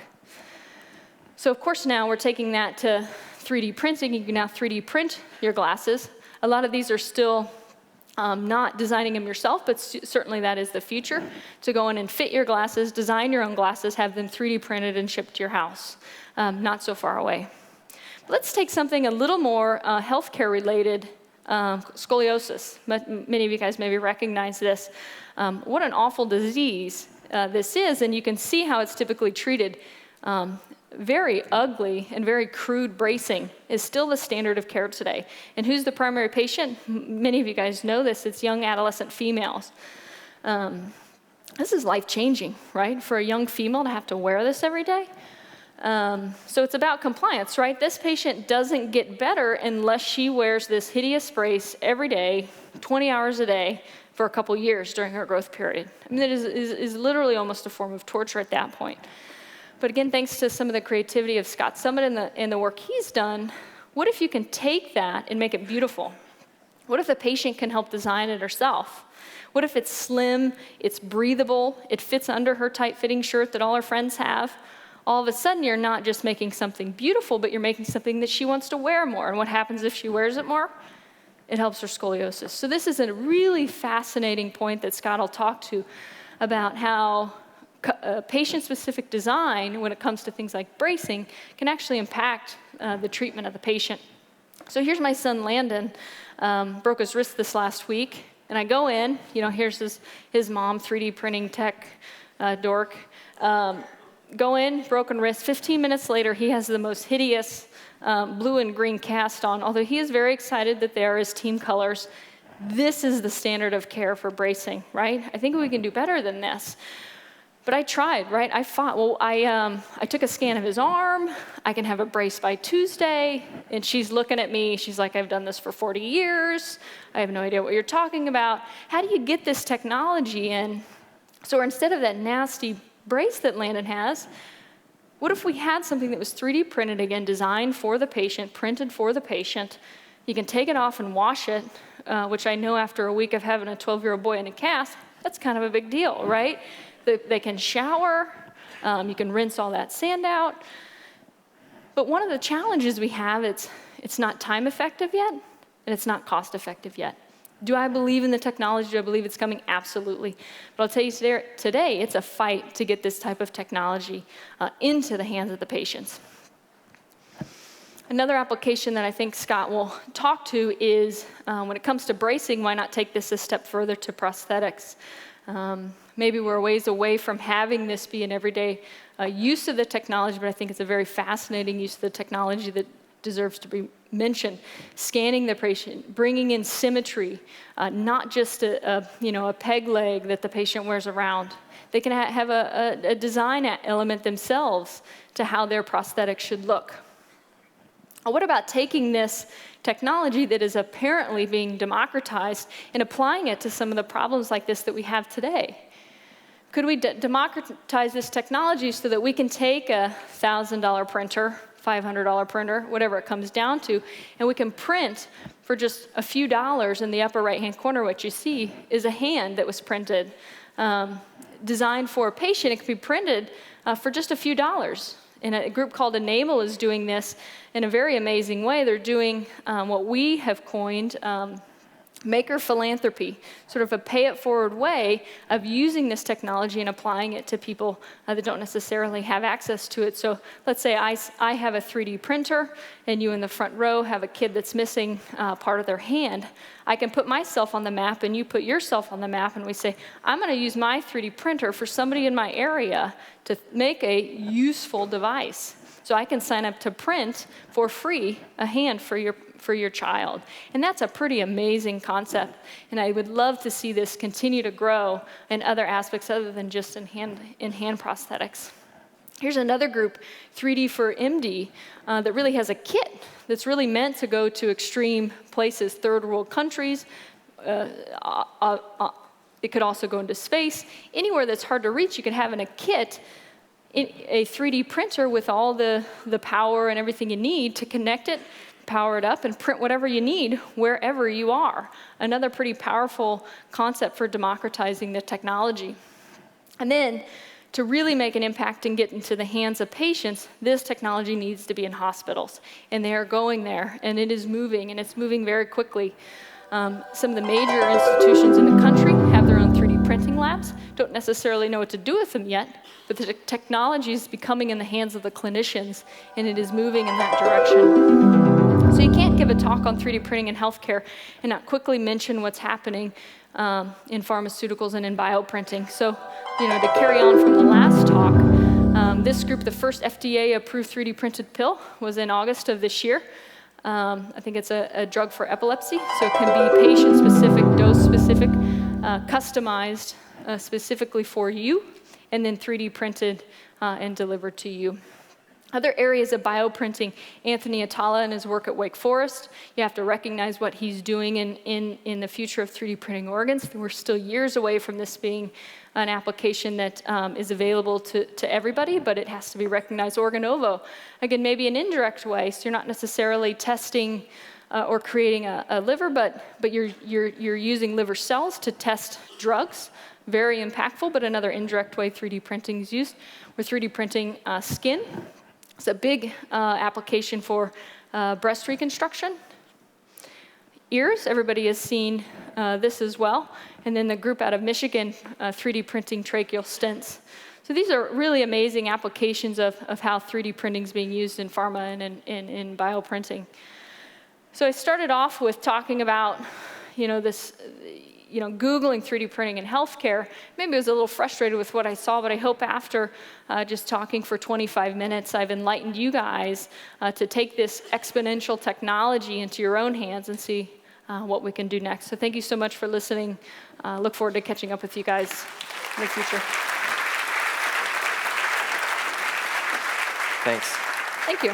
One quick question. So this could really change the medical device industry. How far are we from actually having something in the OR that can be printed, sterilized, and implanted within the hour? There are groups already working on it. There are startup companies already doing it, but I think for that to be real, 3D printing has to be faster, and we have to learn how to regulate it in that type of environment, which are two of the challenges I think we look forward to overcoming. Great. Thanks, Katie. Very good. Thanks. So we actually have some of our 3D Systems has been a great partner of Singularity University. If you visit our main campus at NASA Ames, you can see our innovation lab, and there's a whole 3D printing lab where participants and students who come through sort of innovate quickly, and it's part of, I think, the sort of hacker culture as well. We'll have a hacking breakout workshop the next 2 days. And I would encourage all of you to get a 3D printer at home for your kids or your workplace and start using these tools. They're becoming low cost and really available and getting smaller and cheaper. Speaking of smaller, we're going to move from the sort of physical, three-dimensional large realm to the nano realm, and really happy to bring back to Exponential Medicine old friend and colleague Andrew Hessel, who was one of our original track chairs for biotechnology at Singularity University, is at Autodesk, where they create some of the digital tools to make 3D printing. He's now bringing that thinking and mindset to the nano and micro and biologic era. So Andrew Hessel is going to expand our view to the small and what's possible now in the near future. Andrew. Thanks, Dave. Good afternoon, everyone. Hi. This is kind of a new area for me because I don't normally speak specifically about nanotechnology because I describe myself as a biologist, but you'll see why it overlaps. I am really, really interested, though, in designer nanotechnology because right now, nanotechnology is hard. But to set a scale here, let me just take you into the nano world. This is the stuff we can see without magnification, really quite easily. But as we start to zoom in, we quickly exceed the resolution of our eyes. Now we need microscopes and magnification. You start to be able to see the larger cells, the paramecium, the skin cells, the human egg. It goes down way deeper, though. Much smaller cells, bacteria, mitochondria and organelle, and then into the world of viruses. Now you're getting into the nanoscale and ultimately into the subcellular components that allow cellular life to work and operate. This is an unfamiliar world to most people. Out of sight, out of mind. It is as hard to grasp for most people as data or the future in other invisible things. When you see an image like this about nanotechnology, it's just fantasy. When you get down to the level of the molecules, everything is dynamic, everything is molecular, there are no smooth lines. This is an animation called CellPack. It essentially gives a sense of what these molecules are doing down at that scale because they're so small, just the ambient energy of heat makes everything move. It's like Brownian motion. Everything is constantly, dynamically interacting with each other. Another animation by Janet Iwasa kind of shows some of the complexity of this. This is just how micelles form to essentially make simple cell walls. All of this has to be simulated and done with computers because the physics down at this scale are completely unlike any of the physics in everyday life. It's completely unfamiliar and done at timescales that are bizarre to us. So I kind of cheat. You know, Tom Knight, a synthetic biologist at MIT, says biology is the nanotechnology that works. And it is. We are all made from nanotechnology. Nanotechnology is the dominant force on this planet in living systems. It's been that way for billions of years. And the cool thing is, all the nanotechnology uses cells. Cells are the foundation of all living things, as you know, but I look at cells just as a type of computing and manufacturing hardware that self-assembles. And it has a programming language, DNA. And this is universal across all living things. So if you're really interested in nanotechnology, but want to do it digitally and do it in a way that scales and that you can share the code, you really have to think about programming living cells to do the work and using DNA to do it. So as Daniel said, I used to be with faculty full-time at Singularity University. Autodesk was one of the founding sponsors of Singularity University. It was my introduction to the company, apart from some friends that worked with Autodesk Research in Toronto. Autodesk makes software for designing most of the things in the real world around us. It's actually a fairly old software company. But I had no idea the range of things that it did. It has over 8,000 employees, and almost nothing in the world gets made today that isn't touched by the software in some way. You just got a really great overview of 3D printing, but manufacturing in all forms really takes some sort of specialized software. For me in particular, this was fascinating because I noticed that the company didn't have any design software for the two things that really interested me: nanoscale systems and self-assembling living systems. And I challenged them on it. And they said, let's explore this. And so in 2012, they formed a bio-nano group. Now, for the people who are not familiar with Autodesk in general, the software touches the world in a lot of different places. Most of the time, it reaches us through movies and entertainment and advertising, because we make it possible for people to visualize things that simply don't exist yet. Or you can't get a holistic view just through one individual. Things like airplanes have millions of parts that all have to come together seamlessly to make the final device. It can only be done in software. So I'm always learning on this job. We're pushing the limits now with our Pier 9 facility. We have fun, it's filled with artists. And today there's a really tight coupling between design and manufacturing because of what you just heard. The printers are becoming extremely cheap and they're all digital. And we're seeing a massive shift now from just professionals using digital design and manufacturing to basically everyone. It's gone consumer, it's gone to kids in school. So we're kind of a bizarre software company because we actually have a functioning biolab that we use for prototyping. This was kind of a big deal when we set it up because it was just so strange for us. But it's well outfitted, and I have a team now.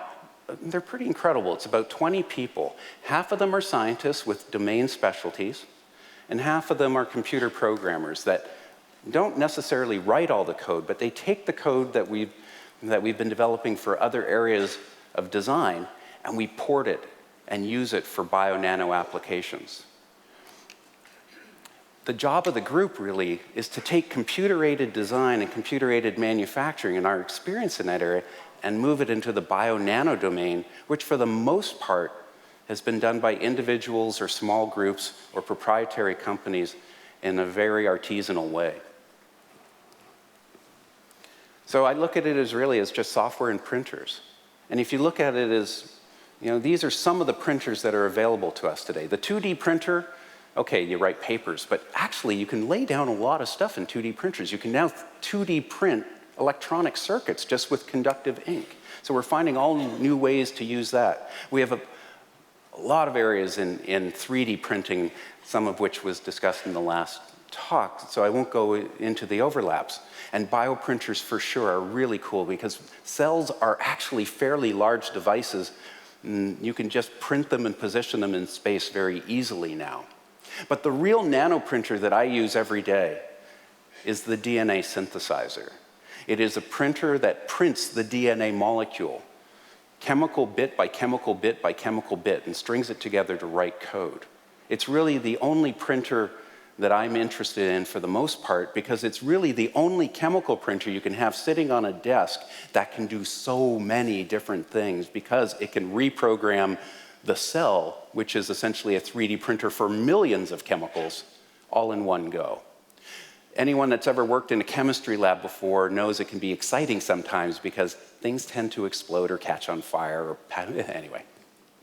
The other area that I think is fascinating is robotic labs, because if you really want to get exponentials, you got to get people out of the loop. We're not exponential, except growing from a baby to an adult, perhaps. But let's face it, we can't go exponential. We work 8 hours a day. The DNA printer technology that we have today is not very good, though. I've been tracking this technology for 15 years. When you could write 1,000 base pairs of code, you could make a gene. You could make a single protein then. Or you might be able to make, again, some peptides. You just heard from Moderna Therapeutics. This is really powerful because if you can write short strings of information, you can start to change the way cells behave. When you get up into the 10,000 base pair range, you can actually start writing small genomes, things like viruses. That's a fair amount of code. It's actually about 10 genes strung together, so you can do a lot of metabolism. And between 10K and 100K, you do metabolic engineering. And there's a lot of people working on that today, reprogramming cells to do really useful things. I think you'll hear some of that about in the next session. But the reason why I stay clear from that right now is because I want to be able to digitally design and print, and I want what I print to represent what I designed. And right now, we cannot design cells well enough that we actually know what we're going to get. And everything beyond this, bacteria, yeast, chromosomes, eventually human genomes, that'll come as DNA synthesis gets better. And it will get better. It's been growing exponentially. So right now, I'm focusing all of my attention on nanoparticles. Nanoparticles are what they sound like. They're particles at a nanoscale, typically under 100 nanometers. My favorite one, to do that, first of all, since you can't see these things and you don't really have a great sense of them and they're hard to manipulate, we've been taking some of our software tools for other industries and we've been bringing them down so that they work with molecular systems. This is software that's available today. We've been opening it up for the developing community. It's not something that you're going to use at the moment, but what is really fascinating, this is one of the most powerful molecular viewers available today. And because we've got a lot of experience with the cloud, et cetera, you can do really high-resolution models just over a web browser. This is really kind of mind-blowing technology on the back end. This is kind of an example of what it looks like. Here's a component from a virus. You can blow the protein components apart. It's kind of like a little molecular jigsaw puzzle. That's kind of cool, so I'm just exploding it. Now I'm going in and I'm saying, show me the atomic resolution of that particular thing, and you can zoom right in to the specific molecule. And again, you can manipulate all of this as well. I'm just giving you a quick visual tour. When I pull back out, now I want to assemble the whole virus particle. So here I'm just going to click on that. Now it has to go and build the rest of the virus capsid from those components. It takes a few seconds over a web page, and I was just doing this in my hotel room. But this is what you end up getting. So now you have the full assembled virus capsid. Inside would be the viral DNA that actually has the full program. Again, you can explode it out. You can compress it back in. You can cut it and slice it so you could actually look inside. Now we're starting to build the DNA visualization tool so you'll be able to see the DNA inside this virus capsid. You can also take atomic coordinates as well, get the distance between any 2 points. And this particular viewer has all of the features that you need for VR support. So you can go in using an Oculus or any of these types of systems, and essentially multi-user support. So you'd be able to do this with friends and colleagues around the world. Of course, it's pretty easy to go and 3D print that model. This is Daisy Rosario from Mike.com, who came up to interview me a few weeks ago. But just holding a physical model of a virus in your hand makes that nanoparticle real.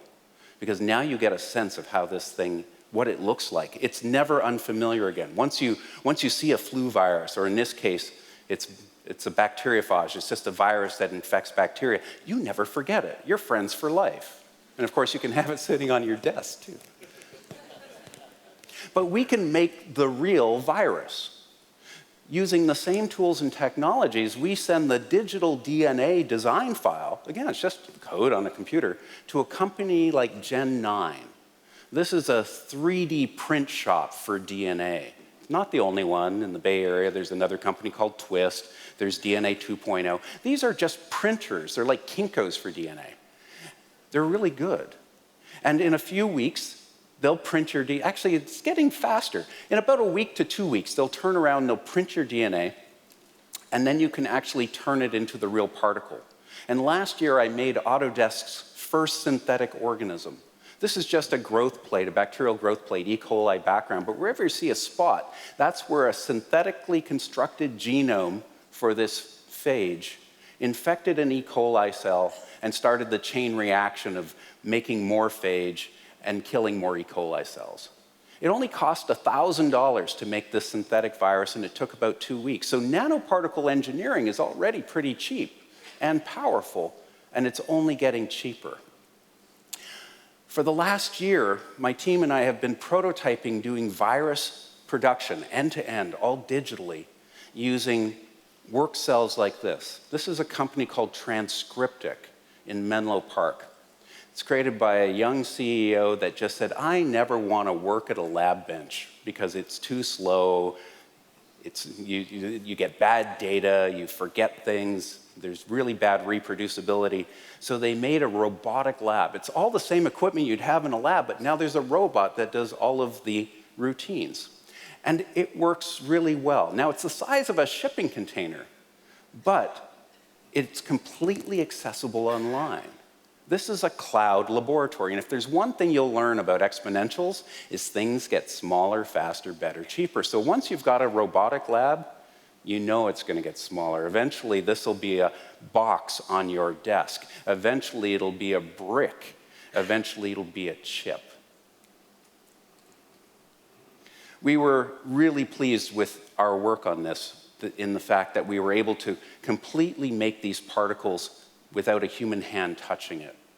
And we were able to do all the growth curves, we were able to do the plaque assays. Was it easy? Will it scale in this form? No. But we've shown that digital paths are possible, and now the software is what links it all together. Already, I'm going now to applications. My project for this year is to start working with veterinary oncologists to start making oncolytic viruses for dogs. Working with them to do the design and manufacturing. And the beautiful part about this is you're essentially 3D printing viruses that give cancer cells a cold. And it's so cheap to do it, you can do it for one dog at a time. So I'm not the type who wants to go and fight with the FDA, and I work for a software company. I don't want to worry about, all I want to do is make things faster, better, cheaper. But working with the dogs is a really good thing because the owners ultimately are the HMOs, the payers. And really, I can tell you, if you get a video of you working with dogs, it gets 1 million hits. I'm really thankful for Mike.com and featuring some of this early stage work. And I think it's going to be some of the most exciting work at the leading edge of oncology. I think the dogs will lead the way for humans. Now I want to switch gears and talk about a non-biological nanoparticle. This is DNA origami. Now it's using DNA again, but as a structural material, not a programming language. And that's because we understand the physics of the DNA molecule really well, and it's an information encoding polymer, so we can change the information. And this was from a 2006 paper by Paul Rothman, who won a MacArthur Genius Award. But here he's using essentially he's taking a long string of DNA and he's bending it and folding it in different ways. And the happy face for me just works, because if you can make a happy face out of DNA and look at it with atomic force microscopy, that doesn't scare anyone. I can tell you, even harmless viruses scare people, but this does not scare anyone. I like that. And since then, this technology has evolved extremely quickly. Now, through using computer algorithms, we can make virtually any 3D shape. This is not my work. This is a recent paper that just shows you can design almost any shape imaginable, including a Coke bottle, apparently, and a Stanford bunny. And the computer will figure out the design. It'll self-assemble into that shape. Now, these are not functional nanoparticles, but we've already done collaborations with folks like Sean Douglas who have functionalized them. So this is a clamshell nanorobot, and it really is a nanorobot. It has a little lock and key system, and the purple things in the center are a cytotoxic protein. But when it binds to the right receptor on a cell, it opens up like a clamshell phone. Those proteins are now biologically active. It kills the cell. It works great in a dish. Other pharma companies are starting to develop this technology as a possible therapeutic. But again, the point that I'm trying to make is it's just digitally designed and manufactured. So it's kind of in the same line as Moderna Therapeutics or 3D printed nanostructures. We've demonstrated we can do this even with a small team. This was from a 24-year-old colleague of mine. He said, I'll just take the Autodesk logo, do it in DNA, and turned it around and imaged it a few weeks ago. And again, this is 100 micrometers. The logo self-assembled perfectly. This was just done for a few $100s worth of synthetic DNA. This was the first time. You can see all the A's in the upper corner. This is amazing stuff. And just as your kids today might be learning about 3D printing, they'll be able to 3D print molecules. This is not expensive. And I recently learned, and this is from a 2013 paper, but now people are doing protein origami as well. And the last time I checked, protein origami was pretty much how all of biology gets made. So this is going to advance quite quickly. But where I think it gets really exciting is the intersection of nanoelectronics and biology. Because I can tell you, biologists are not the folks that have been thinking and visualizing and being empathic with molecules very much. They're just not. We all tend to think about and focus on the things we see around us every day. But the people that really do think at the nanoscale and empathize with the nanoscale well are the folks working in the electronics industry, because they've been working at that scale every day for over a decade now. Now, there is an intersection that really touches on my world, and it's the latest generation of DNA sequencers. This is a DNA nanopore sequencer, or at least an illustration of how they work. There is essentially a pore. DNA, single strand, goes through that pore, and as it does that, it disrupts the flow of current, basically shown by the black dots here. And electronics are so sensitive now, you can actually read the difference of DNA bases in the changes in current flow. This allows you to do really rapid, really cheap, long-chain DNA sequencing. This is the state of the art in microfluidic chips in my field. This is a chip that was published this last summer by the Joint Bioenergy Institute out in Emeryville. And it will essentially do genetic constructs on a chip. I can tell you the technology here is laughable compared to a 7-nanometer processor circuit. So things have to change in biology. We need much more investment to really start driving the field exponentially. But that's starting to happen. This is Fab 8, Global Foundries, one of the largest chip fabs in the world. It was the biggest foreign investment on US soil, I believe, a few years back. It's in upstate New York. This is where some of the most sophisticated electronic chips in the world are manufactured. But they realize we're at the end of Moore's Law now. basically in 2D, they've kind of maxed it out. They might space it out in 3D, but you can only shrink a circuit so far. And in fact, below 5 nanometers, only life knows how to position molecules with enough accuracy to build bottom up. So groups like Global Foundries are starting to invest and learn about the mechanisms of life. And as they do, they'll start to make equipment like those nanopore sequencers. They'll make sensors, or they'll turn it around and they'll start making electronically controlled polymerases to write DNA cheaper than you could ever imagine, or use DNA as a storage medium, on and on and on. I think we are entering one of the most exciting and explosive growth periods in biology that anyone has ever seen. It will take a decade for this to really hit the knee of the curve, but the exponentials are clear and the benefits to your field immense. Thank you. Thank you. One question. So you had previous work with something called Pink Army, where you were envisioning sort of programming viruses for particular cancer therapies. Does that sort of blend in this area? You think in 10 years we'll be at the level of doing digital origami for personalized viruses? So you hit my core motivation. I worked with Amgen for 7 years, and what I learned from Amgen was that drug development was not an exponential. So I looked for a way that I could make N of 1 medicines, because when you make a medicine for one person, you kind of wipe out the need for big clinical trials, and that's where I saw the exponential possibilities. Pink Army was the first open source biotech company really focused on making N of 1 cancer therapeutics. What I learned, though, was we have to go build the tools, and Autodesk builds tools to help people design the world. It was a great fit. Pink Army still exists. It'll probably end up being open source, and crowdsourcing has evolved quite a bit since I first founded it. But once these tools are out there, and they're happening every day, they'll be available for everyone. And one of your great quotes is, viruses are the apps for the body. They are. Actually, they're the apps for the ecosystem. Viruses are what allow genetic code to move between species and through the world. That's why we all use a standard genetic code. Great. Thanks, Andrew. Thank you. Cheers. All right. So I think I'll be around all week. Find Andrew. So just frame shift a little bit.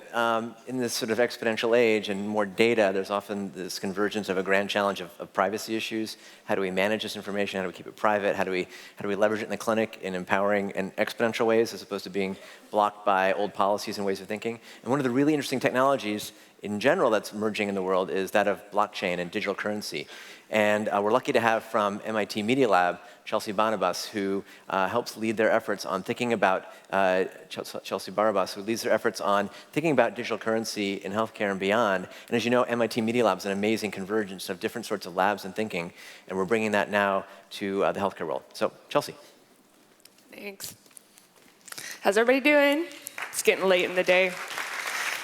Thanks for the applause. As Dan mentioned, my name is Chelsea. I work at a new initiative at the Media Lab called the Digital Currency Initiative.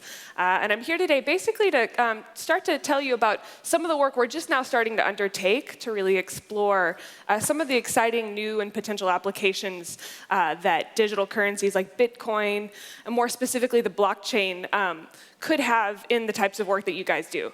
So perhaps some of you guys are thinking, oh no, this poor lady, she's came to the wrong exponential conference. She's supposed to be at Exponential Finance. Don't worry, I'm here on purpose.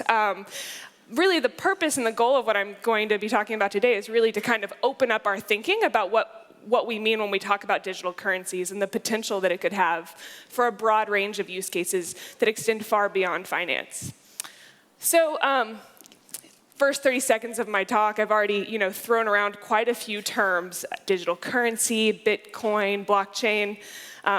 Although these are becoming more mainstream, they're still quite fuzzy for most folks. It's hard to know the difference between Bitcoin and blockchain and what exactly we're talking about. So maybe we should just spend a little bit of time clarifying what we mean by this. So Bitcoin is probably the most well-known digital currency kind of out there today. And as the name would seem to indicate, most people understand Bitcoin to be some sort of alternative form of money, some sort of digital alternative to the dollar that you can use to buy and sell things. as such, people tend to measure the progress and growth of Bitcoin in terms of the amount of money that's tied up in the Bitcoin ecosystem. So does anybody have a good sense of kind of what the market capitalization is of Bitcoin right now? Anybody? All right, we're going to do a little poll. So we're going to do a humming poll. Hum if you think, pretty sure that probably there are at least several $1,000s tied up in the Bitcoin ecosystem. Okay, seems like people think, what about hundreds of thousands? Millions? Billions? What about trillions? Wow, you guys seem to know a lot about Bitcoin. Maybe I just need to go home. Okay, so there's $5.5 billion right now tied up in Bitcoin, which for most audiences that I talk to is quite surprising. Doesn't sound like it's surprising to you guys, which is great.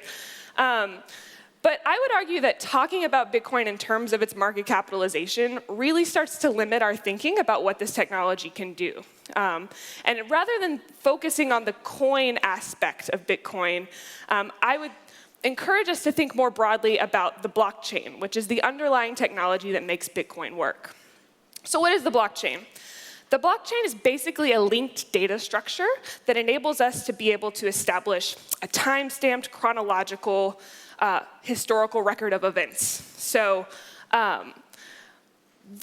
what's really interesting about this historical record is it's completely public. You can go on your computer right now, look up the Bitcoin blockchain, and start at the Genesis block and see every single transaction that's happened since 2009 when it started.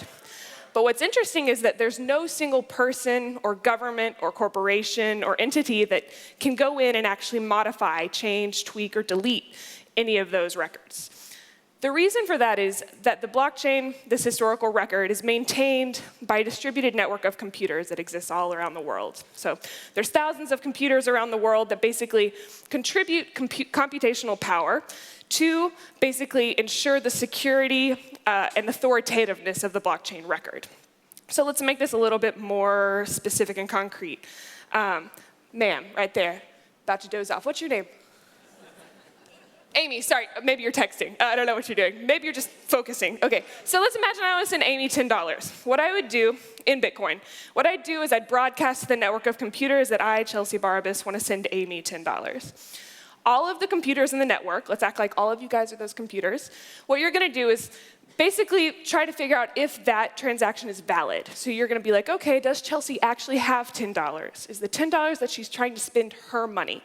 If so, you're like, okay, it's a valid transaction. You're going to add it to a lineup of basically other transactions that are waiting to get updated or added to the blockchain. This list of pending transactions is called a block. Every 10 minutes or so, that block gets added to the very end of this historical record, basically updating the version of history that we all agree to be true. So after about 10 minutes, my money, instead of being kind of designated as mine, is going to be now designated as Amy's. And regardless of what's happened in the past, now we can all agree that Amy has the $10 that I once had.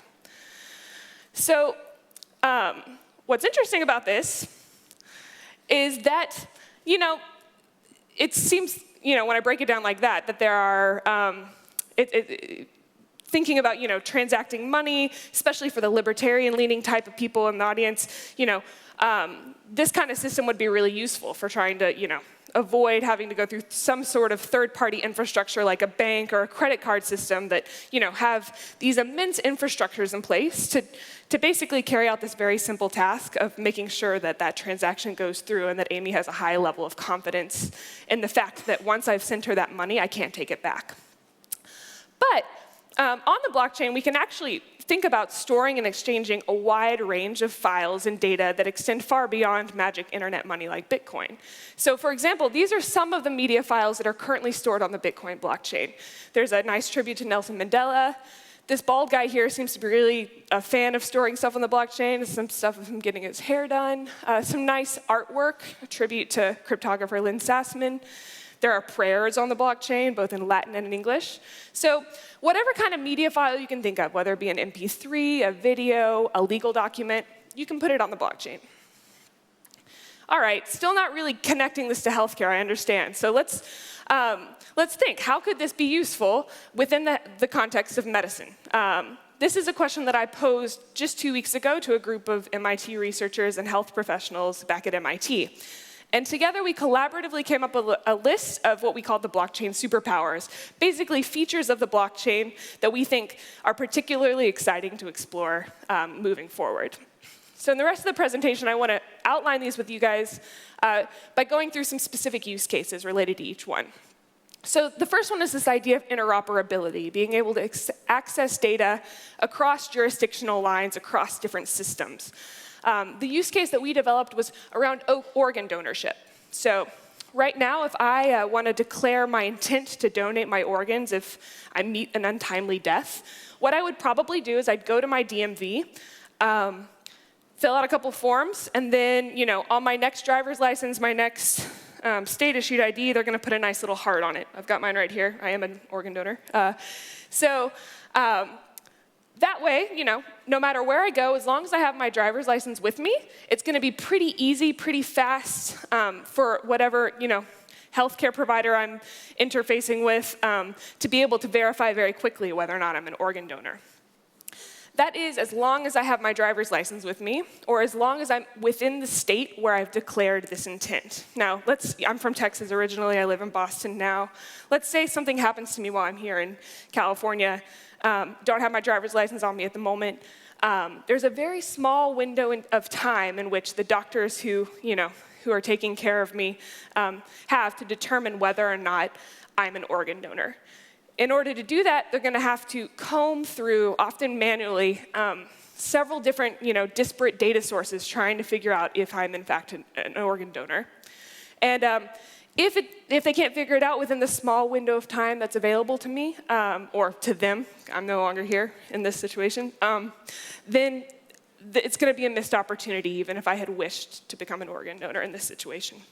Now, let's think about the blockchain. As I was describing before, this is canonical historical public record. Let's imagine a situation in which instead of going to the DMV to file this paperwork, what I do is I declare this and cryptographically authenticate it on the blockchain.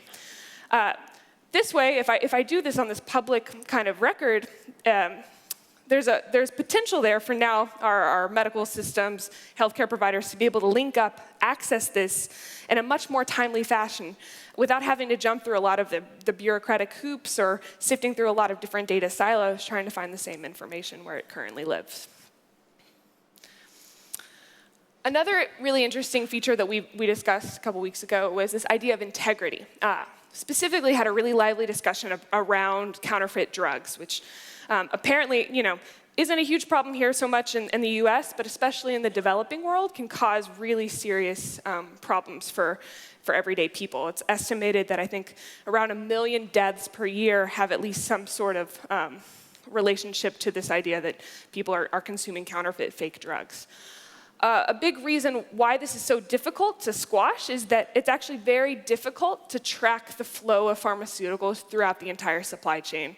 Some of this has to do with the fact that a lot of these supply chain records are still in paper form, but even in the digital form, it can become really difficult to make, again, that data usable for everyday people. So even if I'm able to have a clear trail of point A to point B for where a certain, say, malaria drug came from, that information isn't accessible to an everyday consumer. They're not going to be able to check and verify the authenticity of that drug before they take it.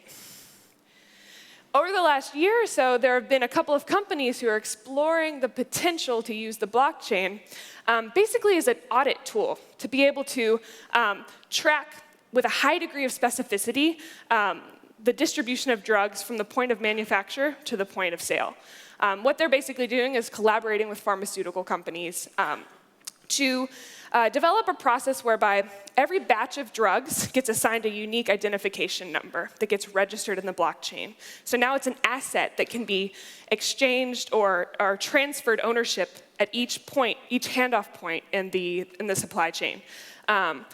So that by the time it reaches the end consumer, there's a very clear, cryptographically secured audit trail that they can look up and verify that that drug is in fact real. All right, let's come back from the developing world back to the world of gadgets that most of you probably live in here today. especially over the last few years, we're starting to see a wide range of very diverse devices that are recording very intimate, potentially very useful health and wellness data about our daily lives. Right now, most of this data is stored by the proprietary manufacturers of those devices. And for good reason, because we don't have the infrastructure as individual consumers to be able to store and keep secure that data. However, what that means is if we want to be able to access that data or give it to our healthcare provider for them to do some sort of analysis on it, there's going to be a lot of friction that's introduced in the system. You got to ask for permission from the proprietary servers, probably download, print that information, and then, at given increments or intervals of time, you're going to go take that to your healthcare provider to look at, which can, not only cause a lot of friction and take a lot of time, but also kind of can narrow the scope of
claims, verify the validity of what they're claiming, was so high that it wasn't worth the premium that those customers were going to pay for the work that was going to be put into it.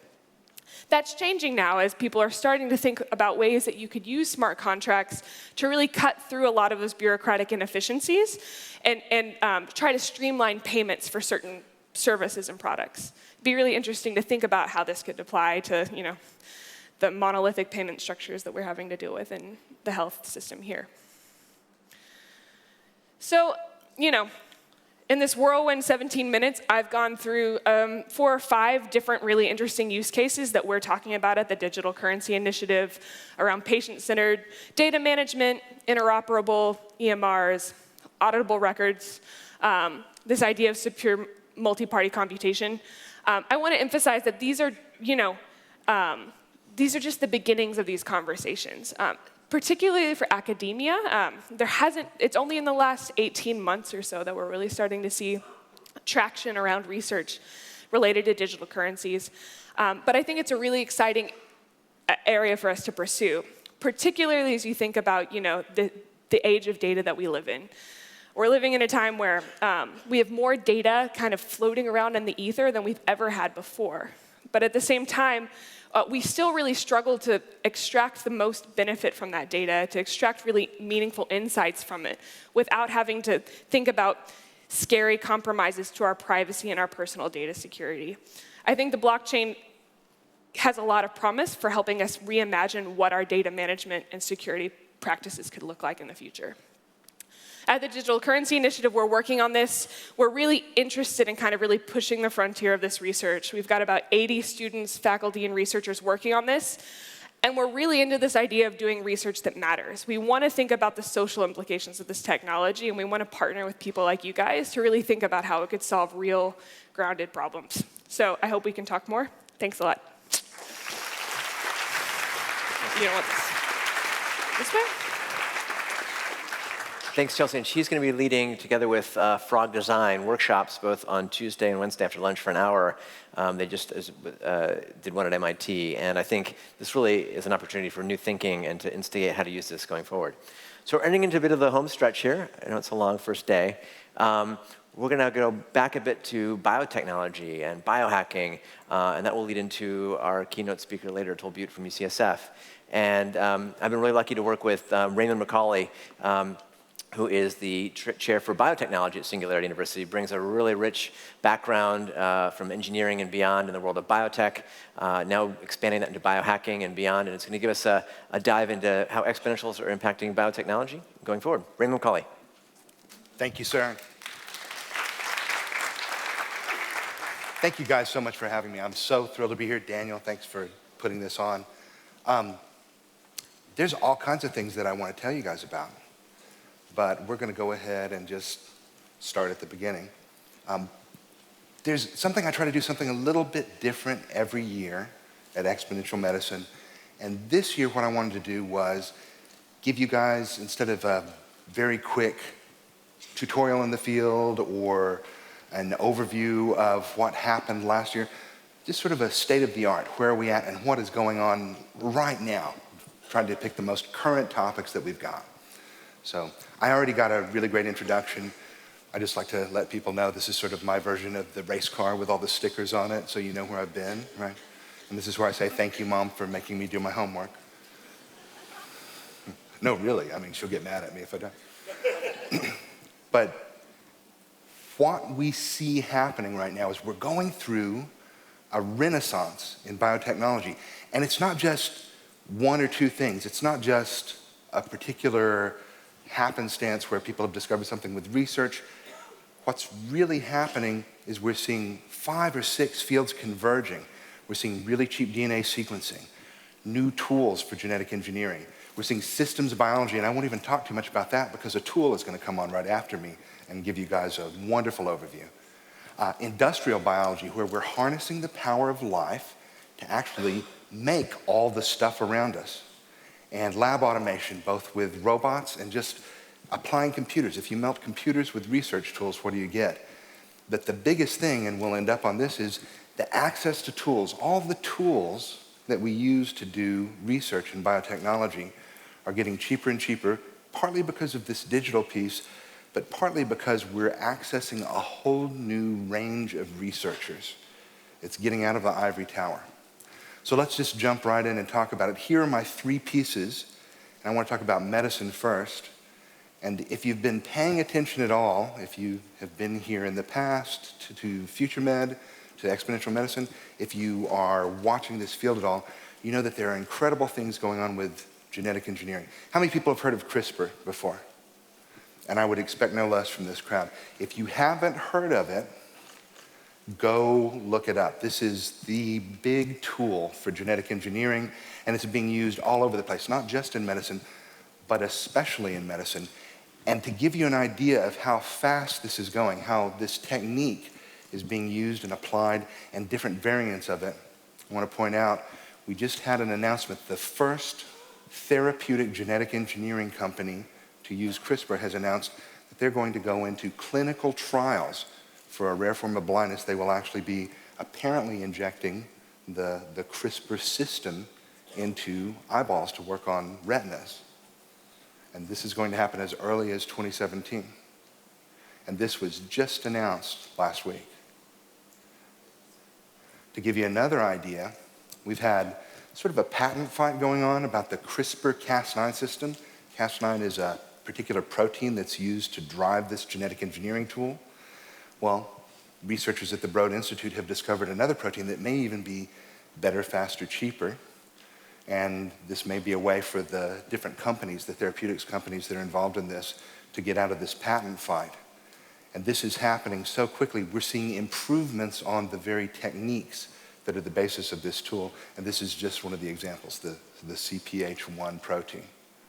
And this was just reported last month. We're starting to see the applications of all these tools in human health now. So if you were paying attention in the news, there's a company that has done some work with researchers at a London hospital. There's a little girl, she was 3 months old, had been diagnosed with leukemia. By the time she got to 1 year old, it didn't look like anything good was going to happen with conventional treatment.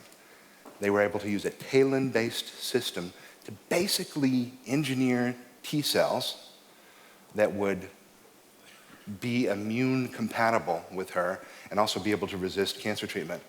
Put that into her bone marrow and then basically destroyed her old immune system. So this was an immune system makeover. And this is not necessarily a cure, but it is a bridge for further treatment. We have our fingers crossed for this young woman. But this is how fast this is going. And this was just announced a few days ago. It hasn't even been written up in the journals yet. So this gives you an example of how quickly we're coming with genetic engineering as applied to medicine, right at the forefront of translational medicine. We're starting to see the same sort of things too with diagnostics, DNA sequencing being applied in the clinic. I've talked for a while about one of my favorite applications of this, replacing amniocentesis. And having been the father of twins at an advanced age, that was one of the things that I had to go through with my partner. And I think that, you know, I'm very brave to say that I had to go through it with my partner because I didn't take a needle to the belly. But we're now replacing that whole model. Instead of going ahead and taking fluid from the amniotic sac, you can just take a regular venous blood draw, send it to the lab, and separate out the DNA that is from the fetus in the maternal blood. It's a signal-to-noise ratio problem, finding that DNA. We can do that. We've been doing this for a little while. This has been on the market for several years. 3 years ago, whenever I first started reporting on this, it had already grabbed about 20% of the market.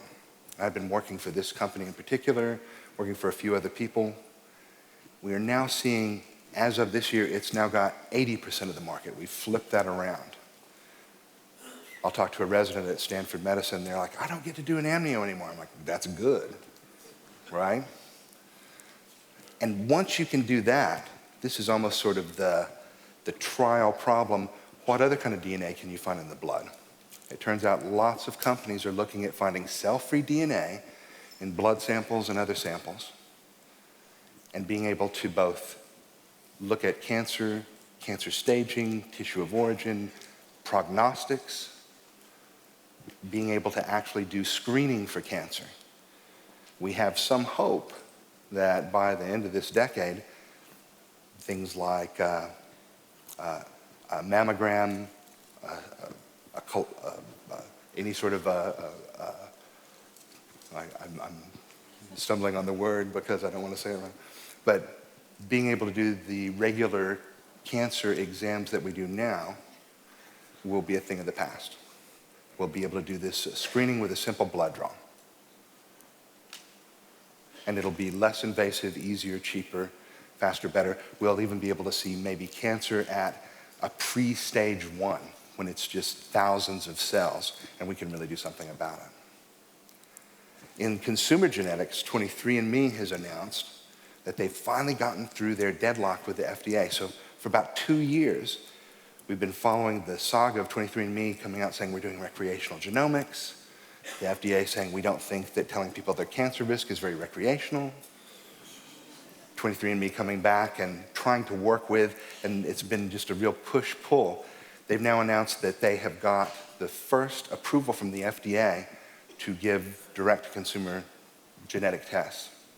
This is actually good and bad, and a lot of these things are a mixed bag.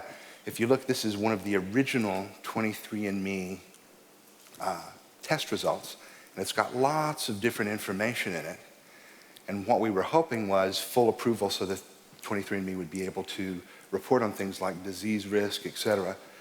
We know that they've got approval for carrier status, still looking to see, they haven't changed over all the accounts to show what they're going to show from now on, but it looks like we're not going to see disease risk. And even more unfortunate than that, we're not going to see drug response. And to me, that's the killer app for this kind of genetic testing. If you take any kind of a drug, and if you're over 50, you take probably a couple, then being able to see what your genetic predisposition is for whether this works, if you need a higher or lower dose, but probably not going to happen.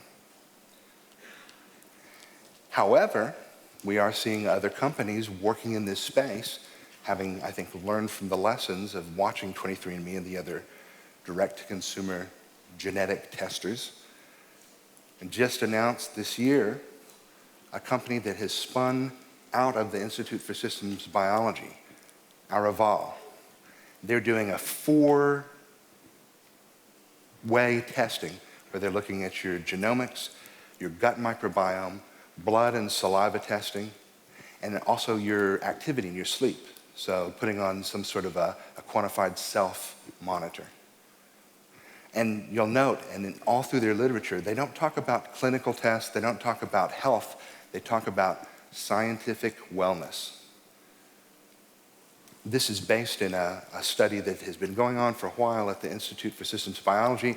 It's a very legitimate scientific study where they look at hundreds of thousands of measurements for individuals. And so this is where big data really meets medicine. And it's indicative of what's going to be going on in the future in that they're kind of doing this as an executive health bit. It's thousands of dollars to sign up for a year, do sort of quarterly checkups. You have some sort of a counselor who will talk to you and kind of step you through things. They are not hitting the regulatory threshold by doing diagnostics. And it's a great example of this concierge medicine. You've got a lot of different things going on. Here's somebody to explain it to you and guide you to the right paths. Expect to see more and more of this, and expect to see more and more sort of funnels for all this information, what's cost effective, what is working for you is personalized medicine. It's not something that the pharmaceutical companies are going to do. It's going to be a whole new industry. Along those lines, a new company, Helix, has just launched by my old employer, Illumina. And what they're trying to do is build an app store for DNA sequences. The idea being that if you wanted to know your athletic predisposition, you could go ahead and send in a sample and $99, and they would sequence actually your whole genome, but just report back the pieces that have to do with that. And then they keep your genome on file, and if there's other things you want to get out of the app store, You pay some little small amount of money, and there are people who have got apps to interpret that. And this is an interesting model. On one hand, a startup company does not need to build labs, does not need to have the DNA sequencing expertise.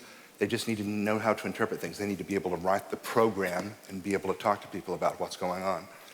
On the other hand, those companies will not have the benefit of having all of that data and not necessarily be able to access all of the different things that they would want to with their customers. And they're going to be bearing the risk, too. All Illumina has got to do is report back the right sequence. These guys have got to go through that interpretation step. It's an interesting play because they went ahead and put $100 million into this with a couple of venture capitalists.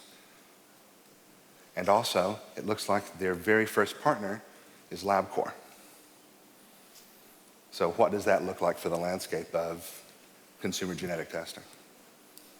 We'll see. So let's move on. Materials and energy. This is the next big place where we're seeing a lot of activity. And just in brief, there's this idea that now genetic engineering is less this research bit that is so hard and complicated to do, where you've got to have a certain kind of lab and a certain kind of expertise. It's artisanal. It's more like software development, where you've got really tight cycles. You can try something, see if it works, and try it again. And as an example, here's a project that was taking place in one of my labs. We had our researcher go, and they wanted to transform a bacteria to make it show up under a certain kind of light, to basically glow in the dark.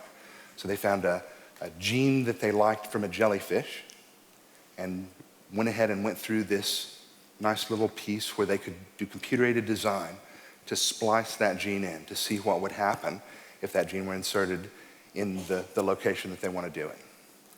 They design this up, do some virtual experiments, get a design they like, cut and paste over into a website like DNA 2.0, hit add to cart, and for a little bit less than 20 cents a base, you go ahead and you get your DNA printed out, sent to you by FedEx.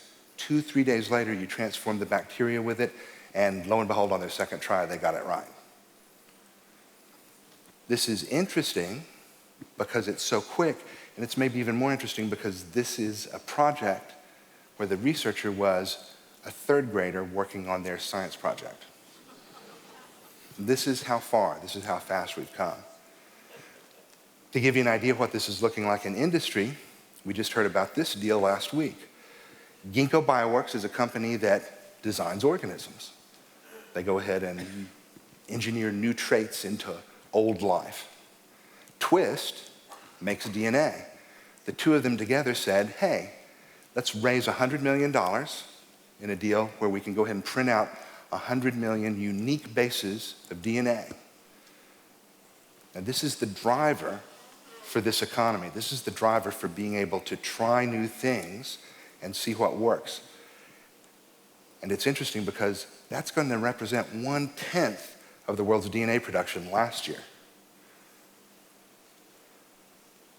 And what they're going to learn from doing this and working together is going to be, one hopes, amazing. The kind of things that we apply this to are in these areas: making industrial chemicals, food, agriculture, biofuels, energy especially, and obviously medical research. And to just give you a taste for what a market this is, if you look at biofuels, the prediction is by 2018 we're going to be making 61 billion gallons of biofuels. So somebody with a 1% edge on how to do that better, they're doing okay.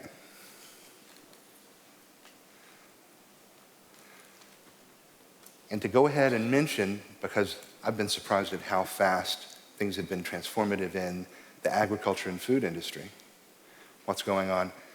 We know that agriculture is basically biotechnology, but it's this weird mix of old and new stuff. If we look at it, it actually turns out that we've been doing agriculture for about as long as we've been recording history, right? Some of the earliest pieces of recorded history show us that.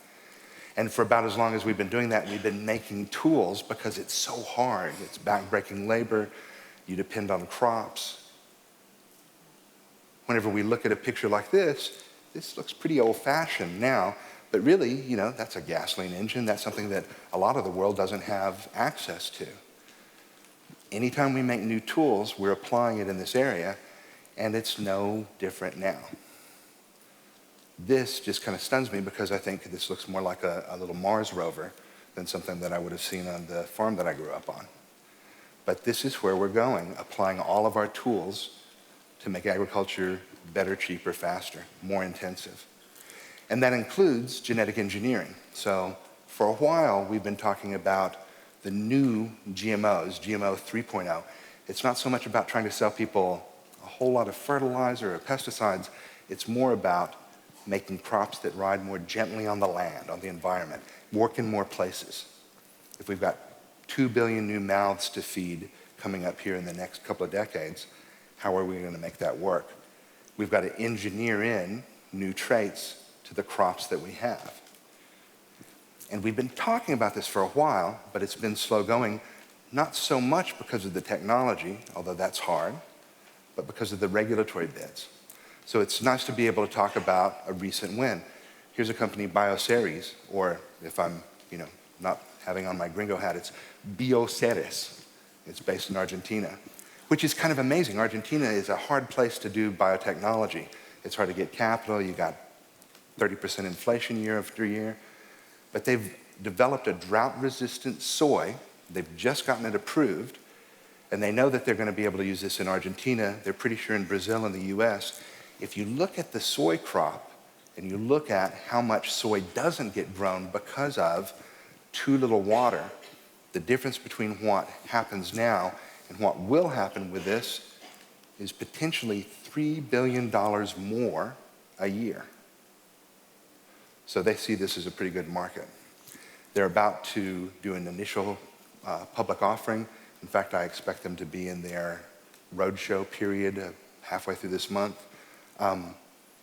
Really, though, what's interesting, and you don't get this from just looking at their website, but if you look closer at their strategy, they're not just doing new crops, they're working on bioindustrials. They're working on high-value chemicals for food, for engineering, for medicine, and being able to grow that and go ahead and leverage all of the old agricultural infrastructure. So this is where we're at. We're also seeing brand new forms of genetic engineering. If it's hard to engineer a plant, well, could you go ahead and engineer something where you spray it on the leaves of the plant? Could you go ahead and have an RNA spray that silences genes, and you go through an acre of plants and spray it on, and potato bugs that then are on those plants would go ahead and just keel over dead, little legs in the air. Could you go ahead and do something like the citrus greening blight that's going through Florida? We're in such a state there where we don't know what we're going to do. Could you make something that would penetrate into the plant and go ahead and do some temporary genetic engineering by silencing genes, knocking them down? And this is what we're starting to see. By taking RNA, we're able to do temporary gene silencing. And this is interesting. There's a lot of interesting pieces to it, but this is enabled because we're able to do this really cheaply. That jar of RNA there, the powder form, would have been about $1 million a couple of decades ago. Now it's hundreds of dollars, and $5 worth of that would kill all the potato beetles in an acre. Now, are we okay using this? How do we regulate this? Are there technical issues about delivering, getting it inside plants? But this is the new piece that's coming up for agricultural genetic engineering. So those are the three areas that we're really seeing a lot of traction in. But if you look at what's driving all of this innovation, my big answer is it's not any particular piece in any particular area, but it's the fact that we've got this increased access to tools. And my favorite thing to talk about, anybody who knows me, is I like to talk about giving people cheap access to all of these research tools through organizations like biohacker spaces. We actually started one called BioCurious in San Francisco, Bay Area. It was the very first biohacker space in the world. And our mission statement is we want to make biotech accessible, affordable, open to everyone. It works like it's a gym membership for science. Somebody pays $100 a month, they take a safety class, they can come in and access about $3 million worth of equipment. So we get students, inventors, activists, people who want to retrain from high-tech to biotech. It's really interesting. It's a great place. If you guys are up in Silicon Valley, come to Sunnyvale and see what's going on there. Or there may be one near where you live if you're not up in that area. To give you an idea of the things we do, we teach a lot of classes. Here's one where people are building their own DNA copy machines. Then they use that to go ahead, extract their own DNA, prepare it for sequencing by amplifying it, and then they can use bioinformatic tools to look at their particular DNA. There's a young woman in that previous photo who is actually looking at her BRCA1 gene, a gene that encodes a possible risk for ovarian and breast cancer. She's got the good version of the gene. But this was radical at the time. The idea not just that you could look at your own genetic information, but you could build the very tools and understand the whole process. This is what we try to do. Here's our Genetic Engineering 101 class. Young scientist in the front row there is teaching the class. So we see a lot of these things happening, and what we're really doing, although we love to do the educational part, is we're trying to encourage and give sort of a nice capital-free zone for biotech garage inventors. We're working on lots of gadgets there. There are people who are coming out with new companies. In fact, I'm really proud. We've had about 60 companies come out of BioCurious. Together, they've raised over $129 million in follow-on funding, which is pretty good considering it's a nonprofit organization without a full-time staff member. We're starting to see large companies and universities copying this model and doing innovation through hackerspaces themselves. And we're seeing hackerspaces all over the world. To give you an idea of the kind of projects, here's something that will be on your radar, I hope, this next year. So I'm a dad, and I always have problems whenever my kids get sick. When snot starts running, you don't know what to do. Is it a bacteria? Is it a virus? Is it serious? Am I canceling the trip? You know? And I'm a pretty good biologist, and I don't know what's going on. So what I would really like to be able to do is take them to urgent care and have them run a test and say, yeah, we know it's strep, or it's something that you really need to worry about, or it's not. And you know, we're not going to use antibiotics, it's not even needed. That should be pretty easy because we've known how to do it for a while, but either it takes way too long where you can't do it in an office visit, or it's the kind of thing you need a piece of equipment that's so expensive. What if we had a rapid qPCR that didn't cost much? Well, this is what it looks like. This was made under a DARPA defense contract by a company that's rolling it out this next year. They're going to sell it for $200. They're not making it for $200. They're going to sell it for $200. Let you do quantitative PCR. It will let you identify a pathogen, or do environmental testing, or do recreational genomics. They're going to go ahead. They're not seeking approval for this, for any kind of diagnostic.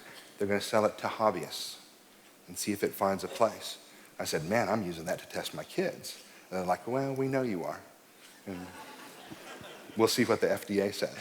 But I've got my fingers crossed. I think that this will be both a tool that people can use to learn about the field and a place where people are going to really find what are their own uses for genomics, for looking at DNA, for hacking DNA.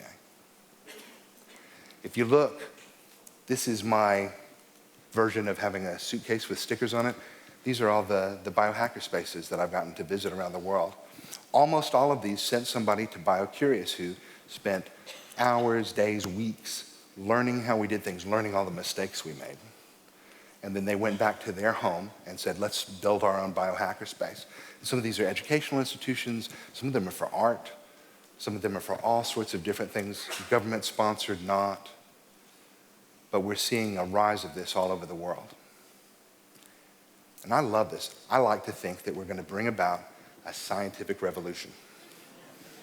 We're going to put more tools in more hands, and people are going to create more things. whenever somebody says, oh, we're so worried about the proliferation of these biotechnologies into more hands, I'm like, yeah, if you're worried about the people who have them in their hands now, the trick is get them in 10,000 times that many hands, because there will be 10,000 people who make something good for every one person who's the bad actor. And in fact, you know, the thing we have to lose is curing disease, et cetera. Well, let's go ahead and do it right. But that's what I wanted to tell you guys about. I appreciate you looking at it and listening. Thank you very much.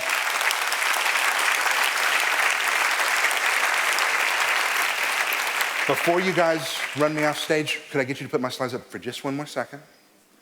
I want to share something else. Uh-oh. Slides back. They were very efficient, but... Just to mention, tomorrow you'll be doing a workshop on biotech and biohacking, so you can join Raymond after lunch. Excellent. Yeah, please come see me. That's my favorite thing to talk about. And in fact, I want to share a link on biohacking resources, if we can get that up, and if not, we'll do it later. There you go. Oh, it started over at the beginning. So the very last link in the presentation, or near there. Guys, run it back. Back it up for me. Back about 3 or 4 times. I don't have a back button, pardon me. There you go, that's what we want. So if you get a chance, check that out. That's good for kids and other biohackers. And if anybody's interested in doing their own biohacker space, I consider it my life's work. That's why my phone number's up there. All right, thanks, Raymond. Hey, thank you, sir. Viva la revolución. Okay, thanks, Raymond. So of course, the future of medicine and healthcare isn't all about technology. It's the human spirit and inspiration. And last year, I was in Berlin, of all places, speaking at a TEDx, and I heard this amazing singer and thought, I've made a discovery, and I need to bring this here. And was really lucky to bring to Exponential Medicine last year Alice Phoebe Liu, who is a phenomenal singer, as you'll see, and spirit and soul. And a little music therapy for us before we go into our keynote session. Coming to us all the way from Berlin, an amazing singer, performer, and spirit and soul of, I think, Exponential Medicine, Alice Phoebe Liu. Thanks. Hello. Yeah, when Daniel invited me here last year, I was kind of confused. I was kind of like, okay, playing at a medical conference, that's interesting. I didn't really understand the implications of it. I didn't understand how incredible this event is. And what I was speaking to someone about earlier was just how amazing it is that I come here as a creative person, as someone who's not scientifically inclined, really. And all of this information is so relevant and so accessible and so applicable to me. So it's really nice to be here. Thanks for having me. I'm going to start with something a little surreal. It's inspired by an author called Haruki Murakami, who's really amazing, and I try to make something as surreal as his work. It's called Haruki.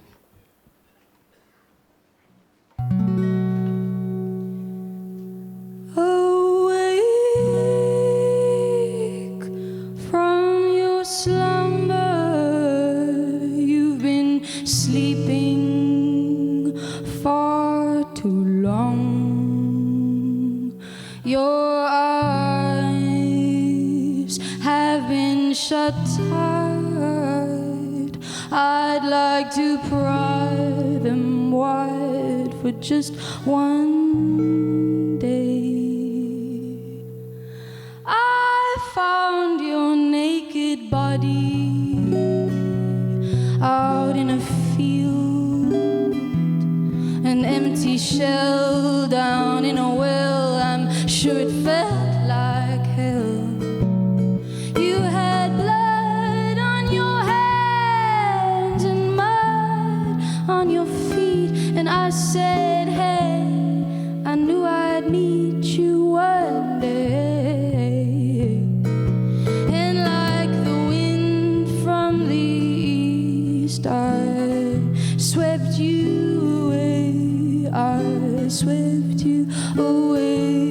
I swept you away. I swept you away. I swept you. I swept you. I swept you away. Then you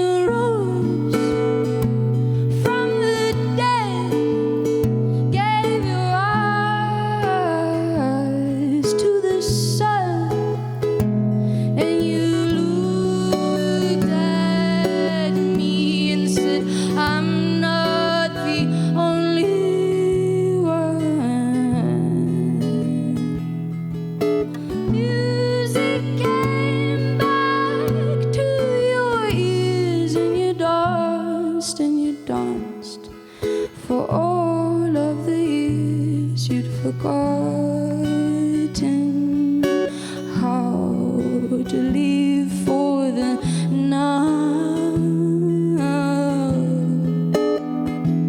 You'd forgotten how to live for the now. Then you rose from the dead, gave your eyes to the sun, and you looked at me and said, I'm not the only one. And you looked at me and said, I'm not the only one.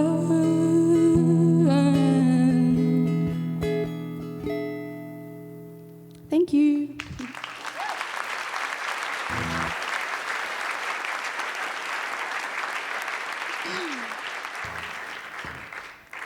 So I'm primarily a street musician. It's what I do. It's what I love to do. I always tell people not to feel sorry for me when I see them staring at me like, what is this 16-year-old looking girl doing playing on the street? She must have something wrong with her. But it's actually something I really love doing. I feel really connected to the people that I play for. And so it's always interesting to play at different events like this, get out of my comfort zone a bit. And now I'm going to play a little cover song because sometimes I feel very inspired by other artists and I really want to share that inspiration that I feel with other people. And this guy is really incredible, very underrated artist called Moses Sumney. He's from LA. And the song's called Plastic.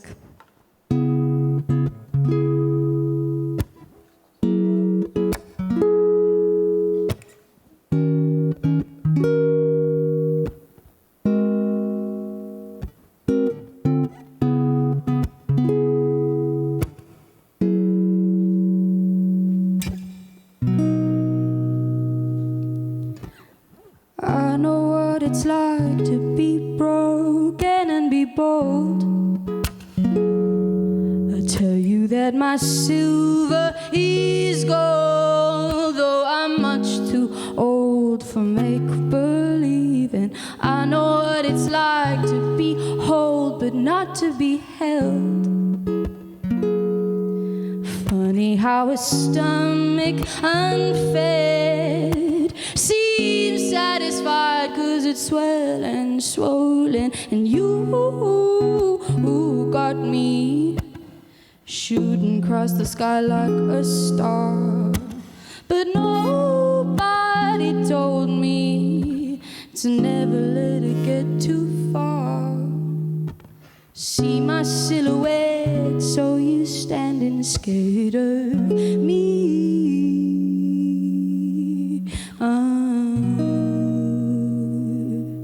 Can I tell you a secret?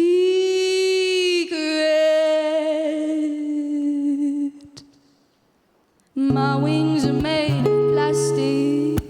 My wings are made of plastic. My wings are made of plastic. My wings are made of plastic. Oh, my wings are made,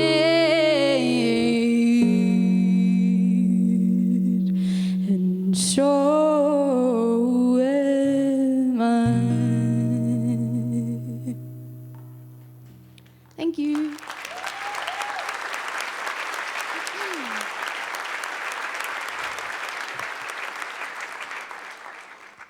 I had a conversation with someone at the breakfast this morning. As it happens at this conference, you always end up sitting at a new table with a whole bunch of inspiring people who make you feel very stupid. And and I had this conversation about empathy, and that really resonates with this next song I'm going to play. And basically what I do in my street music is basically trying to understand other people. I'm a people watcher. I really like to watch people, watch their reaction to me, and try to understand every sort of person, even people that I don't resonate with.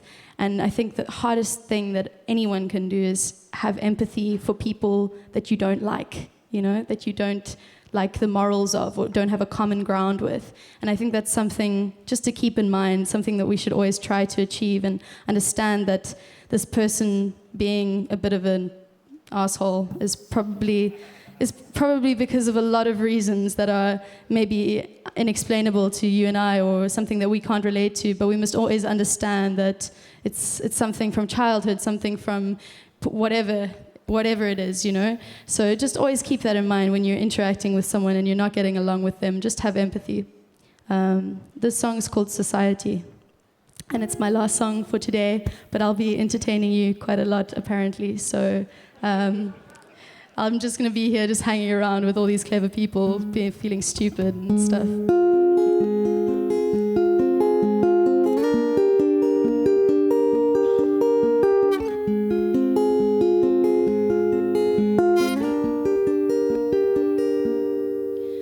Oh, he stands in front of me, and he's staring manically, screaming, "Oh, society, what have you done to me? The ground I've tread so many years, all this blood and sweat and tears, just to be inside your mold and do just what I'm told. If only I had been so bold, but now my body's getting old, and time is oh so golden. If only it could be frozen, but you took it away from me.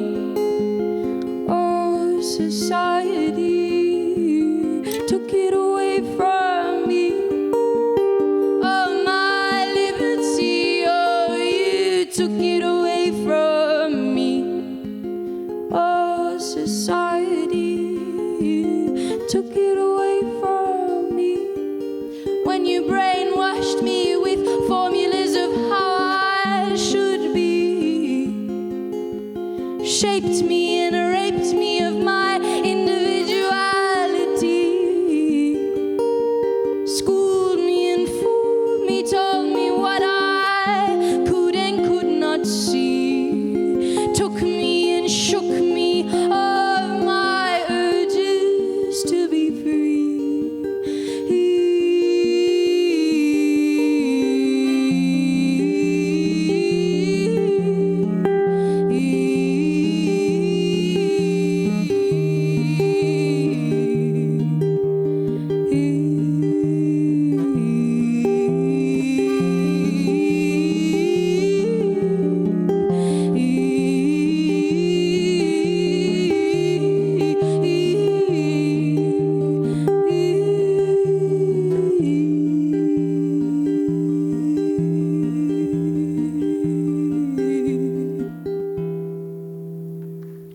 Thank you very much.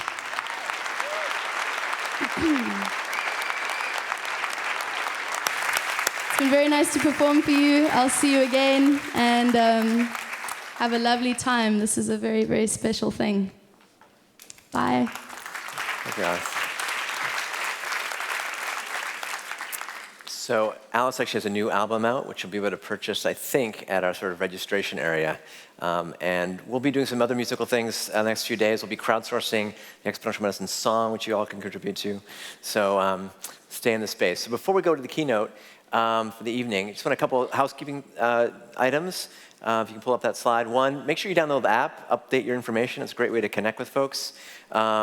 We'll be having after dinner tonight, and the doors will also be open in the back to get to dinner. After dinner at 9 o'clock in the carousel room, which is directly below this, a really fun innovation game to meet and mix with people. If you haven't done it before, come join us at 9 o'clock. The Unconference has still got some spots in it, and there's a whole slew of morning activities you'll get in your email and on your app, and start at 7 a.m. from yoga to meditation to runs on the beach. And breakfast will start in the Crown Room, otherwise at 7 a.m. with some of the 50-plus startups there. So back to my slides, other slides. So to close us out this evening, I think, is someone who's going to really exemplify a lot of exponential technologies and thinking, my main slides. Atul Butte, I've actually known for a long time. We went to Brown University together. We were then residents together at Boston Children's, where he was infamous for many things. One was for hacking into the Cerner EMR. So when we rounded in the morning, it would pull up all our labs, and we have that on a nice printout. So he's always been ahead of the game. Then we overlapped at Stanford, and recently he's been hoisted away up the street to UCSF, where he's in an amazing position now, heading up their computational health sciences. And as you'll see, he's been applying some amazing technology thinking to rethink how we do everything from diagnostics to new drug discovery. So really glad to have my old friend here with us, Atul Butte. Hi, guys. Thanks, Daniel. Thanks for having me here. This is my first time at the Dell. What an amazing venue. Great to see you all here. I remember when the first one of these was just tiny, actually. It's amazing to see you all here.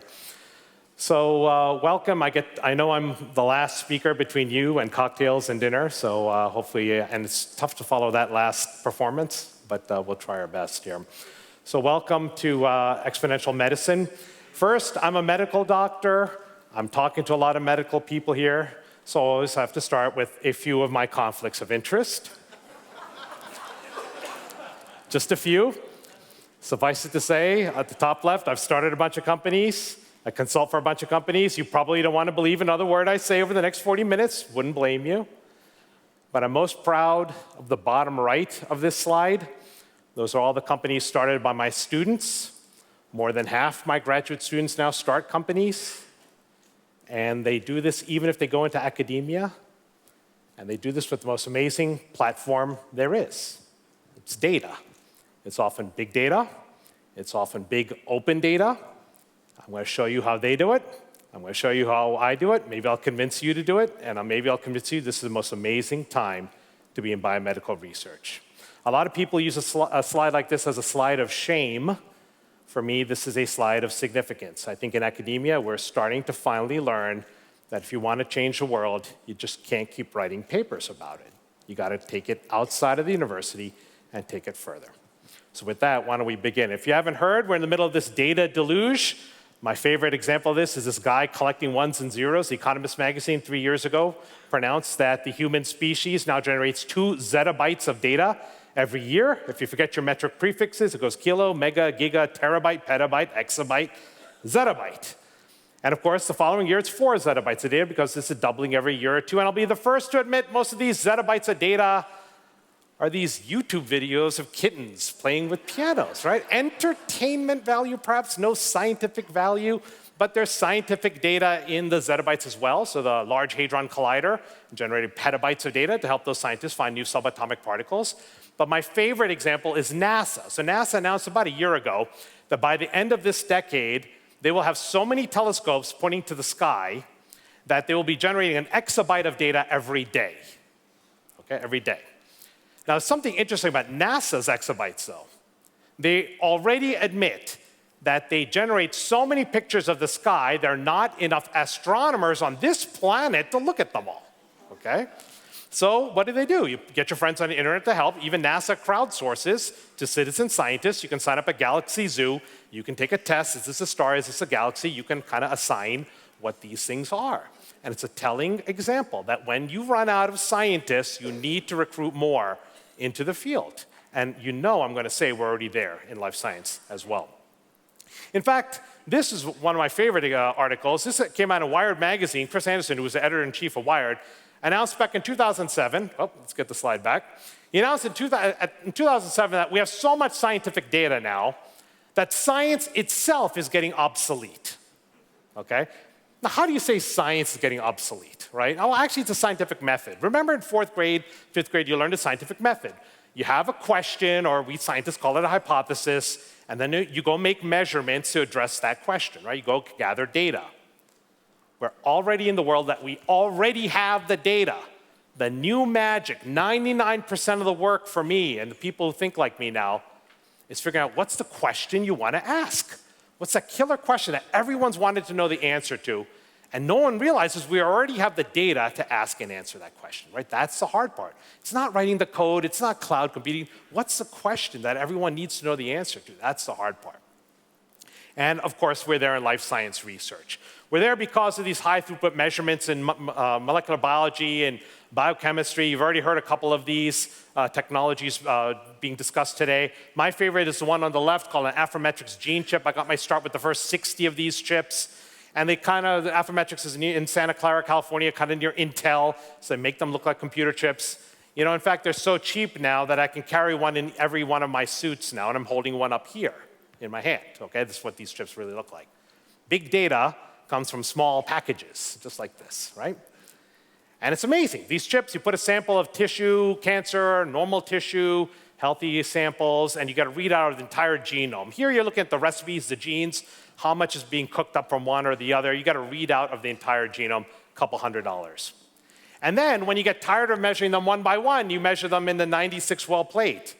That's cheap enough now that I can carry that in my briefcase, and I have one of those in my hand here.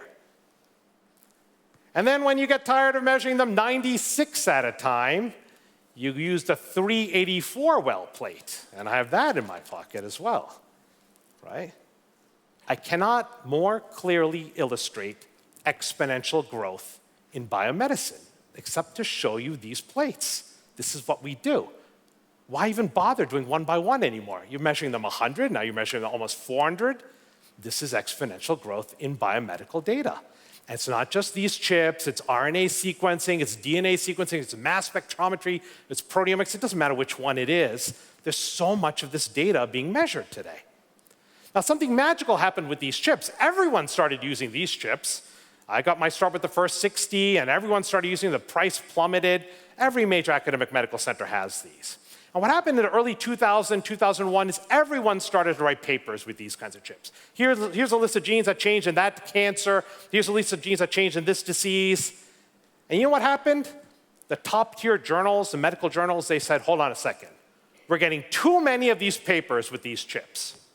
No more papers with these chips, okay? Unless you put this data into an international repository so other people can double-check the math. It's kind of important to double-check the math now. We're getting closer to the clinic. And maybe others can use these samples for something else. And fast forward to August of 2012. This article in Nature came out, featured my lab, many others. August of 2012, we hit 1 million of these chips publicly available. Okay, you can see the growth chart from 0 to 1 million. Now, if you look really closely at that curve, kind of looks like it's slowing down. It looks kind of sad, right, on the right there? And then you realize they only counted half that year. This is August of 2012. Still doubling every 2 to 3 years. If you were to go to the databases right now, it's about 1.9 million of these chips publicly available. In this 40 minutes, we're going to add another 100 or 110 samples just by doing nothing, right? Now, what does that mean, right? You can get lost in millions and billions and terabytes and petabytes. What does that actually mean? Any scientist studying any disease can go to this website and get samples that have already been run. Maybe it's a rare disease or common disease. Forget the scientists. Any high school kid that needs to do a science fair project now, she can go to these websites. Let's say she's doing a science fair project on breast cancer. She types in breast cancer and search, and finds and downloads, you see the circle on the left, nearly 60,000 samples of breast cancer publicly available. She can download about as easily as she can find a song on iTunes today. What is this, right? Samples of some researcher had to submit their data to the repository, and there they are. Now, what's so magical about 60,000 samples of breast cancer if you haven't figured it out? That's more samples of breast cancer than any breast cancer researcher will ever have in their lab. Because every one of them has to contribute data to the database, right? So whoever figures out the database in the middle has now more data than any one contributor. Maybe it's not breast cancer, it's prostate cancer, diabetes, whatever disease you want. Some researchers probably use these types of measurements or others to study that condition. And all that data is just sitting there, waiting for you. Because nobody else is there. There's not enough people to actually go download this data and do something else with this data. Now, actually, the number I like even better is right above that 59,000, 2445. 2,400 different research groups have already run samples. They already contributed data into this repository. Let me tell you how ridiculous of a number that is, 2,400 groups. Let's say I'm a brand new researcher in breast cancer. I'm a newbie. I know nothing. And I propose to you, let's say I'm writing an NIH grant, you're my review committee. I propose to you that I will get the 2,400 best research labs in the world studying breast cancer to run their best characterized patients on the most advanced measurement technologies that they have. And I propose to you that they will all give me that data for free. Okay? You're already chuckling here. You realize when I explain this in a forward direction, this sounds ridiculous. Yet here it is, right? There it is. 2,400 labs are there. So when I think of public big data, the term I like to think of is retroactive crowdsourcing. What does that mean? 2,400 labs are there to help you, and those labs don't even know they're helping you. Actually, 2,400 labs are there to help you, and you don't even know they're helping you. And if for some reason 60,000 samples are still not enough for you to get started, just wait another year or two, it'll be 100,000 samples. Just by sitting here, it just continues to increase. What an amazing time to be in biomedical research today. They give you these samples for free. Now, if you have any doubts a high school kid can do it, here is the high school kid that did it. I've yet to meet her. This is Brittany Wenger. I talk about her in all my talks. She's from Sarasota, Florida. She's now a Duke undergrad. And at 17 years of age, as it says on the left, she won the top Google Science Fair competition, top prize for creating an artificial brain, neural networks, deep learning, to diagnose breast cancer. She took immunohistochemistry data and PCR data off the internet and built a diagnostic from that. I guess she was bored, so the following year she did the whole thing again for leukemia, and she was in the paper for that. And of course, what I mean is if a high school kid can do this, we all can do this, and we all should be doing this. In every one of our organizations that has anything to do with biomedicine, this is one way to do science today. Now, that's what high school kids can do. What are we going to do with this data? I'm just going to give you a couple stories. My first story starts with this guy. He's a hero of mine. This is Linnaeus. Linnaeus is the guy who actually came up with the binomial nomenclature. Remember how you classify species? Remember kingdom, phylum, class, order, family, genus, species? Remember you all had a test on this at one point. You all had mnemonics for this. Some were clean, some were dirty. Don't repeat them here. Everyone had that on a test. But Linnaeus is also known or actually forgotten about something else too. He was actually the first guy to put diseases into a taxonomical tree as well. The word for this is nosology. It has nothing to do with your nose. Nosology is a systematic classification of diseases, and he's not remembered for this because he got it completely wrong. He said, put all the fevers over here, and the fevers with skin problems over there, and the mental disorders, I'll just put them all in one category down there. He's not remembered because he got a start to this, but he got it completely wrong. But he launched 100 years of the thing to do if you were learned in philosophy was to classify diseases. And that led to what we now use called the International Classification of Disease, or ICD-9, right? We know ICD-9. We just moved to ICD-10, the 10th edition. Actually, it's the 9th and 10th edition of something that started in the 1860s, okay? Just after the American Civil War, the Royal College of Physicians created that system. Now, we can pick on ICD-9 and ICD-10. Let's just show you what ICD-2 looked like, okay? This is the second edition 100 years ago, and you can learn a lot from looking at these old books. ICD-2, 100 years ago, 1902, this was 1909 is when it actually came out. And it's amazing. If you look at these old books, they're written the same way our current code books are written. Use code 39 for cancer of the cheek, the buccal cavity. Use code 40 for stomach, liver, cancer of the intestines, code 41, cancer of the skin, code 44. And then this book does what we still do in code books, even in ICD-10 today. We're running out of numbers, enough with the cancers. Put all the rest of the cancers in 45, right? Not otherwise specified. Lung cancer and brain cancer 100 years ago were not otherwise specified. It wasn't worth even distinguishing between these two, right? This is from the book, right? Isn't lung cancer the #1 cancer killer today? 100 years ago, not even worth distinguishing from brain cancer, right? You learn a lot about medicine by looking at what we put in this bucket called not otherwise specified. It's all the embarrassing stuff we don't know what to do with in medicine, right? You learn a lot of that. And then this code book literally has to say that if you see a patient that died because of a visitation from God, be sure to use code 189, right? It's literally in the book, right? Now, same way you're laughing at this. They're all going to be laughing at us like even 20 years from now. Forget about another 100 years. Those silly fools didn't know this bowel disease, this joint disease, same disease, right? Think about how backwards medicine is. We're entering this era of precision medicine. This is imprecise medicine, right? And we actually even make fun of this. We make fun of our transitions to something better, like ICD-10, right? You've seen all the memes out there. This is one I really had to laugh at, you know. We have codes for everything in ICD-10, right? This one, I don't know where this one came from, but this one showed up in my Twitter feed, right? We have a code for getting sucked into a jet engine, okay? Which I guess actually happens on aircraft carriers. Someone actually told me this, right? Right? But why are we making fun of this, right? This is precision, right? What we should be doing is making fun of what we had, ICD-9. This is ICD-9. Let's laugh at that one the same way. Here's ICD-9, the code for lung cancer again, 162.9. Do we have a code for adenocarcinoma, squamous cell carcinoma, small cell cancer, bronchoalveolar carcinoma? No. You know how we distinguish lung cancer in ICD-9? Left lung or right lung, okay?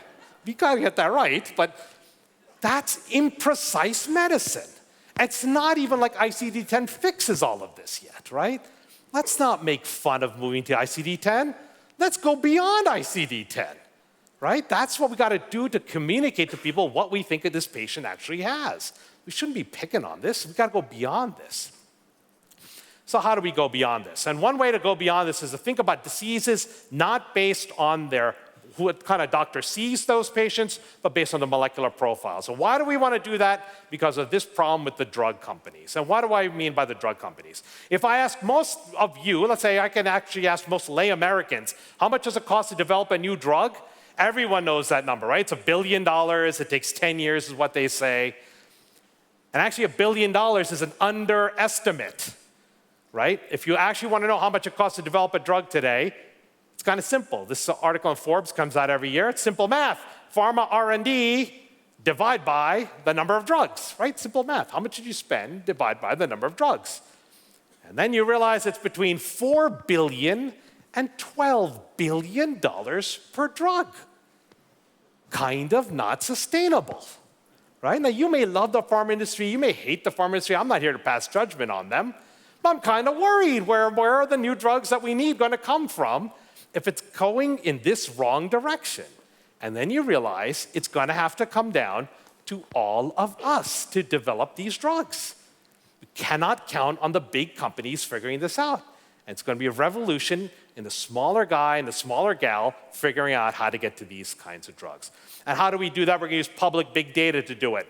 On the left here is just an example. I'm not going to show you genes and double helices. I'm just showing you colors based on genes.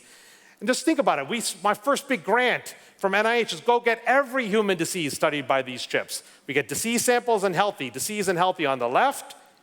And while we're collecting those, people start to study drugs. And they put drug data on the internet. Here's some cells with the drug, without a drug, with the drug, without a drug. So on the left, we got with the disease, without the disease. And on the right, we got with the drug, without a drug. The reporters on this called this Match.com for drugs, okay? Got to put these two together. And what's the famous saying? Opposites attract. And let me just show you all the genome methods with my arms. If I got a disease where this gene went up and this gene went down, and I can find a drug that can make this one go down and this one go up, maybe there's a match there, right? That's with 2 genes. Imagine 20,000 genes. I don't need to show you formulas. You get the idea. I'm just looking for drugs that naively reverse what we see in those diseases. And you know what? Let's just turn the crank. And we got lots of ideas. Here's a drug. There's a drug. There's a drug. And where we got a lot of interesting ideas isn't the new drug, but the new use for the old drug. Drug repositioning. Now, we didn't invent this concept of drug repositioning. There are some classic examples. One classic example is a cardiac drug that had an interesting side effect of hair growth. That's minoxidil today, we know that. But of course, everyone knows the other cardiac drug that had its own interesting side effect. Of course, that's Viagra, right? Patients don't want to return that one after the trial. Very few people realize Viagra has done a double switch. There's another branded name called Revatio, same molecule again, but that's specifically indicated for babies with pulmonary hypertension, so the blood vessel from the heart to the lung needs to get expanded as well. So people were cracking jokes about babies on Viagra, right? But it helps with that. But you know what? Instead of finding these by accident, how about we find them on purpose? using public data. And that's what we do. We turn our crank, we got lots of ideas. Lots of ideas. Now, how are we going to test these? Well, we got to put them into patients. And all my clinical trials friends run away from me because we got too many of these to try. Well, before you put them in patients, you got to test them in animal models. You might not like animal testing, but we got to do it before you actually try this stuff in humans, right? And all my animal friends, they start to scatter. Well, we have good work with a few of them, but how are we going to get the animal testing actually done? And now when I really, really need a drug tested in an animal model, I go to assaydepot.com. A few of you chuckling, you realize this sounds like Home Depot, and you're right, okay? You just heard from Raymond, right? You get this concept here. Well, these are my aisles: biology, chemistry, DMPK stands for drug metabolism pharmacokinetics. If you don't know what that stands for, don't click there. Pharmacology and toxicology. Well, let's say I need to run a drug study. Let's click on pharmacology. What do you want to run today? What kind of mouse? Bone, cardiovascular, dermatology, diabetes, genitourinary, infectious disease, inflammation, neurology, cancer, eye, ear, pain, respiratory. What kind of mouse do you want to buy? Well, I'm a diabetes guy. Here's an OB diabetes model, 16 mice. Maybe it's 2 groups of 8, 4 groups of 4, your choice. What is this mouse? If you read carefully, it says this mouse has been eating a lot and getting diabetes since 1951. This is a standard mouse model for diabetes, the American way. We eat a lot, we get diabetes, right? And in 28 days, they'll test the fasting blood sugar, the insulin tolerance test, you test your drug, and they give you all those answers back. What am I covering up here? The price, $9,000 for this service, 9-week turnaround time, and literally, you see the button there, add to shopping cart. You can buy an entire mouse model off the internet with a credit card today, right? What an amazing time this is, right? Now, some of you are deeply concerned at this moment, right? All this computer stuff, makes some sense, but this seems like the most important part, right? Because if this works, it's going to humans next, right? How do you trust all this? And some of you with really sharp eyes see this one's run in China. Some of you may have a problem with that, others not. I don't. But actually, when you hit add to shopping cart, you get the 133 companies that offer this service, actually, not just one of them, including Maryland and Wisconsin. So, outsourcing doesn't always mean offshoring. You can pick and choose wherever you want. In fact, there's certifications on the right. Maybe I need them USDA approved. Click on that. I see 4 of them, ISO 9001, 7 of them. You click and choose to get the certifications you want. Now, some of you are still very deeply concerned. How do you trust the results from these companies? And I'll simply say, when I really, really need to know if this drug is going to work in this animal model before going to humans, I just order 2 of them from 2 companies. Hell, at $9,000 each, I can order 10 of them from 10 companies, right? Why am I saying it like that, right? How many biologists, when they get an experiment to work, do they go across the hall to get a completely independent team to repeat the experiment? Nobody does that, right? It's probably a problem right now. But I can just hire as many independent teams as I want if I have enough money to repeat this experiment. So what I've subtly done there, I've made the quality problem a function of dollars. You want more quality, more dollars. And here's the ridiculous part of the whole story.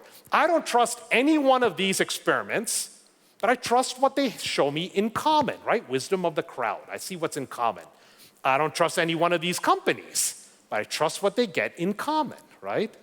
And because of that, now my trust factor is even that much higher. The quality problem goes away because I just have to spend more money and go more independent teams to chase this down. What an amazing time this is to do this. So we typically get one from the West Coast and one from the East Coast. I have nothing against the flyover states, but it's just easier, And we turn our crank, and we came up with our first example. It got us into Wall Street Journal, the front page of Wall Street Journal. We had this idea of the seizure drug. The data told us the seizure drug called topiramate works on Crohn's disease, inflammatory bowel disease. And, we found one company out of Berkeley because they were having a sale literally. We could get a lot of measurements for, same price as the others. And we outsourced one to a company out in Cambridge, Massachusetts. Frickin' expensive, but the only ones in the world who knew how to do a rat colonoscopy. Okay? Not everyone is chuckling, so let me illustrate the geometry involved. This is a colonoscope. This is a rat. Why would you want to know how to do this experiment, right? Find a company to do this one, right? So these are my famous rat colonoscopy videos. On the left, I have the normal rat colon. It's actually still alive when you do this. I mean, it's anesthetized. In the middle, it's a rat with the inflammatory bowel disease. You see the redness. Rat all better on the right with the topiramate, the seizure drug, right? 40 megs of video with this. And just to make it clear now, nobody on my campus knew how to do a rat colonoscopy. So I'm not just outsourcing. Yeah, why would you want to learn? I'm not just outsourcing to save money. I'm outsourcing to get the best damn data in the world. Because there's a company in the world that actually knows how to do this, right? It's actually a company that specializes. So we've done a dozen of these. I don't have time to show you all of them, but this is my favorite one. This is a psychiatric drug called imipramine. It's an antidepressant we showed works on small cell lung cancer. Now here, you knock out those 3 genes listed there, and this mouse gets its own lung cancer. You see the nodules on the top left. Humans smoke to get lung cancer. You knock out these 3 genes, it gets lung cancer. This is work done by Joel Dudley, Nadine Chanchan, Julian Sadra, Ana Sri Cordero. Helped us with this. And the mouse on the right is all better with imipramine. Now, imipramine is an antidepressant. It's still in the pharmacy. We don't really use it because we have these serotonin reuptake inhibitors like Prozac. Why don't we use imipramine? Because it's got some side effects. In some people, it makes you really sleepy. And others, it widens your QT intervals. It might set you up for an arrhythmia. Actually, neither of those 2 side effects sound as bad as having lung cancer, 5% survival rate in lung cancer. And cancer is melted away. It's gone in this mouse, right? So why am I showing you this out of the dozens we have? This is my favorite example. Here we start with public data, which people think is valueless, right? Like kittens on videos. We get this computer prediction. We test cell lines in a petri dish. I'm not even going to show you that. We test this mouse. I'm showing you this cool picture. 15 months after the data, after the computation, 15 months, we get ethics, IRB approval. We launch a clinical trial on this one. Humans are dosed on this now. Total cost of this trial, $50,000. Not $1 million, not even $100,000. Now, I don't know if the drug's going to work or not. It's actually, out of those 2 side effects, believe it or not, the sleepiness is the worst one. Because if your patient told you only have 5 months to live, you don't want to spend them sleeping. I hear that, right? It's actually true. So we might have to search around that molecule for other drugs. So it may work, it may fail, but we got to do more of these. Because we cannot wait for pharmaceutical companies and biotechs to target all these cancers. They can't do it, right? We have to do it ourselves. But the other reason I do is for emails like this. This is an email I got October 2013. I get an email like this every couple weeks now. It's been a while. Hello, I'm an Italian man, 48 years old, 3 children, a girl, a boy, and a 17-year-old, all with the same wife. On June 5th, they told me I have small cell lung cancer, neuroendocrine tumor. Today I work 75%. I have different mets, liver, kidney, pancreas, and skeletal. I know I will not live longer than a few months, over a year. My family is desperate. Please, I'd like to try this new cure. This is why we're in this business, okay? It's an email like this every week or 2. There are plenty of patients that need us to do this, and we cannot keep saying it's going to cost $1 billion or more for each one of these drugs. It's going to take 10 years to do it. That is not what patients want to hear. 2013, this patient is probably gone already, right? That's why we're in this business. That's why all of you have to be in this business, to reach that number of people. The data is there to help you, and no one else is there to do it. That's the time we're in. It's an amazing time, but we've got to help more of these folks. Now, what do you do in Silicon Valley? You got to start a company around this. So this is the first of the 3 companies I'll talk about. This one, you start with the unmet need.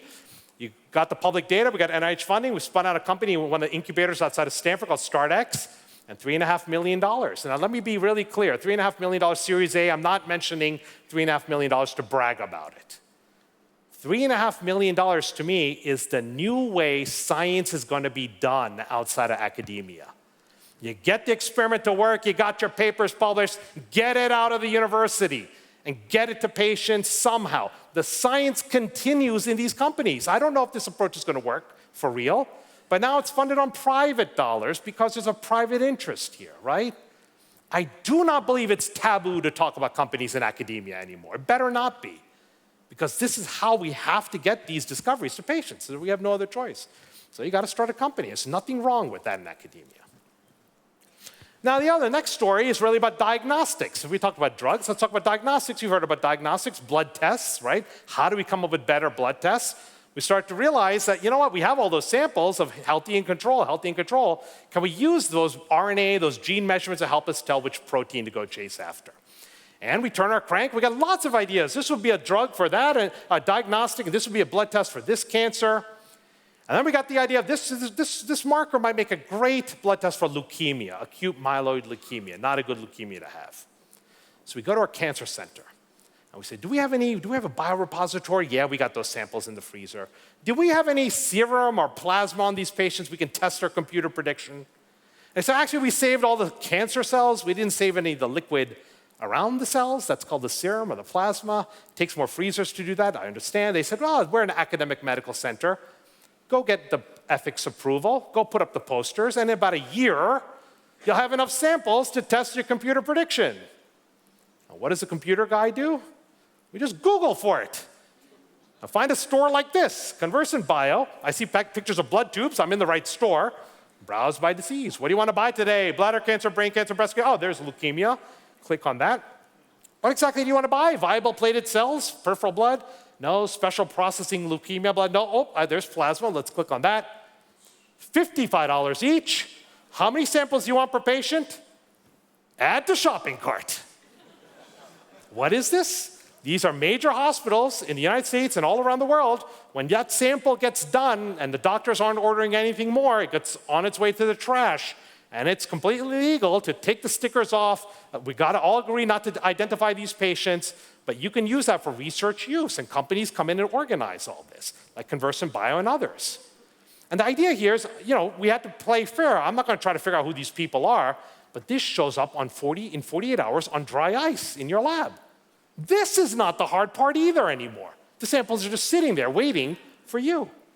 So we turn our crank.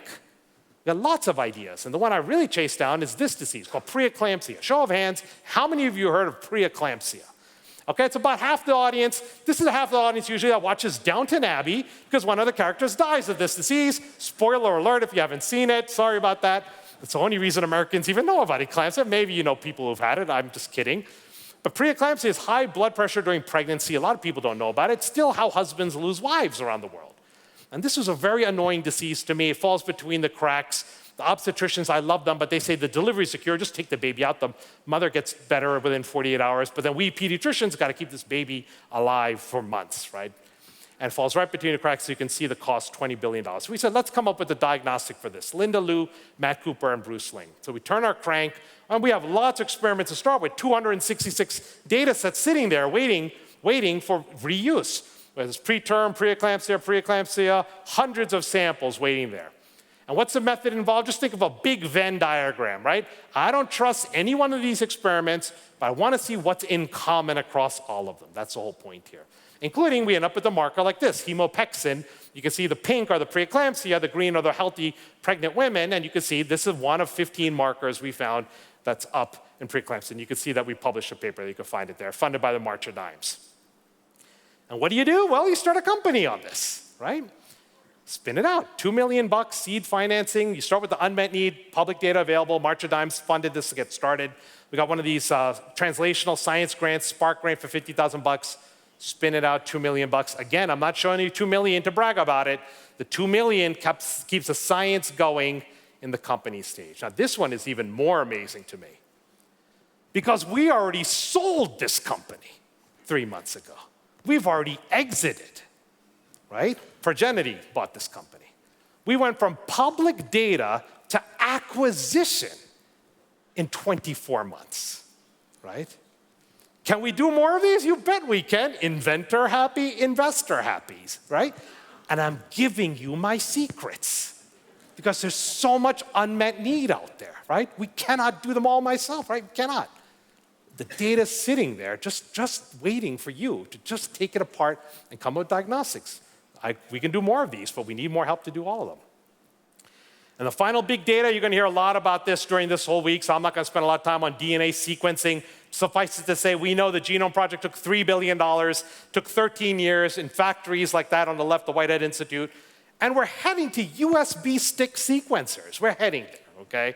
First data off of that thing came out just about 2 weeks ago. It's publicly available. Anyone can go start to chase down the data. It's a no-brainer this is going to impact medicine. Forget about it in my lifetime. Forget about it in this decade, right? It's going to happen in the next couple of years. In fact, Cliff Reed, who used to run Complete Genomics, he was so annoyed a couple of years ago that people kept saying, oh, it's going to be $10,000 by the end of this decade. It's already cheaper than that. He calculated out that by the end of this decade, it'll be $33 to get your genome sequenced. It costs more than that to park here at this hotel. I can tell you for sure, okay? It costs more than, we're at parking lot level genomes now, right? It's a no-brainer. This is going to be in medicine, right? What else do we have to say? So we were lucky we got involved with the first of these kind of genome patients showing up with their genomes. There are a lot of these kinds of stories out there. The one I'm going to talk about in just 1 second is Nicholas Volker. If you're interested in this story, Pulitzer Prize-winning story about the first kid saved by genome sequencing. Go chase this down. It's a great story. This kid was going to die after spending the first 5 years of his life in the hospital. He was just killing off parts of his colon, his intestines. They finally did a Hail Mary pass, sequenced the kid, sequenced the parents, found a mutation. That led to a stem cell transplant. The kid is actually better. He's not out of the woods yet, but he's on a regular diet. He goes to school. He's out of the hospital. This is the poster child for genome sequencing. This is who Francis Collins shows off in Congress. This is why we're actually doing this. And our kids, N of 1 kids, you don't need 10 or 100 kids with the syndrome. You might even be able to figure out with just 1 kid nowadays. It's an amazing story. Of course, cancer and neurological diseases are becoming routine. This is just going to be part and parcel of how we practice medicine, is by getting these kinds of tests performed for cancer and for neurology, especially if we don't understand what's going on neurologically in a child or in a young adult. This is going to be soon to be routine. And what do? You start a company in Silicon Valley. And this is the third of the 3 companies here. And this one's just been on fire. You start with the unmet need. We curated these databases. We get it launched. $74 million in from investors right now. And this is still going strong here because this is just the time to do this. This is the time to get launched, whether it's academically or industrial, really both here. Now let's end out of the molecular role here, right? You're going to hear a lot about wearables. I know you already heard a lot about these types of devices. Show of hands, how many people have a wearable that they're willing to admit? I have one in my pocket here, okay. So it's about 10% audience, which is the usual kind of story, it's 10%. I used to laugh at these people, quantified selfers. They measure everything that comes in and out of their body. Measuring things that go into your body kind of sounds rational. Measuring things that come out of your body sounds gross to me. So I used to laugh at these people until December 2012. I come back from a trip to Hawaii. I step on a scale. I'm 247 pounds. And I realize when I hit 250, they can measure me in tons. That's 1/4 metric ton. What the hell happened to me? Silicon Valley is too easy. I'm driving everywhere, right? Bought everything Fitbit makes, the scale, the wearable, the steps. I count the steps. The scale actually has done a lot. Lost 50 pounds in the last 2 years, 2.5 years now. If you don't believe me, go look up my TED Talks. You can see what I used to look like, right? And it's called the Hawthorne effect. You just measure it, it gets better, the Hawthorne effect. And it's Weight Watchers rule, so you bite it, you write it. So I write down everything I've eaten for 2 years. It's amazing. All my friends on Facebook know I've lost weight because they've got the social component. You can figure that out. Now here's the interesting part. I go to my doctor, okay? I'm ashamed to say it's not a UCSF doctor, it's one of these others because I still live in Menlo Park. I go to their doctor, it's been documented, they spent $1 billion on their electronic health record system. And my doctor's the last person to know I lost all this weight, the most important health intervention ever, right? Because their $1 billion system doesn't talk to my $40 gadget. Can you smell the opportunities here, guys and gals, right? Can you just see what's going to happen? And especially for those of us in medicine, if we don't get with this program, patients are going to cut us out of the loop, okay? The doctor shouldn't be the last one to know about this, right? It's ridiculous today, right? And we're already there. We're already in this problem. It's got to change. And now my data on my patients is going to live in all these repositories, right? All scattered to the winds. We've got to integrate all of that. Another source of amazing data is the hospital charge and cost data. This is one, nobody wants to be on the extremes, and you want to be in the middle on this one. I was literally giving grand rounds at the University of Miami when this came on the front page of the Washington Post, that they charge $166,000 for the same procedures. Jackson Memorial across the street charges $89,000, right? So I kind of teased them about this on stage. It had just come out that morning. And they said, that's okay. Our quality is better, they say, right, than Jackson Memorial. You can't say that when the quality data is public too. No, you cannot, right? We, in our medical centers, better get our act together on this data before the reporters do. And why is it they have more data analysts than we do, right? Well, how is the public going to respond with all this data coming out there? We got to learn and see, but we got to act on this data.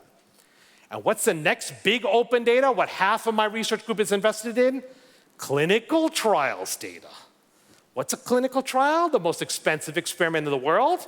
And half of them fail. And we have this weird culture where that when they fail, we don't even write a paper about it. It's got to change.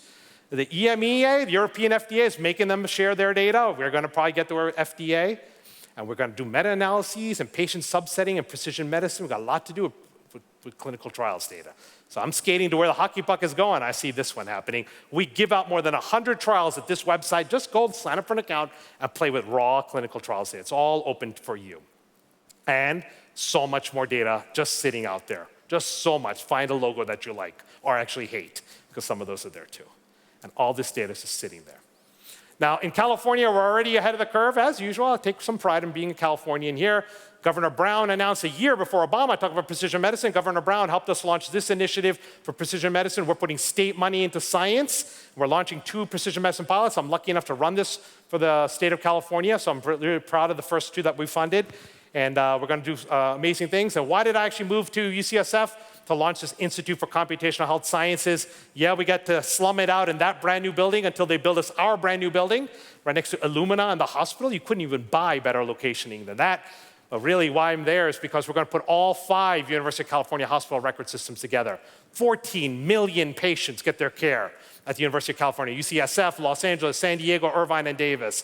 And we're going to put all that together and learn from all of these patients and health systems, a learning healthcare system. So I'm really proud to be building out this Institute for Computational Health Sciences. And last few seconds, I have to admit, coming from Silicon Valley, I'm so used to these kids, and they're annoying kids that start high-value companies in their garages, right? You know, like Apple and HP, or in their dorm rooms, like Yahoo, Google, Facebook. But I fundamentally believe the next Amgen, the next Genentech is going to come from your garage. Because when you go home from this meeting, you got more than 1 million of those samples and every mouse model you want available by credit card. What else do you need to launch a biotech company today? I know it's hard after that. And I know your credit limit might not cover this. That's what angel investors are for, I admit. And I don't mean making meth in your garage. No. But I do mean making the next cancer drug, diabetes drug. All the tools are there waiting for you.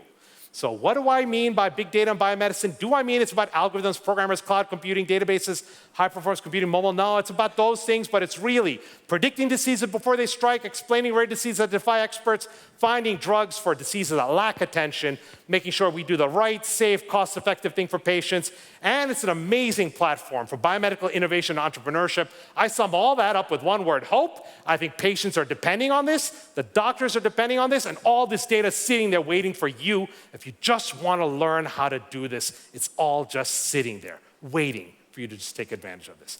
Can't do any of this work without a long list of collaborators, too numerous to mention. I have to thank UCSF for recruiting me, NIH funding, March of Dimes, JDRF, a lot of different companies and private disease foundations. I always thank my admin and tech staff. I'd never get a grant or paper out the door without them. I always thank my mentors, Zach Ane, Keith, and Sam for recruiting me to UCSF. And I always thank my wife, Tharangani Deshpande, a molecular biologist, biochemist. She reads every major paper and grant that comes out of my lab. She starts companies with me now and lets me go all over the world to give talks like this. Thank you very much.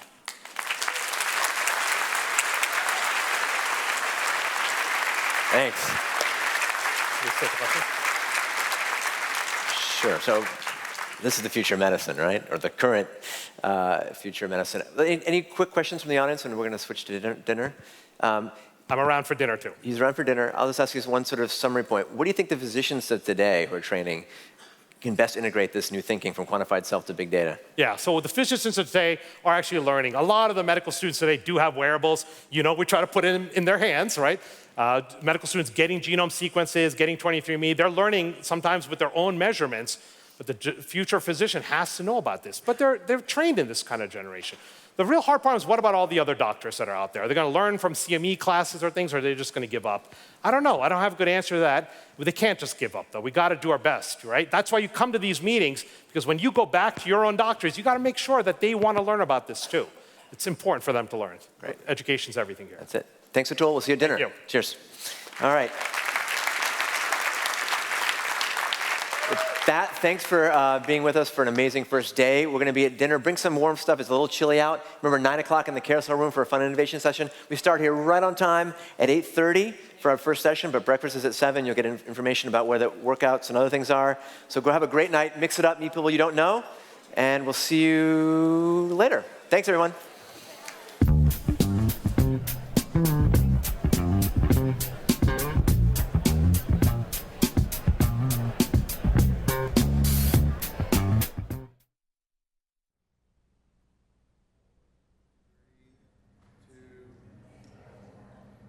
Hi, everyone. This is Kate Warnock coming back to you from the end of day 1 of Singularity University's Exponential Medicine. We're live here at the Guidewell Insights Lounge with a very esteemed guest, Dr. Daniel Kraft. Daniel, welcome to the interview. Thanks to be here. Thank you for sharing a few moments of your day with us here at the Guidewell Insights Lounge. So Daniel, tell us what were the top takeaways for you from day 1 and tee up day 2 for us. Well, the first day of Exponential Medicine is a little bit of Singularity University 101 and Exponentials 101.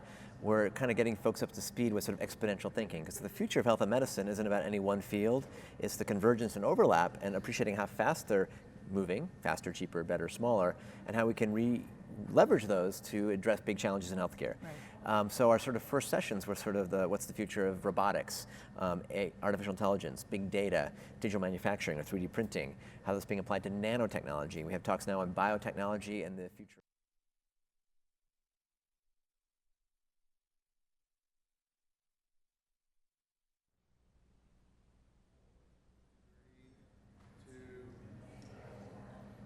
Hi, everyone. This is Kate Warnock coming back to you from the end of day 1 of Singularity University's Exponential Medicine. We're live here at the Guidewell Insights Lounge with a very esteemed guest, Dr. Daniel Kraft. Daniel, welcome to the interview. Thanks to be here. Thank you for sharing a few moments of your day with us here at the Guidewell Insights Lounge. So Daniel, tell us what were the top takeaways for you from day 1 and tee up day 2 for us.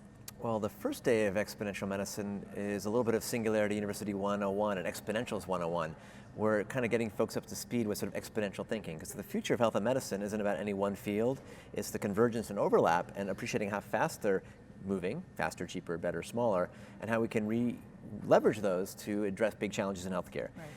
So our sort of first sessions were sort of what's the future of robotics, artificial intelligence, big data, digital manufacturing or 3D printing, how that's being applied to nanotechnology. We have talks now on biotechnology and the future of pharma, how it's leveraging exponentials. So this is sort of the setup to the next sessions. So the highlights are kind of getting people in an exponential mindset and thinking about how the future is coming faster than we might think. Absolutely. So talk to us a little bit about day 2. What can we expect to see tomorrow? So day 2, we do some sort of deeper dives. Our first session will be the future of omics, from genomics to proteome to microbiome, even touching on the ethics now, the fact that we're at a $1,000 genome and soon to be a $100 or almost free genome. What are the implications for that? Right. How we're going to start using that data in the clinic as opposed to having a disk drive of someone's genome and not knowing how to use that. We'll be talking about leveraging digital health, how we're seeing new tools and digital coaches come along, and how wearable devices are starting to move from quantified self to quantified health. We'll talk about scaling innovation. We'll have leaders from the National Health Service in England, from the VA, from Kaiser. Think about how do you take new ideas, technologies, and actually leverage them into the clinic.